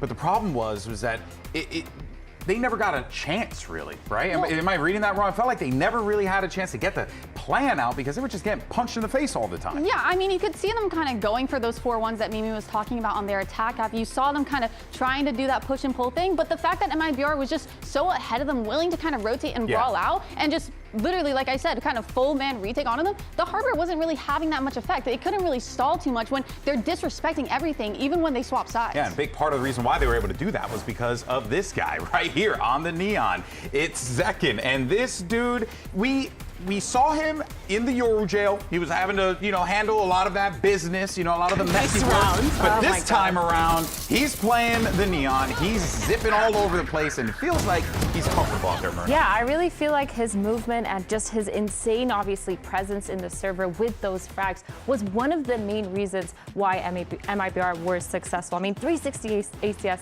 is incredible, but let's not forget, he is the reason why MIBR is no longer hesitating in a lot of those post plants, in a lot of those retakes, taking those early fights. And he's done such a good job at even entering. It's not just getting those frags. He runs, he zips across, and there's 3 people running in behind him, ready to get those shots off while everyone else is distracted. I'm still not 100% sold on the Aspas raise, and I'm still not sold on solo controller on this map. I still think that as they play against more teams and that tape gets watched, I think you really limit your options to be able to cancel and re-hit and condition in the mid-round that the Viper, or in G2's comp's case, the Harbor allows you to do. But I think the key today was fixing the issues that they had in kickoff. Fighting as a team, having excellent individual performance from Second, who is, I think, the key player for this team right now. Those were all 180s, and it's a very good sign for MIBR. Yeah, so far, things look good for MIBR. But on the other side, G2 Esports, they're licking their wounds, getting ready for map 2. Let's see what's going on with the coach, and we have Dryad standing by.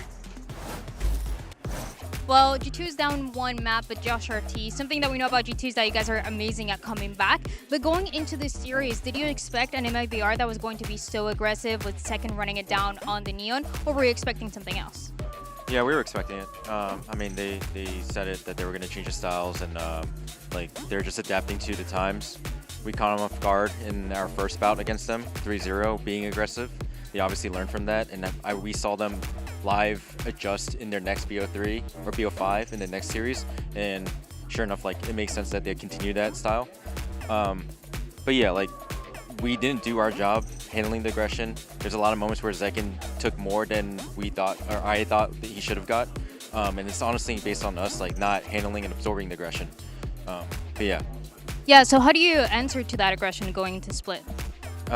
Again, more about us, just making sure like our coordination is tight, not rely on our own aim, and just make sure our team play is really strong. And that's something that we learned from Santiago.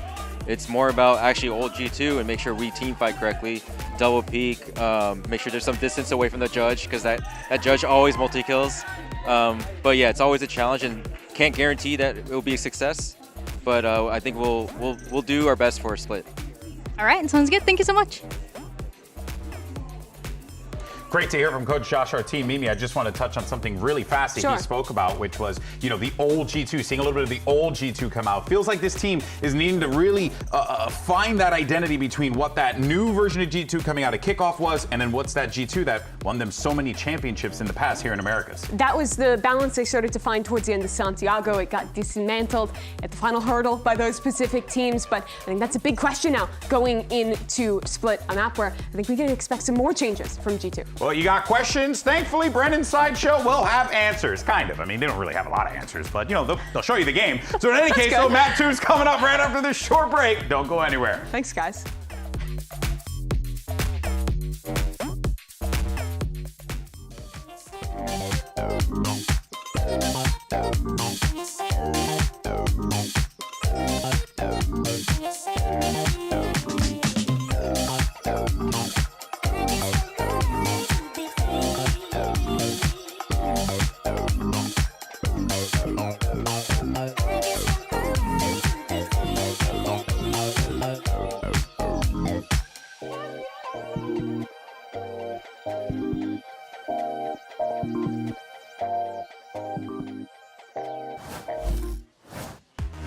What to think about and digest after that first map here. MIBR showing fantastic signs that they have really buckled down, I think, off the back of that break, and just come out swinging against a G2 squad that, to be honest with you, I think the narrative that's really been following them from kickoff was them kind of trying to find their form, find compositions, find ways to make certain maps work. And we're seeing a continuation of it because the experimentation continues. Leaf is still on that controller.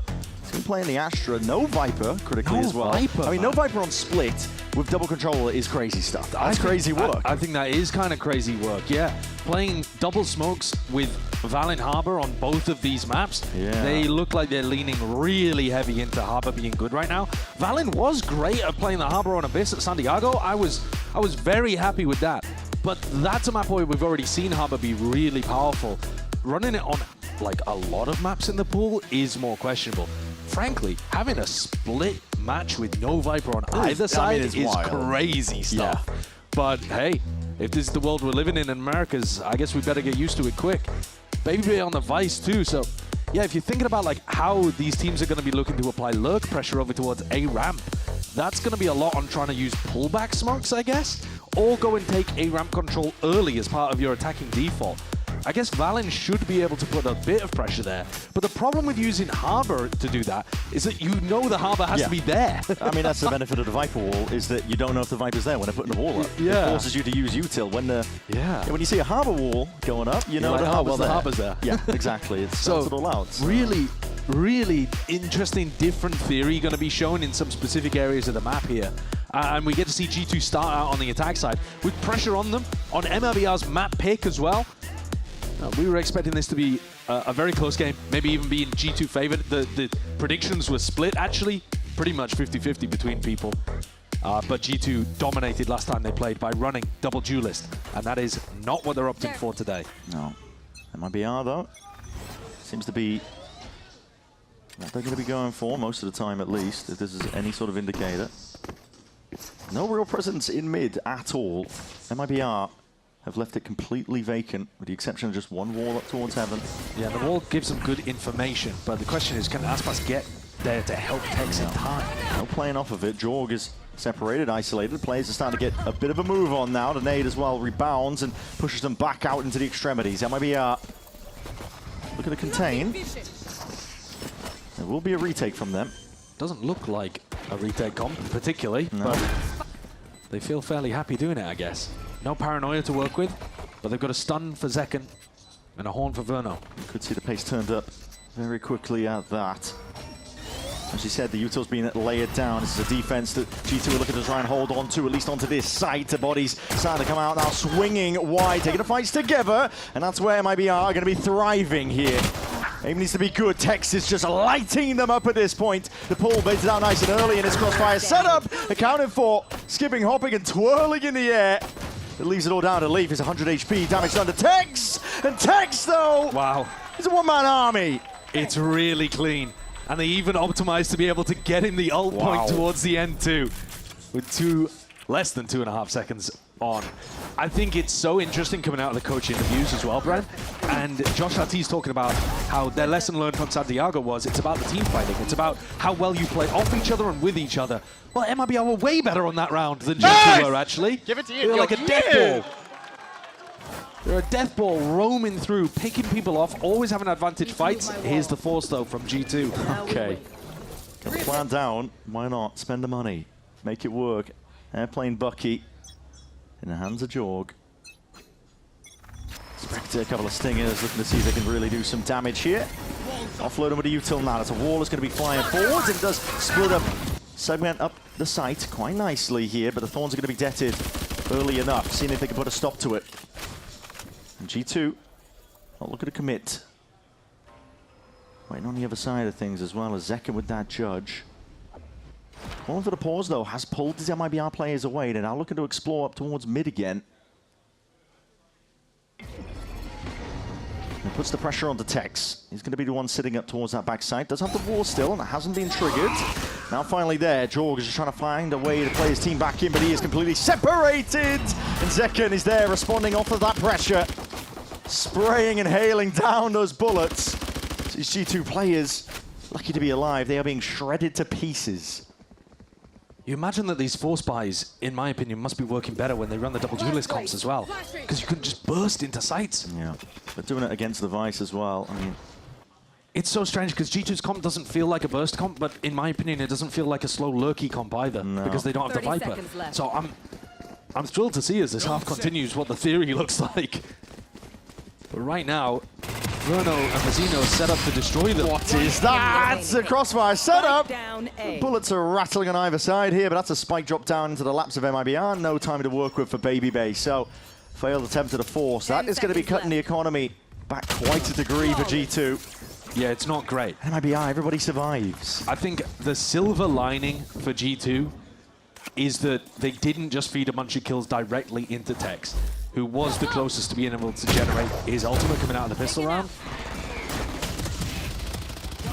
But there's an eco round coming up for G2, and so there's plenty of opportunity for Tex to work up to that steel garden anyway. I think if MIBR get big ults online, like Aspas or Tex's, it's time to be a little bit worried about how this half is going already. G2 lent heavy into the variance there.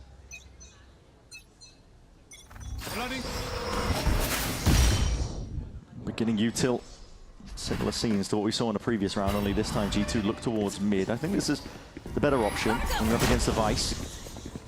Got to see if you can work the map a little bit. Pull the util out, make MIBR worried that you could have taken control. They've got this one set up. It's 2 players held down up into the vents, and Jorgemore peeks this alone. He's going to be bitterly disappointed. But he does have a Bucky. Close quarters combat, that's where it's going to be thriving. Might be looking for the call now, but just jiggling, biding and waiting. I mean, at some point they are going to drop into the vent. Look where the spike 3, 2, is going. 1. They're calling for it off the ropes, but it's disjointed. I'm not sure what happened there. Don't know. Was that supposed to be a fake jump? Oh, it's weird. I don't know. Wasn't together though. Wasn't synced up. That was really the only danger play that G2 could piece together. It was a fight that was potentially offered up for them. The util bogging them down. MIBR stunned up, but they've got plenty more where that came from. It's damage done. Trent's still kicking. In an ideal world, you do want to have Tex pick up this kill, but you don't want to give Trent too much time to make something work. No, 25 seconds. You still got to give him some respect. Yeah, and this is an isolated fight. Mazzino, he's alone here. No one else to play with because he's been spotted. Crosshair placement. Barely off by millimeters there, but it's Mazzino to clean him up. 3-0. As we expected. It's the same silver lining though again. They still haven't built up to any kind of massive ultimate that they can use in this next round of rifle round. But thus far, I haven't really seen anything that's making me super convinced as to what G2's game plan is on this attack side. So this next rifle round, I think, is really important. The G2 showcase that they've got something going with this comp. They set the sights over towards A. Well, I said that A ramp pressure as part of your default is going to be really important for both of these teams because they don't have lurky ways of going and taking it. These are the recall smokes. Oh, this one actually a full deployment of the Astra smoke. So using the Astra interim in place of the Viper where they would normally be lying, and now you can take a bit of space over towards A, but maybe I've been so good with these setups. Again, look at Tex. He's moved a lot of his util. He's already deaded it nice and early off the back of that pressure from that util. The wall. It's cheeky. Could be deaded, potentially splitting them up. Draw them over the top. That's the judge in his hands. Quick work. Zeno is going to be sent straight back to that spectator's seat. It's an opening kill advantage now to G2. Look to slow things down once more. Yeah, now that the wall is broken, MIBR are actually missing a lot of information. Aspas is stuck. Yeah, he's caught in the corner and needs some sort of bailout, but I don't think he's going to be able to get it. There was util waiting. Baby just offers himself up anyway. Looks to see if he can take that kill. Tex lying there, but Baby sharp. Make sure to dismiss it. Here in the drop down. This is just ridiculous. Using the ropes to glide around there. Go, go, go. Having fun with it at this point. Zekin, not much you can do in a spot like that. So G2. What a turnaround. Yeah, it's a good answer back. It's flawless from them. And actually, they're the ones now looking closer to getting big ultimates online. They've managed to funnel a lot of the points towards Baby, towards Trent. Can potentially look to play for an ult over here and get a big execute going. This round, Jorgemore did a lot, to be honest, though. I mean, a bit of fake pressure over towards A, pivot into A ramp. Let's go, boys. Good round. Let's go. Generating picks off the back of the Neon with the judge. Tex with the same kind of setup, anchoring over towards A, but this time with both of the duelists. Yeah. You're looking significantly weaker. Oh, this beginning util was just sent flying out from G2. Line drop down, Verno. This is so bold. That's incredibly brave. I mean, you have full fade util. You could use some of it, but no. Just wants to peek up into the angle. Bring them down. I have the spike. Now looking back towards that mid pressure for G2. I don't quite understand the defensive setup of having your Neon with the judge in front of all your Vice util, but they must have been convinced that G2 were going to go for some A ramp default again. Verno is getting constant information that they are outside B main. I mean, this is so brave. Nowhere to trade him out from a spot like this. He needs his one, potentially more, just to get the hell out. Prowler broken. It makes it feel like there's more people here. Exactly. It's so bold. They're thinking, why the hell would there be just one? But still G2. They activate. Cracking open the angles up towards heaven, and now that puts the pressure onto Verno. Finds his one, but eventually traded. Caught between a rock and a hard place, and knifes out. Jorgemore's way ahead of it. Timing's unaccounted for, with Zekin now going to be dropped. Tex has to look back in dismay as the round has just unraveled. Yeah, I don't really know what MIBR were cooking with this defensive setup. I think it just left way too much on Verno's plate. They also hard contested B heaven off the back of a single raise nade that didn't actually put too much pressure on G2. And G2 got fed 2 easy kills up there at B Heaven. It didn't honestly matter how hard Verno played that round. Even if he killed both in B main, I still don't think MIBR were winning that one. Kind of served up an easy opportunity for G2 to get back into split here. Yeah. Back-to-back, heavily impactful rounds in Jorg. Yeah, look at this. I think a bit too forced from Aspas and Mazina with B Heaven. Thinking the nade was going to give them free space, or at least relying on the fact that they could win a duel. And now the economy's in a bad spot. What a recovery for a team that lost the pistol and a force buy. They're now in a position where they should be drawing. Yeah, it's kind of unheard of. But G2 have done well. Put themselves in a position like this, and this time they don't use that overload of util over towards B main. They just contact in all the way. Go, ready? 3, 2, 1, go. Sucking backside. Nothing backside. One B Evan. They're flooding up backside. Nothing, we're good. We have sight, boys. Save your thorn. Yep, nice. I'm saving it. Look Plenty at for my flash. heaven, guys. Fight left with the flash. I'm walling. That's good. Okay, They have Visol. They're gonna Visol. I have Neon. I have Neon picking. Go right. Face your fear! All for my flash to fight left. Hell. Fight right. 3, 2, 1. Oh, default. Heaven, he's in smoke. I'm chilling. Playing around the smokes. Raptor, guys. One hell. I'm giving that smoke. I'm not. I'm playing soft. Harden. Never mind.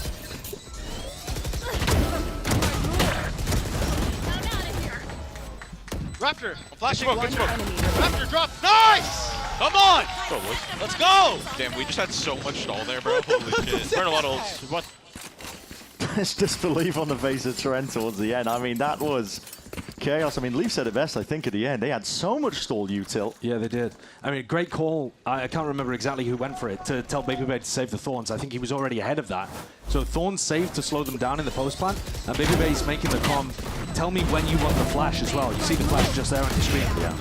At the newsstand, ready. You know, it ended up getting smoked off, but they're very much thinking about how they want to delay that. And to be honest, there weren't even that many comms in the middle of the team fight because they weren't taking contact with MIBR until super late. And they were all playing inside the smokes. The smokes on smokes. Yeah. But a nice post-plant hold for G2. If you let them into the site, this is going to be a difficult comp to retake against. And like I said, I don't think either of these teams are particularly playing retake compositions. Maybe you could argue that G2 are going to be able to flood defend off the back of a harbor wall here and there. Sure. But generally speaking, I'm expecting both of these squads to look to either want to fight in front of the sites if you're MIBR, or have people fairly heavily anchor. And MIBR have been letting them get in a bit too freely, I'd say. Yeah, adjustments need to be made. That's why the timeout's called. And you're right. I mean, at the beginning of these few rounds, we were seeing MIBR really posturing hard over towards that B main angle. They were fighting tooth and nail. Verno at some point was alone doing it. Yeah. One of the things that I think is a bit weird about the way that we're seeing MIBR's idea of having Zekken play the Neon and Aspas raise, I mean, it fits them like a glove, but it is going to make Aspas's op just a little bit more difficult to play. Sure. You want this guy to have an op in his hand quite a lot on the defense sides here, but he's not really playing op characters. And speaking of, BabyBay, he's getting a ton of work done. A lot of value in kickoff for this operator. Role was a little bit more suited, but this time attack side, lurking up and mid-presence. Recall at the start, MIBR ahead of it, looking to re-clear up a bit of the map, clear up the question marks, but it goes on either side. Pure contacting. They hear an abundance of this Vice util, the wall up as well, causing issues, but Jorgemont just slips to the side, and Tex, he just got a glimpse, but he made sure to make the most of it. The deep TP into the back. I mean, Leaf, not even a TP, he's just sprinted forwards and around, and he's broken the angles a second. None the wiser. G2 already snapping to the side, a lot of damage done with those pellets, but this is pure anarchy. And it's MIBR looking to see if they can piece and peer through the fog. It's a 3v3 and there's a Vice wall up at the top of A Heaven here, so Tex knows that they can't be deep. Tex trying to go for that one, just gets the one before the trade is intact, and now it's a 2v2. Whichever direction G2 go, it's going to put pressure on Aspas or Verno. One of them's got to be the hero. And BabyBay's op sings out again for the second time on a very similar angle.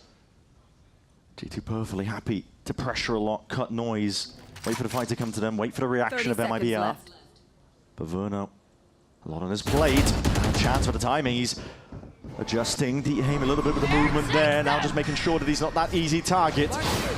Nightfall, Prowler, all going to be used. Baby isolated near sighted, but he has that shorty. Trent's going to go for the plant. Time pressure. Hard commits to it. Baby jiggling, feeling uncertain. Verno looking for it now to seize. Lay it down at his feet. He just needs his kill and he needs it now. Lighten him up. Highlighted. Leaves it into the 1v1, but that is a rapid reposition, and I think it's unaccounted for. Yeah, he has no idea. Trent playing into the main angle. Plant might not even be for him. 5 bullets. He's tried to fake like he's dropped as well, and Trent is not buying it. Still holding on to that space and time. Really starting to mount. The pressure's there. Werner's running out of outs. Got to make moves now because this is it. Got the chopping blocking around like this. Got to go for the whole stick. Here's the footsteps, but again, it's Trent who plays it perfectly. Time pressure just a little bit too much to overcome. And Verno can't keep the gun either.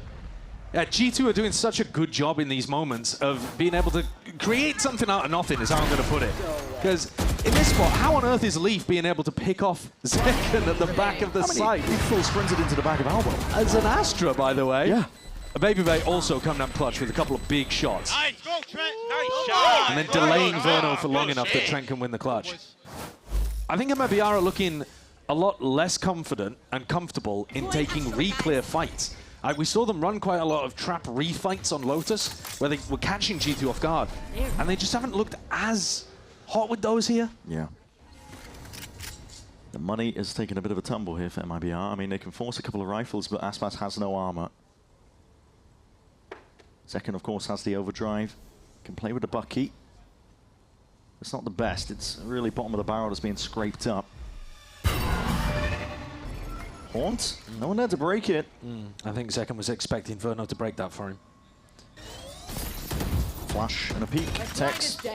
Be careful about it. Util's being handled and accounted for. It's a good bait at a wall. Leaf even managed to pick off Verno. Up the gut through mid. Second down to 2 HP as well. Leaf doing so much. Yeah, the uncertainty continues here for MIBR. These little pressure plays that G2 are finding. Across the map. Bit of noise. And then cutting all sound cues, forcing MIBR the ones to react, make moves, and now going into a bit of an A split. There's a lot of space here for Baby. Not too sure if he's aware of the fact that they do have 2 players anchoring towards the side, but now spotting them and elbow towards it. That's so much damage. That second overdrive was unleashed in his hands, but he was low as anything. Will be put back to rest. 2v4. Valin deleted Mazzino in the midst of all of that. Spike and now Aspas got to make something happen. Doesn't realize his back is open to Leaf. Yeah. Leaf doesn't even have to strike at this timing. Playing this position, he's the insurance policy.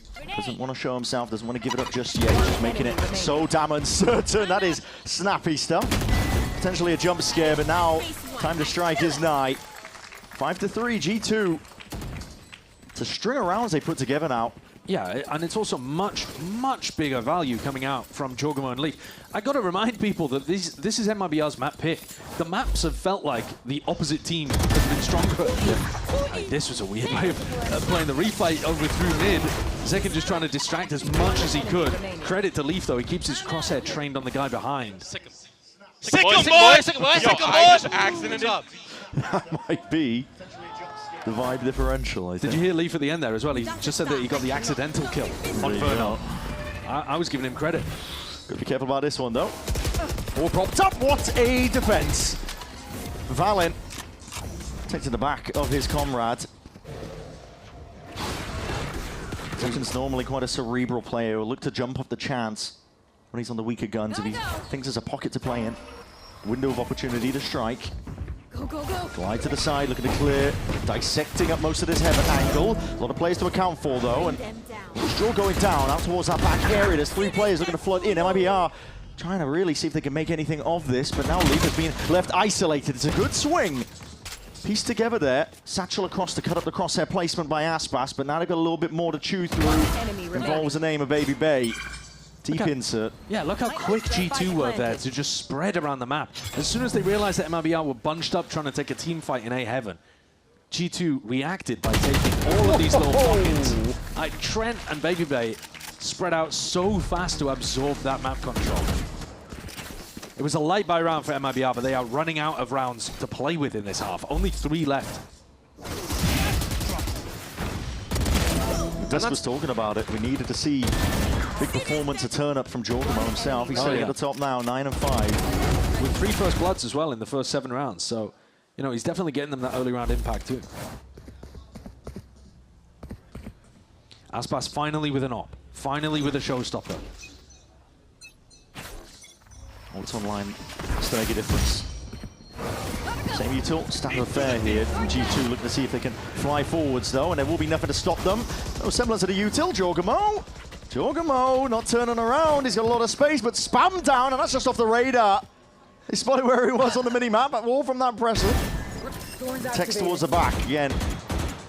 It's fantastic. It's fantastic information from Verno. It looks goofy from his position, but he just gets to tell Tex that is a fake, 100%. Just pinging it out.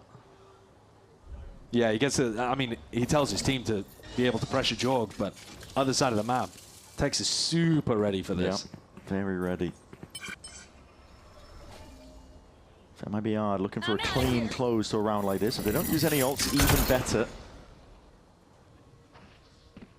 Don't cess. G2, no slouches. They're going to be looking to find ways back in, but they are heading straight into that Vice setup once more. Not just that, plenty of players waiting in the wings. It's a bit of an awkward wall to try to bait out, but they've been doing a good job with it. Smoke gets them into the 30 pocket seconds area. left. Seconds holding to one side of this. Going to be waiting for it to dissipate, and as it does, looking to see if they can strike. G2 waiting, biding their time for now, but now the flash and the peek and the spray down from Tex. Controlled in the chaos. 4 kills for him. Had a great day today, hasn't he? It's a really good turnaround. Looking very comfortable in these anchor spots over towards A. Been moving it around as well, but mostly situated on the A side of the map.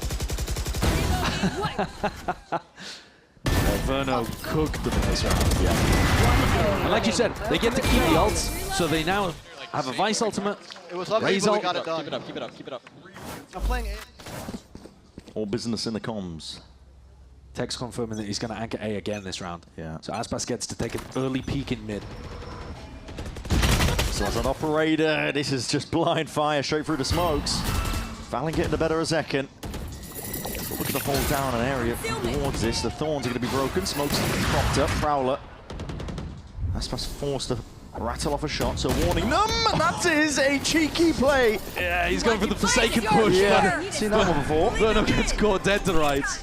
Someone have to play off the back of this. This is a showstopper now going to be used, expended, looking to see if he can find that target. Jorg is down. Put a counter around like this. Fake pressure on fake pressure, but another ult is lying in wait with that Steel Garden. Slight pocket. Narrowly avoided, sidestepped for now, but the wall is a bit of a greater risk. It goes up both ways though with that Steel Garden. It's enough, it buys a lot of time, even for that Cosmic Divide to dissipate. G2 once again call for the pause, but MIBR trying to get ahead of it. All grouped up, 3 players looking to strike, but Aspas has only got an op to make this. It's an aggro play. Risky business, and these players are so damn unaware. Cove activated hard and now, but now we'll see what they can do as it dissipates soon enough. 30 seconds, noise is being made, and now it is. Blinding fires, crossfire set up, MIBR! They take control of the situation. Baby Bay has got so much to do from a spot like this, but G2 were not expecting that. That's such a silly end. The G2 players crouch walking in, being very, very sneaky. and then somehow when the Cove drops, all 3 of the MIBR players find a target. You know, at no point were they... It really did look like Leaf had no clue that there was going to be players on the other side of it. Nice comms.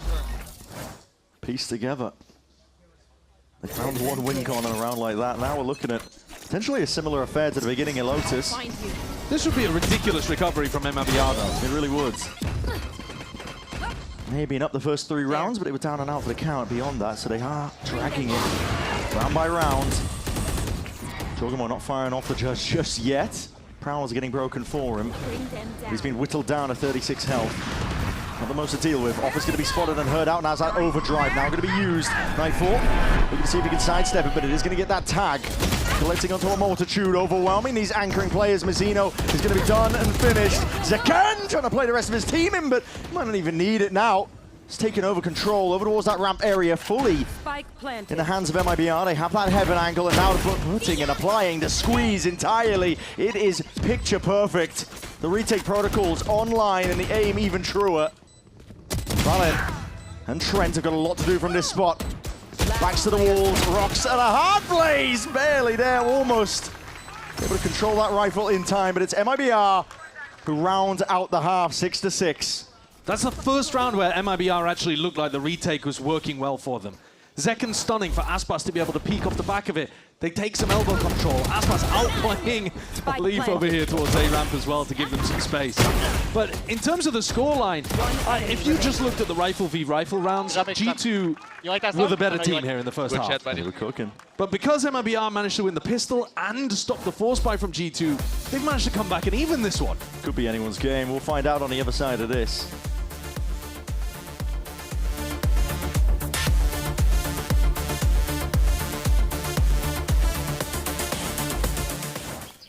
Not much longer now, and I will also take to the skies.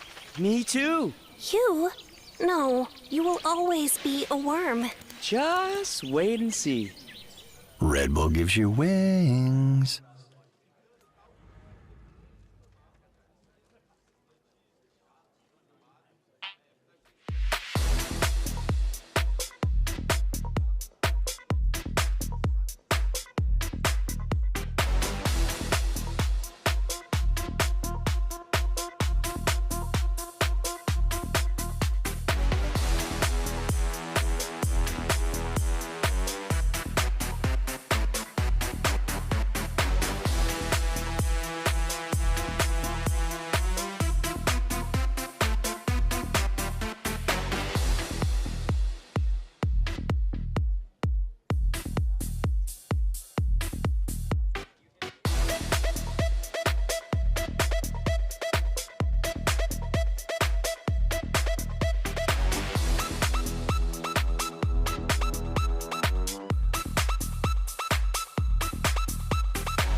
As we get a second half underway, make sure to hit up expressvpn.com/VCT for rewards and advanced and pro plans now. And Express really being the key word here, because this has been, honestly, incredible pace that we're seeing these two teams play at, beginning to end. And it's been reactive as well. I think they've been adjusting to the right things. G2 with their fast explosiveness, cutting noise, forcing the reaction at MIBR. And it's been even. These teams are definitely each other a match for one another. Yeah, I was actually impressed with the way that G2 were able to force such sloppy moments out of MIBR and punish them for it by taking space, especially over towards A. I think they made up for the lack of Viper in their composition pretty well, and now we get to see shoe on the other foot, really. MIBR with a double duelist composition, you'd expect to play at a higher tempo rather than adding in those stutter steps and the pump fakes that Valorant was constantly calling for. But it's the MIBR duelist that we'll be looking towards, Zekan and Aspas, to open these rounds up. Gearing up to do some damage here. Not much in the way of a defensive setup. G2. One set of thorns. Trent waiting towards the back of the site. Look at the anchor with just that ghost in hand. He does have the benefit of an additional player. Yeah, I mean, look at that choke point. You've got to get through thorns, a pull, and a harbor wall. I mean, that's a nasty wall. That looks horrendous. Yeah. MIBR instead go at mid, and this is where a Vice Splash is. So G2 wanted to fight them early on. They've given up on that game plan, though. All the way forwards, though. Zekan looking to see if he can play his team all the way in. Valin receives all that danger and more. Lights up the opposition. Mizzino, not to be outdone, not to be outshone. And now we're seeing him already find a lot of space, but the spike is out of reach. Yeah, good discipline from Trent. Completely resetting out of this fight. Yeah. They aren't actually contesting the spike pickup, though, apart from Leaf. Leaf is hopping across, looking to see if he can get a bit more information. Shots are fired, so now gets that acknowledgement. Mizzino has got to try and piece this together bit by bit, but Time fading away. It's a robbery. Yeah, he does pick up the spike just right beneath their noses, and now we're seeing him see it's a bit of a mad dash, a scramble to see if they can ISO where this player is. It is messy towards the end, but cleaned up for G2 in their favor. Pistol round goes a long way. And Valen the hero, being able to, I mean, the protocol to shut down the B-pop, that looked like a nightmare to try to connect to that one. Yeah, I mean, I thought the trend was alone. Spike down mid. Yeah, it's just a Thorns Leviatán up onto the high ground perch, and then a harbor wall rips its way across mid. Yeah, the harbor wall is really nice in the sense that you can play off-site and still provide help to somebody that's playing on-site, but it's the pull as well to me that's just a nightmare to get through. Yeah. And that's the value of having the Astros in these compositions. It is going to be tough for these double duelists playing against a Vice. This is one of the big reasons why people are back to playing Senti. And there's the value of the Outlaw too. So we're going to post it up. Quick two-piece. Zekin and Tex, two of the higher performing players, so immediately shuts them down out of the fight. It is an eco round. Yeah. Now, the way that G2 were previously playing with their former composition, Jorgamo was just allowed to do whatever he liked in B main on defense. He was solo holding that, stun re-clearing it, sometimes pushing out aggressively to wrap around if the attackers were going for an A hit. I'm interested to see if Jorg is allowed to play with the same level of freedom with this version of the comp. Because G2 should not, I think, be playing as aggressively with this comp, but it gives you so much stall on the other side of the map. If Jorg ever sees a moment where he thinks he can push, I think he could get crazy value out of it. Yeah, he might just take it. He's never going to miss a timing, is he? Because you've got, you know, Vice Util and Pull to try to get through on the other side of the map. Yeah, stars layer down on top of it. Trent perfectly willing to give them access to at least a portion of the site. That's a bit of a team blind.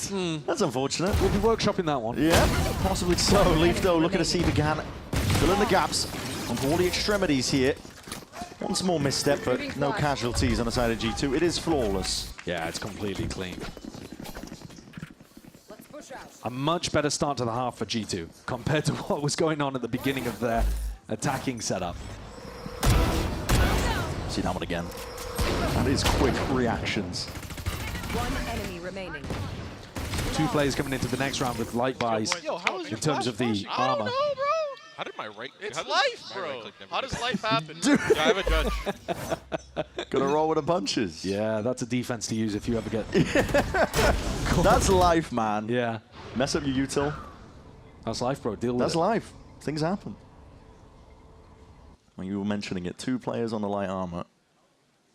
Just the one now, actually. Ended up buying up. Oh, they did, yeah. Yeah, realizing that, of course, the Outlaws in play. They know that. They don't want to be giving any freebies at all to Jorg. He's posted up. There. Mid-angle, players by his side. And that flash to play off, too. This is the same flash that they were going to use on the pistol round. I mean, look. It's another disaster in the making, I have to say. It's a danger. It is. Now, I thought it was going through the wall. No. That is going to blind Jorgamo. No. Jorgamo's going to get the pick of the elbow before the flash. No, it blinded Jorgamo. It did indeed, but still, it's going to be going both ways, and overloaded a util to see if they can account for it, but this is 2 players now caught into a corner. MIBR, see what they can do. Swing out off the back of the horn. A lot of pressure and a lot of damage. 10 HP. Second. Looking to see if he can just jump onto the heels of it. He is traded out. Trent just with the stinger, but the fight's coming to him. Tex. Almost lucky with a moment there, just walked straight back into it and has left Leaf in an impossible position. With a judge in hand as well. It's not the weapon that you want when you're looking to retake. Can he find some level of upgrade? There must be a rifle up here. Yeah, surely. He's looking around, he's hunting for it. 3 players tucked onto the side. There's a lot of damage done. He doesn't like the skins on the floor. No, still, I mean, listen, this judge could do work against Verno from long range. I'm not even kidding. He'll go down to it. All right. Found the gun in the end, though. He finally found one. It's got an MIBR body on it. Yeah. That's why he didn't want to go for it earlier. Sure, yeah. Not really in a position to be picky. Smoke's in his face. And at this point, calculating, should I even go for this? Players are weak, but a rifle might be even better. Got it. Pulling damage. Just looking to do damage. Yeah, looking to do damage. Time. Pressing up against them here. No real way for Leaf to win this one, but was hoping to hunt for a couple of more exits, realizing how tenuous the economy was for MIBR. Mazzino does a good job there of helping Verno escape. Yeah. Definitely a chance that a bullet through a wall could have taken down the IGL. And now a little bit of stability. The G2 have been wanting to brawl early on here in mid. I think they're trying to. I think they're trying to condition that MIBR cannot just take free mid control. Yeah. One of the things that MIBR were actually doing quite poorly, you could argue, on their defense side was giving mid a bit too freely until Aspas got his up and started playing around there. Right there. But in a round like this, they just drop back, hoping that that early aggression is going to make MIBR scared. Brave from Azina. Look to see if we can square up to a lot of this. Obscuring vision. Neon close B. They're up down today. Yeah, we have full Haven. Take Haven. Yo, it's take Vi's. Haven. It's Take Vi's Haven. today, guys. It's Vi's today. You have full Haven. Yep. Yo, splitting the Vi's to spawn is insane. Yeah, we're splitting Vi's to spawn. He's already close. That was an up-down guy. Yeah. Okay. It's only 2. It's Astra, Vice here. They're gonna go Neon bunker B, site. Neon They're gonna B. bunker site right now. We can I'm gonna swing lower. Yeah.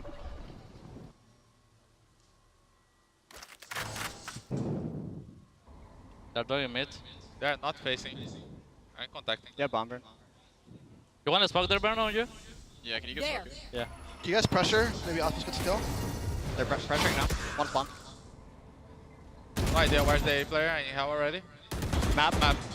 Map and spawn. Spawn. They have no spawn info. They have no spawn info. Yeah. I'm stuck at spawn. One site, one spawn. Nading map. Back, map still. You're solo Aspas now? Spike carrier Two down. Evans. 30 seconds left. You want man, Down A. Nice. Last player standing. My bad. Flawless. Well, the round might not have gone in their favor, but I have to say, I'm impressed with Zekken. The dead comms were going crazy. Yeah. He is going for the entirety of the team there, but G2 are the ones that shut it all down. Yeah, G2 had a nice read just to get themselves into a position. I mean, you can hear them calling as well that Leaf was one of the up-down players, which means that One enemy remaining. kind of hold up is broken. Come on! They're then coming that they go back into a more bunker position, but I think they didn't quite realize that Leaf was happy to take a fight over towards screens and stop Werner from taking all of that space. G2 back in control. Yeah. At this point, the economy out of sorts here for MIBR, looking to see if they can scrap together whatever they can in a round like this. Raring to go. A lot of stall util. You can already see it being expended. A horn not broken. Zekken is just left to the wolves. It's Valen who will light him up. All sort of action going to be kicking off, and as Baby wants to see if he can piece it together, find a few more of his own. There's 3 in a round. He's going to be squared up to, but Trent has his back over the shoulder. Up to 10 now for G2. Yeah, they're looking strong here. It's a map that they were pretty good at with the previous composition as well, and it does seem to be favoring them. They've got a unique read. It's really unusual the way that they're playing.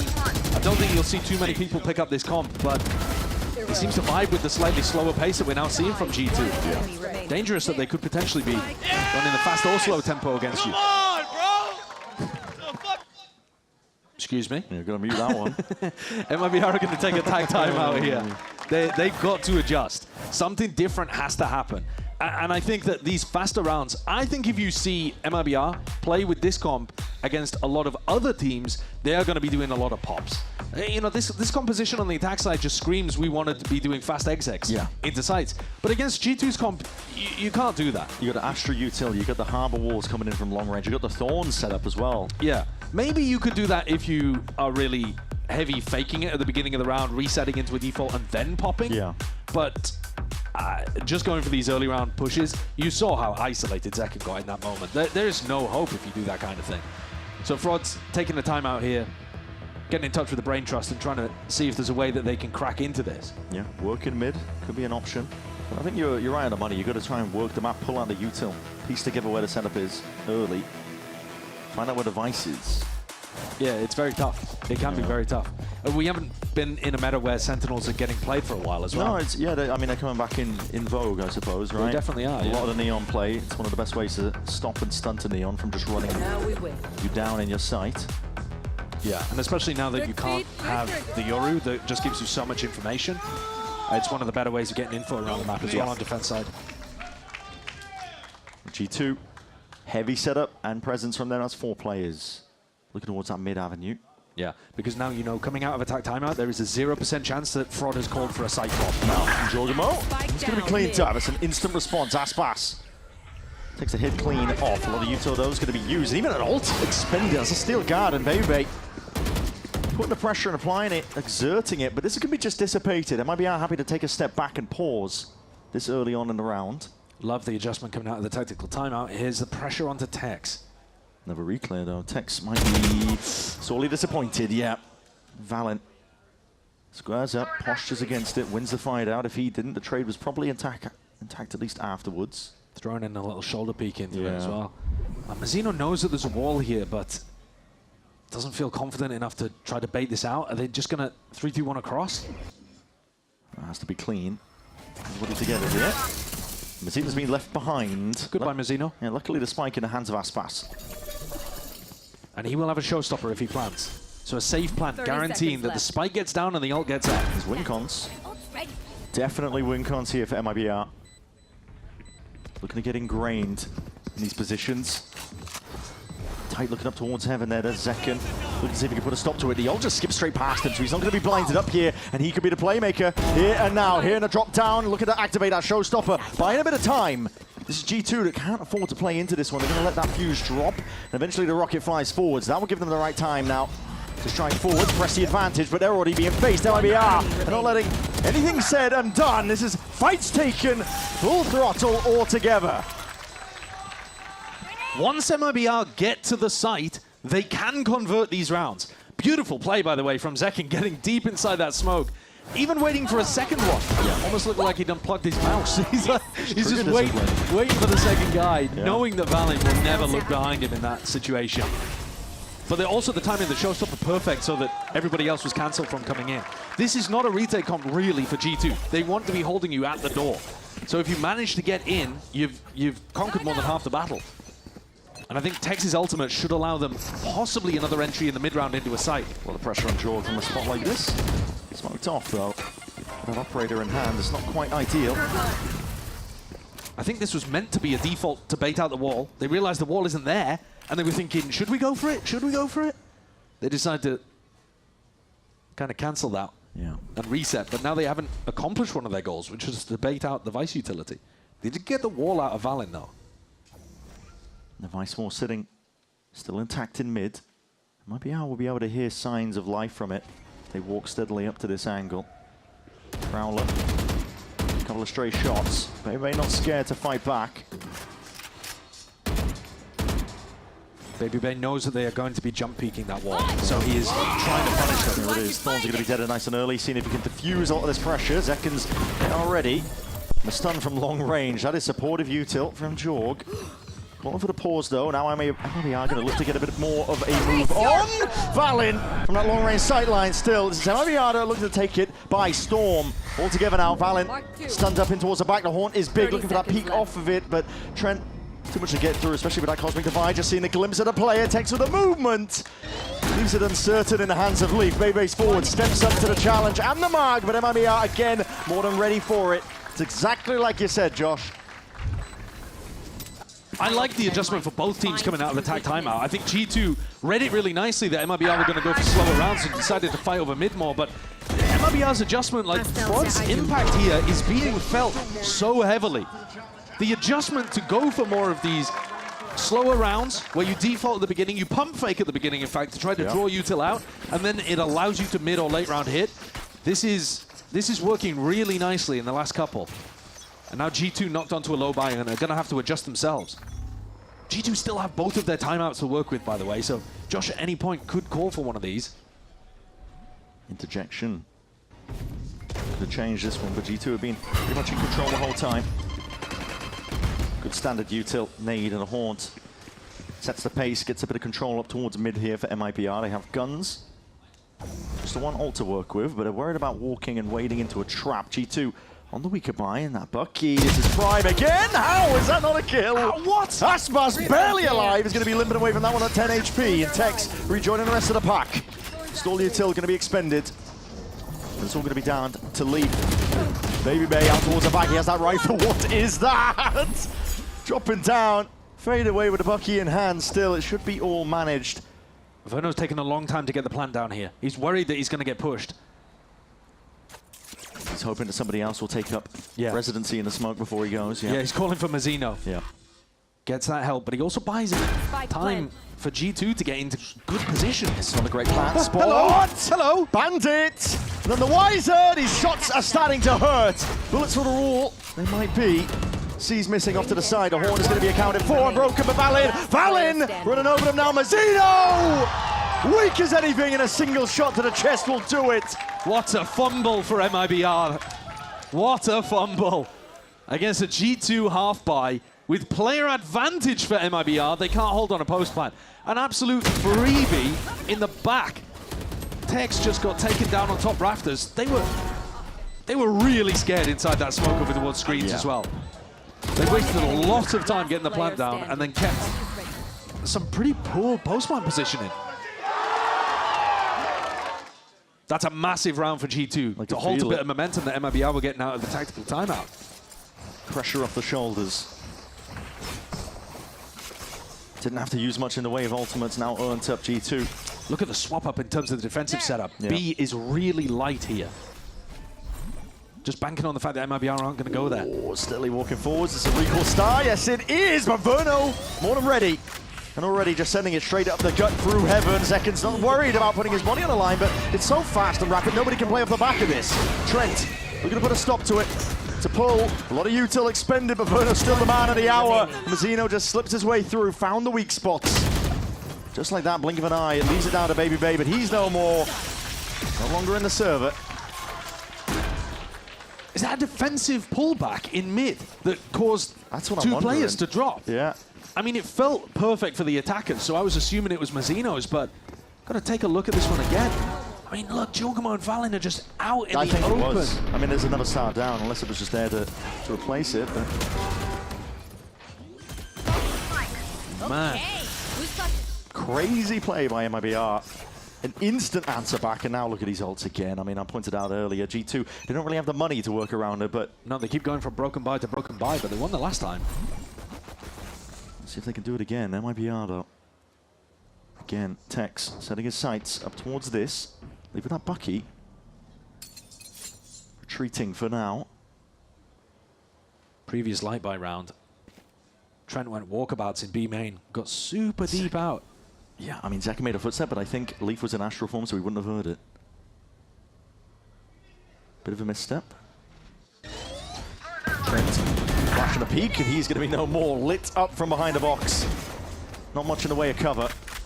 MIBR working them up slowly, looking to piece together where the players could be. They don't want to walk themselves into an anchored stack. There isn't really a stack, though, this round, no. is there? I mean, G2 are playing very spread. Extremely spread. Just trying to get value out of these Buckies in weird positions over towards this side of the map. This angle. Hello. Put it out, spotted out into the side, into the corner, and Jorg, he was hoping that at least one of these players would be stunned up. Yeah, not a great stun from Jorg, that one. Maybe now with that rifle in hand. Really? He's going to be looking to expend the ult. He's thinking about it. Steel Garden flying into the back pocket, but he might be able to pick them apart regardless. They're looking to evacuate and make their way over towards B. Yeah, and there's just nobody home, is there? G2 have left a massive gap in their defense. And thankfully, the player with the spike got past the vice wall. Valin, he's so damn fast here. So damn fast! Unaccounted for. Picked up the rifle, but lit up anyway by that horn. It's Aspas who responds straight from behind. It's a bit of a backstab. Leaf and Baby 2v2, and now the ults are expended this time for real. Baby Bay hard commits it, but the time is of the essence, and does he anticipate this? Baby Bay versus Aspas. Trying to take that timing. It's Aspas who is accounted for. Now just down to Zekken, 15 health. Barely anything at all. Great fake flash. One bullet will bring him down, but he's got to do it from this spot. Time pressure mounting. G2 know that they have to get a bit of a move on. Leaf and Bebe trying to clear all of this, but too much to really account for. Plant. It's in a safe tucked position. It can be watched for and accounted for. Bebe will stick it, knowing that there's safety in numbers. And that watchful eye. Leaf saves the bloody day. Up to 12 now for G2 off the back of a thrifty. The second one, almost in a row. Round 20 and round 22, MIBR massively fumble. Verno getting caught there, just juggling through his utility up in heaven. Stabbed in the back, Mazzino as well, as he was trying to backfill this space. Just, I mean, Aspas going walkabout too with only a pistol. A small shake of the head there. Verno can't quite understand how they're throwing away the rounds where they have the biggest advantages. Yeah, it's been multiple thrifties now. This is it, a precipice for G2. Looking to drag this one all the way to bind. Map 3 potential, but they got to convert it here. And now Zekken shredded. So much damage. They are desperate to bait out the wall in B. And Tex just has not... BabyBay has just not been putting it there for the last 3 or 4 rounds. And setup remains intact over towards A. Stray bullets.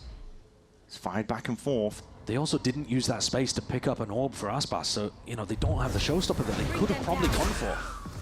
Awkward in terms of the hold, but it's all down to Valent.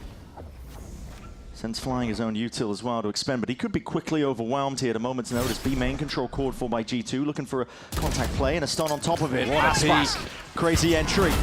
Has an ult to use as well, potential to expend, and now might be the right time to use it as ults are being fired forwards on either side. Nightfall pushing MIBR forwards, and Tex happy to take liberties with his positioning in space. Leaves it down to Lee. Anchor spot, damage done. Zekken plays the rest of his team in nicely, beautifully in fact.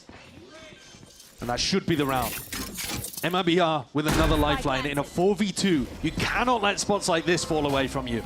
Leaf had an opportunity to be the hero for G2. Now Jorg and Trent with a chance to close, and they have slipped through. Yeah, they have indeed, but it's a much better planned spot compared to last time. Up towards Heaven. Mazino was not expecting that it could be a player deep towards that already. The wall up, Thorns deaded. Hold on.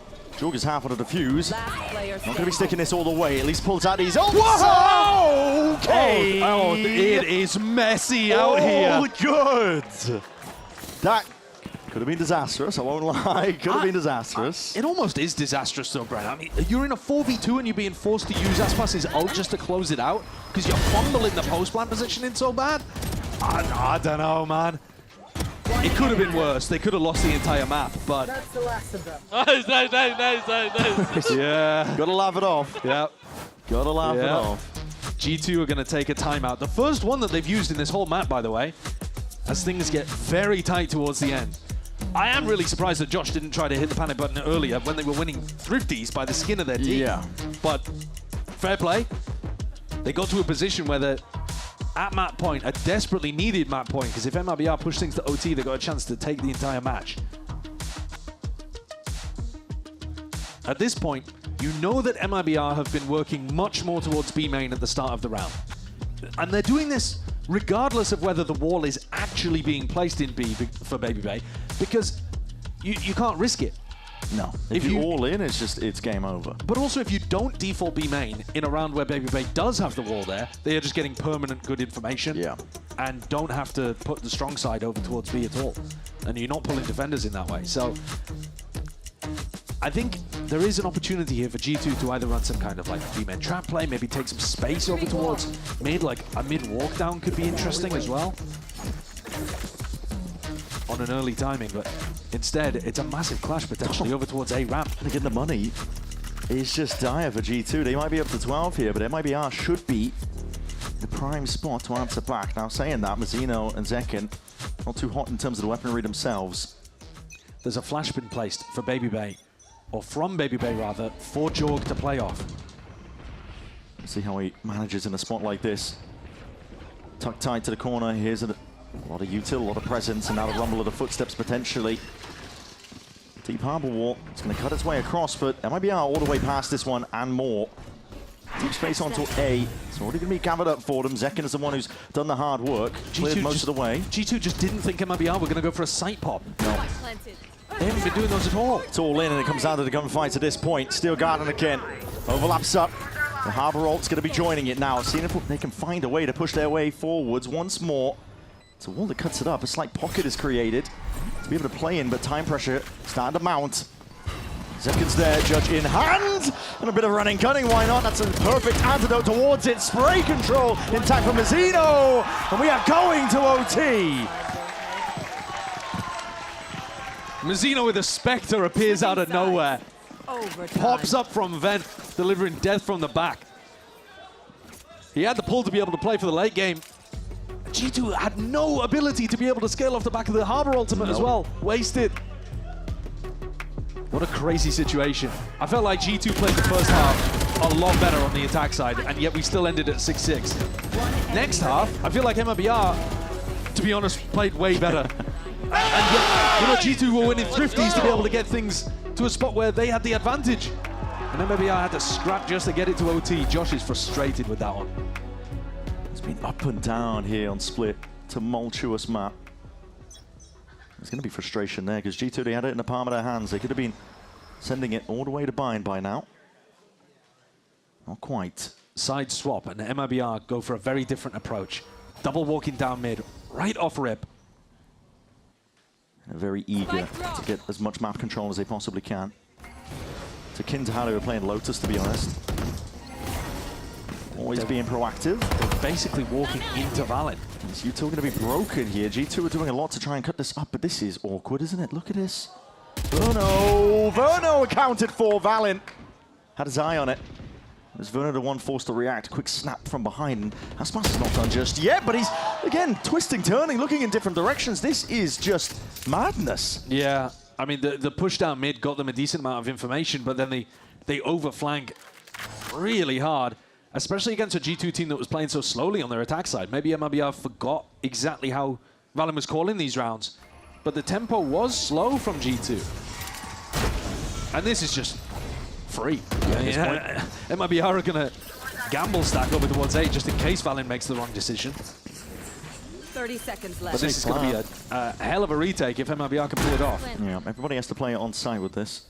Like you said, it will be a hell of a retake because cards are stacked against MIBR right now in a 3v5. Unaccounted for is Leaf again, this backstab element. Safety in numbers, but Tech's okay, just takes a head clean off. That's one player accounted for. Leaf's normally that danger player. It's a big kill. Not too concerned with their backs anymore. They can put the full focus onto the site. Baby tight towards it, but now he's going to be finished. No one to swing off the back of this one. Second to making moves, sliding, gliding straight to the side. And a time to see where the next level and layer of this is. Damage done! Second! That is just unreal! It should not be possible. Rounds like that should not be possible. G2 are going to be kicking themselves. How is MIBR up to match point of that? There's absolutely no way. You could argue too much respect, I think. Also, just completely isolated once up until an amazing 1v2 towards the end. You are... He's locked in. Yeah, he is. No reaction. Frog can't believe it. How did they win that? That's absolutely unbelievable. Timeout Stern immediately words. taken. Stern words from Josh RT. Yeah. Because, I mean, so much went wrong. I thought it was a bit odd. You had entire side control, no plan for heaven, no plan for main. They took tight into the side. It forced these really awkward post-plan positions for G2. But and nobody ready to trade off with the players. No, they're never ready to swing off each other in that post-plan, which I think is a massive flaw. And goes back to what Josh was talking about during the coach interview that we had after map 1. You know, this meta is, they're trying to get the better team fights, the better ways of swinging off each other, trading off each other, and yet a couple of times in this map, they've just been completely isolated. There have been some decent post-plants where they all play together and have a ton of stall, but that was a major misstep. And it could be one hell of a blunder because MIBR are now up to match point. One more round, we'll do it for them. What's the adjustment coming out of the tag timeout here? How crazy does Frog want to get? Mostly, they were doing these like pump fakes, going for the map control, looking to bait out the Vice utility, but then MIBR, for the final round of regulation, just decided to send it into A. Well, here we go. Signs of life on either side, out towards A. More aggressive A ramp defense from G2. Yeah. Instead of waiting for the A ramp control, looking to fight them with a smoke. Really deep early smoke, like you said. Shuts the door in the face of MIBR nice and early. They're also leaving B pretty open. Again, just assuming that MIBR are never going to go for a B pop after G2 proved that they can punish it. Messino, oh, he's taking liberties. Look at this guy. Looking around, and he's found the perfect timing. Oh, it's devious. The jiggle. It was just missed there. That was Trent possibly watching it. It's one hell of a timing to operate off of, and he's already making calls for the rest of his team. But accounted for! Trent! All right. Okay. Well, makes up for it, doesn't he? Macro game doesn't matter. No, just shoot them. And Valin inserts himself once more. Prime position to do some damage here because they're going to be thinking that the site is still cleared. He's found potentially a perfect pocket to play and sidestep the C's. But Tex is going to be dishing out the damage. That was up towards mid, still aim well trained up onto this smoke, and it all comes down to this. Prowler spotted, spam through, and it's favored to MIBR. Very good discipline, slowing it down at the right moments. G2 now asked to do the difficult, possibly the impossible. Looking to see if they can take this one forwards now. It's a 3v4. Players They're in the appropriate positions. The shots just need to land, and Leaper's already found one. Make it two. Jorgamo's by his side. Aspas now pressed into a corner, forced to fight and batter his way out, overexerting himself in the process because now Tex is left to do it. With 8 seconds remaining, it's just impossible. Toying with him. Another player disadvantage. Retake over towards B to save things. And G2 draw level again at 13-13. Wow. This time, though, MIBR didn't get the plan down. I think that's a pretty big difference between the two there. G2 able to apply a ton of pressure right as things were getting sticky. But once you're in this kind of spot, 4-3 up, One enemy remaining. should be able to find your way further in. Boys, Great let's shots go. on a crack Let's angle go. for G2. Aspas picks up the op. In OT. Haven't seen a huge amount of it. He was doing it towards the end of the half on defense side. Could be a good time to strike now. He's going to be looking to sit into the util. Holy! It doesn't get better. And you're exactly right, Josh. Doesn't get much better than that. You want to see impact from the operator? There you go. Yeah. High-low Pure. setup. I mean, just pure disrespect for the G2 opening default. Throwing out util, fade away with a smoke as well. Verno was into the corner, will immediately just retreat. Over the repeat as well, he's feeling himself. Spike drop down in the open. MIBR not overcommitting to try to defend that, though. Gets smoked off, retrieved. 2v4. Should be MIBR going up to another match point here. We said that a lot. They're walking back into the Aspas op. Maybe anticipating that he's rotated off to somewhere, but Aspas is digging his heels in. It's going to be tricky. He's not had the dominant performance today, but man, was that impactful. Oh, yeah. Match-winning stuff and still trained up onto the position. In terms of util, not much to work with if you are G2. Baby flash ready and waiting. It's a peek before it even goes off, and he's just more than ready for it. Nade. Already rebounding, already primed. The util is there to bail him out. You know where Baby is, you might as well use the ult, why not? 19 seconds left, and fadeaway shot to the side. Puts MIBR up to 14. It's one beautiful. more to do it again. It is beautiful. That's what you're looking for. Aspas looking to pull out the attack side operator here as well to see if he can close the game. He's feeling it after that one. Could not get any better. And look at that. Leaf swings right before the flash, anticipating that Aspas or whoever else is holding there would be turning away at that moment. Because they're a good player. They know that the flash is coming. Yep. And yet Aspas sticks around for a moment longer. Like I said, he now picks up an attack-sided operator looking to generate a pick for the team that could see them get revenge on G2. 4 times in a row they've lost to this org. This year getting 3-0'd in devastating fashion to miss out in a spot in Santiago. Unbelievably close. The 10-year on display between both of these teams. Aspas in this game on the verge of potentially breaking a record. I think he's 4 kills away from 3,000. First player to do it in an international league, but he'd need this game to be extended a little bit more. Yeah, he'd need quite a few more, actually. More of an operator of his own. They won't know to break the prowler for him. Waits till the very final moment before he eventually reveals his hand. That's going to be noted. Verno, a lot of pressure being made just by that one player alone. Contact is called for. MIBR looking to see if they can sneak their way past all of this util. Found out though. Bebe now forced to detonate most of it. The Thorns at their feet. It's MIBR in a really strange spot and position, but the wall does a lot to bail them out. Still, damage is done. And they haven't removed these ingrained players. Anchored towards the back. It's Leaf. Put it back against the wall. Bebe by his side. Zekken! Immediate shutdown. Jorgamo's finished off. Surely this has to be it. They need to account for these players. They're potentially lining up for him second. Just making a mockery of it now, but G2, they're not dead yet, not done yet, not finished yet at all. They fire back to be able to get things up to 14-14.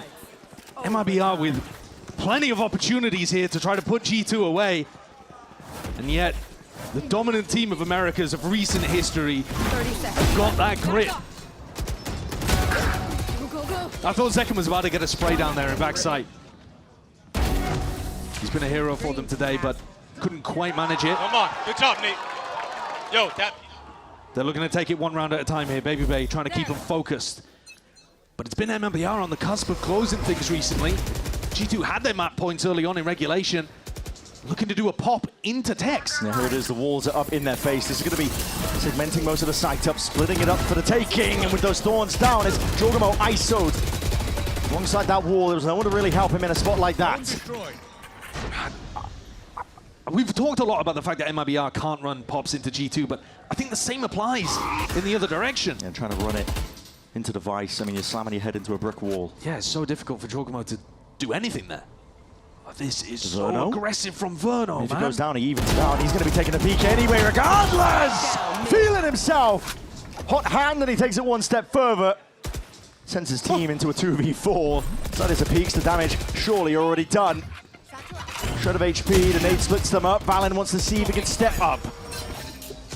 But surely softened, weakened to barely anything. They know where both of these two players are. Extremity players of Tex and Mazzino just taking this space, getting ready to set up on some devious off angles. One bullet to the chest on both of these players. Do it, and there it is. One to the chest and one to the toe. MIBR get up to another match point. Can G2 survive again? Why did Verno go for that play? I don't know. OT makes, I mean, listen, man, when it gets to OT like this, yeah, playbook starts getting thrown out. You're in a 5v4 scenario. I'm not sure that it's the percentage play, but man, did he cook from that spot. MIBR take a timeout. They've got to get it over the line now. They've had multiple opportunities, but G2 are the team that just will not die. Aspas has tried attack side opping. Probably don't want to go in that direction again, but you do kind of want to run some slow rounds, so I wouldn't be mad about it. What's Frod got? What kind of idea do they want to go for here?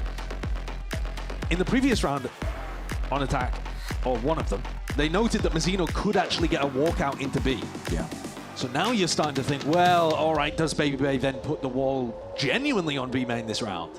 You know, these are the kind of mind games that they're playing in terms of device utility and where they can get for free.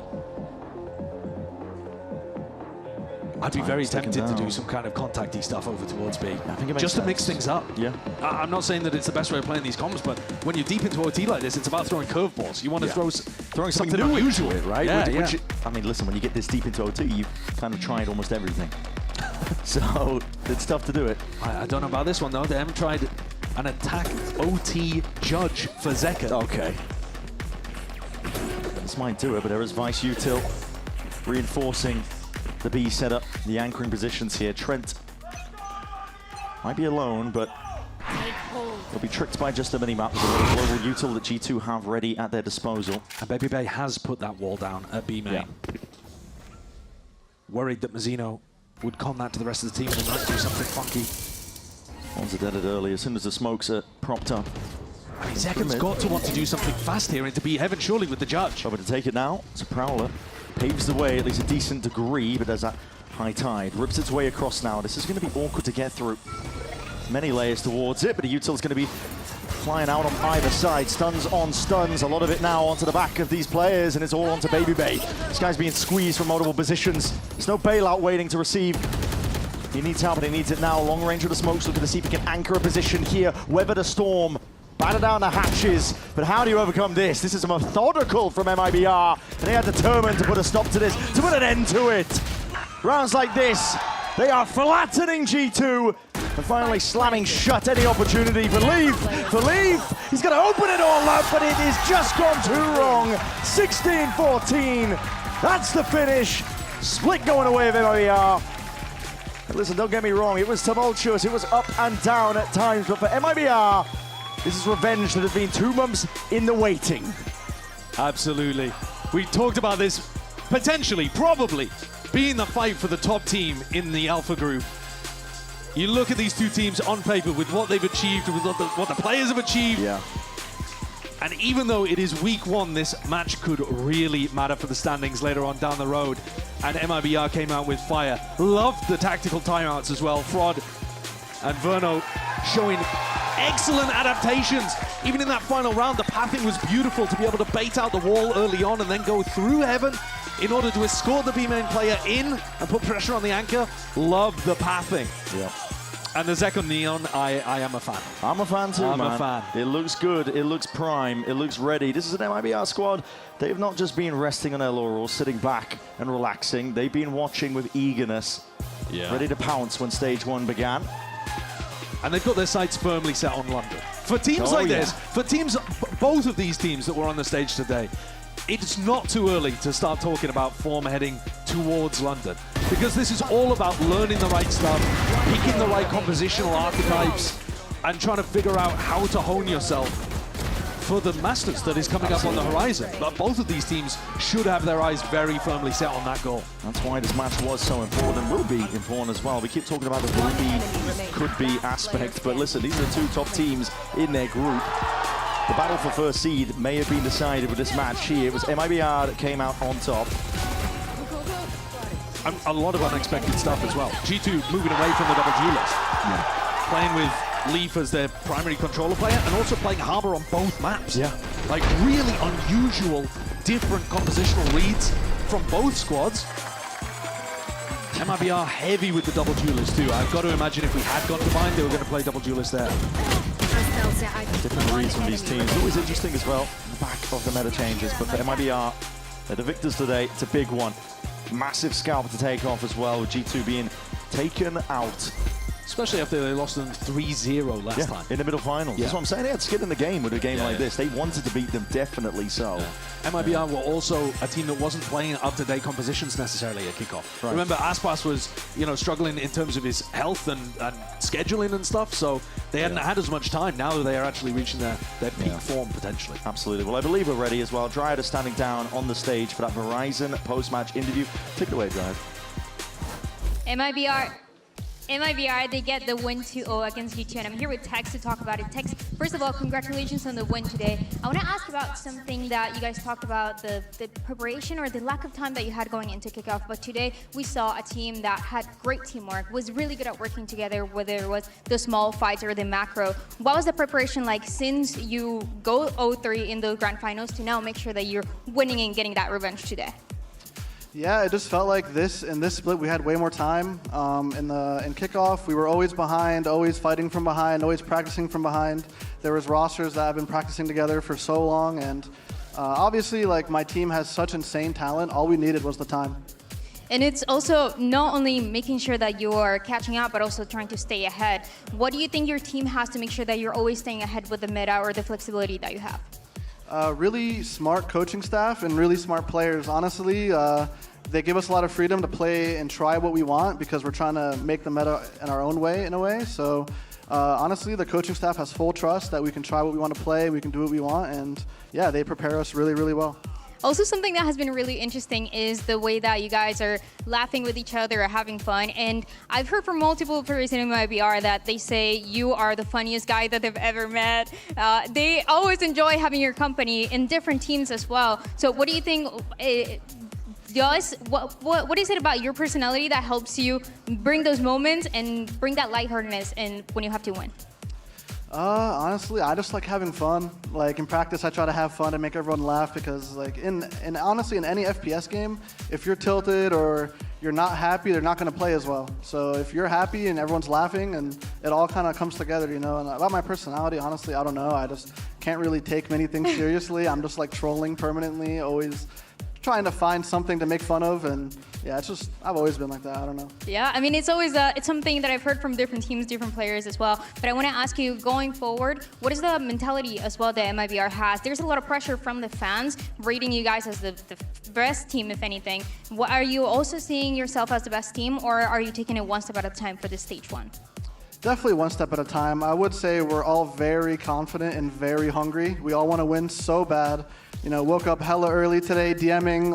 I walked into the facility before the match, and 2 of my teammates are already DMing. You know, we grinded all night last night. Like, we really want to win. So, just super happy with the boys, honestly. Who do you want to beat the most? Who do I want to beat the most?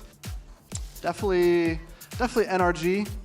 I like playing against NRG. I have a lot of friends on that team. I think they're also a very smart team. So, we also got to get our revenge for our triple BO5 loss back to back to back. So, I'm coming for those 3 teams that beat us. We just got G2, now we got to beat the other 2. You already got the revenge for the first one, so now you only have the other 2. Thank you so much, Tex. Now we're going to send it to match point because we have the double duelist stars, Second and Aspas.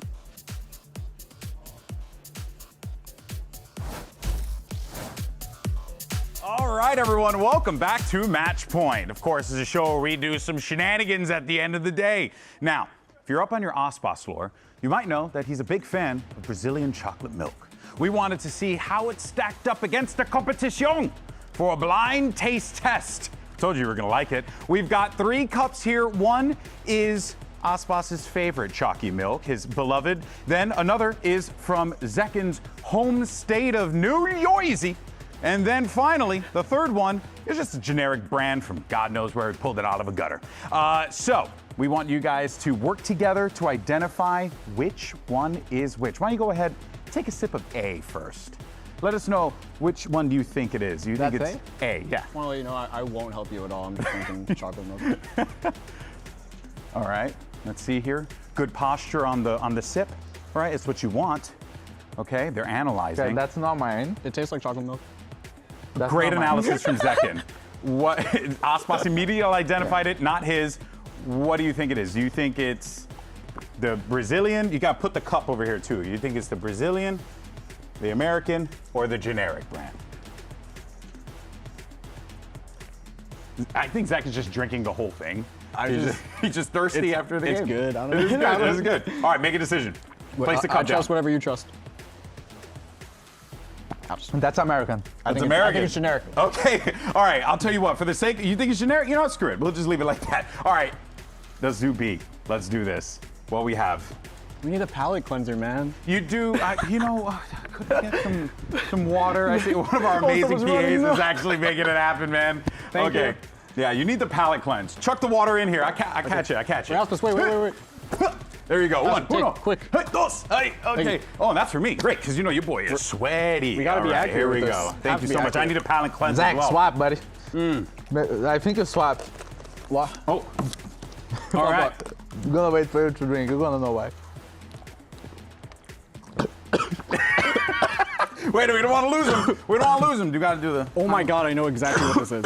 Okay. Put it where you think it is. Can I say the brand? I mean, yeah, if you want. This is Yoo-Hoo. Put it where you think it is. I don't know which one's Yoo-Hoo. Yeah. Oh, American? Dude, I had that. Dude, I had Yoo-Hoo when I was like 5, bro. This one here is terrible. It's terrible. This is what American kids grow up on. American kids grow up on that. That's really bad. All right. Try the last one. Let's do this. Do your palate cleanse if you need it. Cleanse. Oh, that's so funny. Oh, God. Take a look here. Yeah, it's chocolate milk. Second, That's they're mine. all chocolate That's milk. mine. It's yours? That's mine. All right, done. So you think that's C? Are you ready? You think that's yours? Wait. The Tojinho? Let me test here. How do we get 3 cups on the same? Well, you're supposed to work together. I didn't work with him. Okay, wait. You didn't work with him? But that's mine. Okay, that's yours. I agree with him. I think that, yeah. You think, what does it taste like? It tastes like Brazil, man. That's Brazil. mine. It tastes like Brazil. It tastes like Brazil.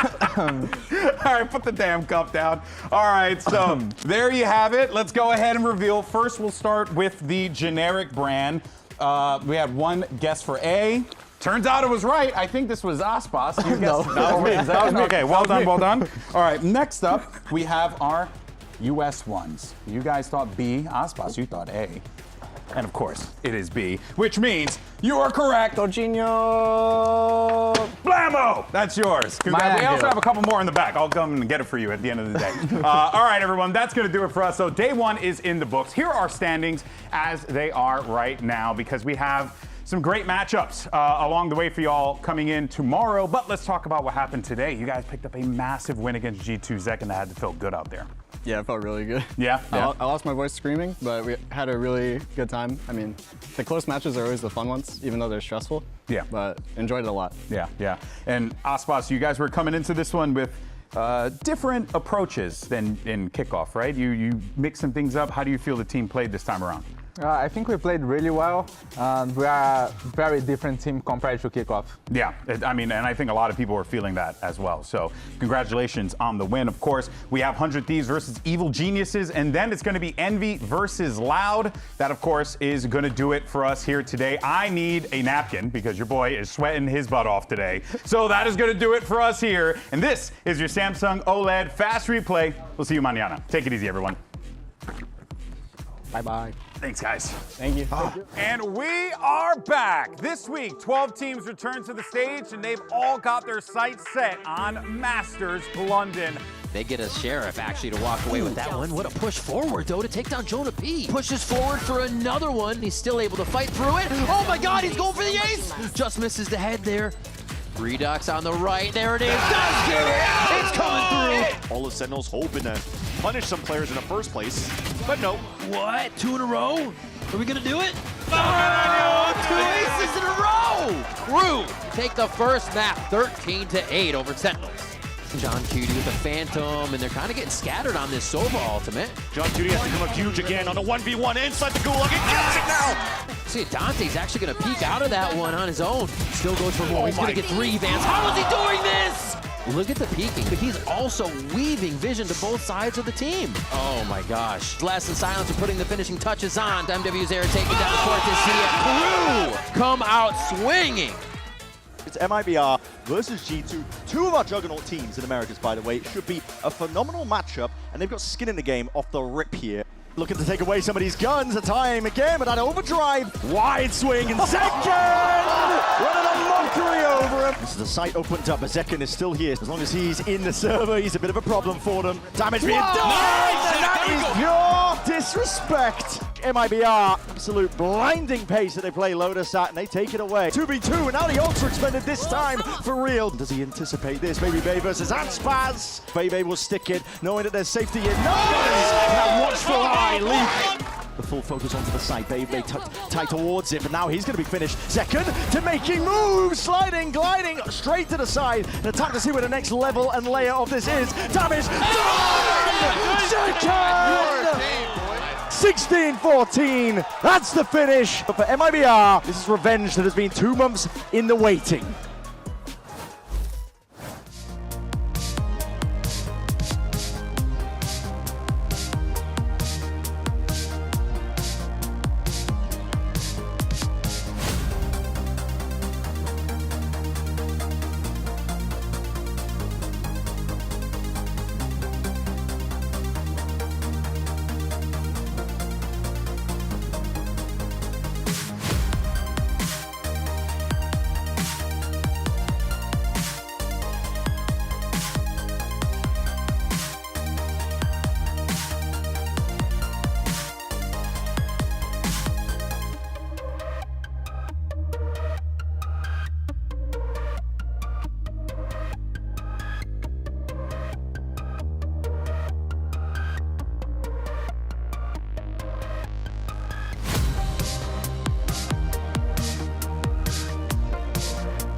Yeah.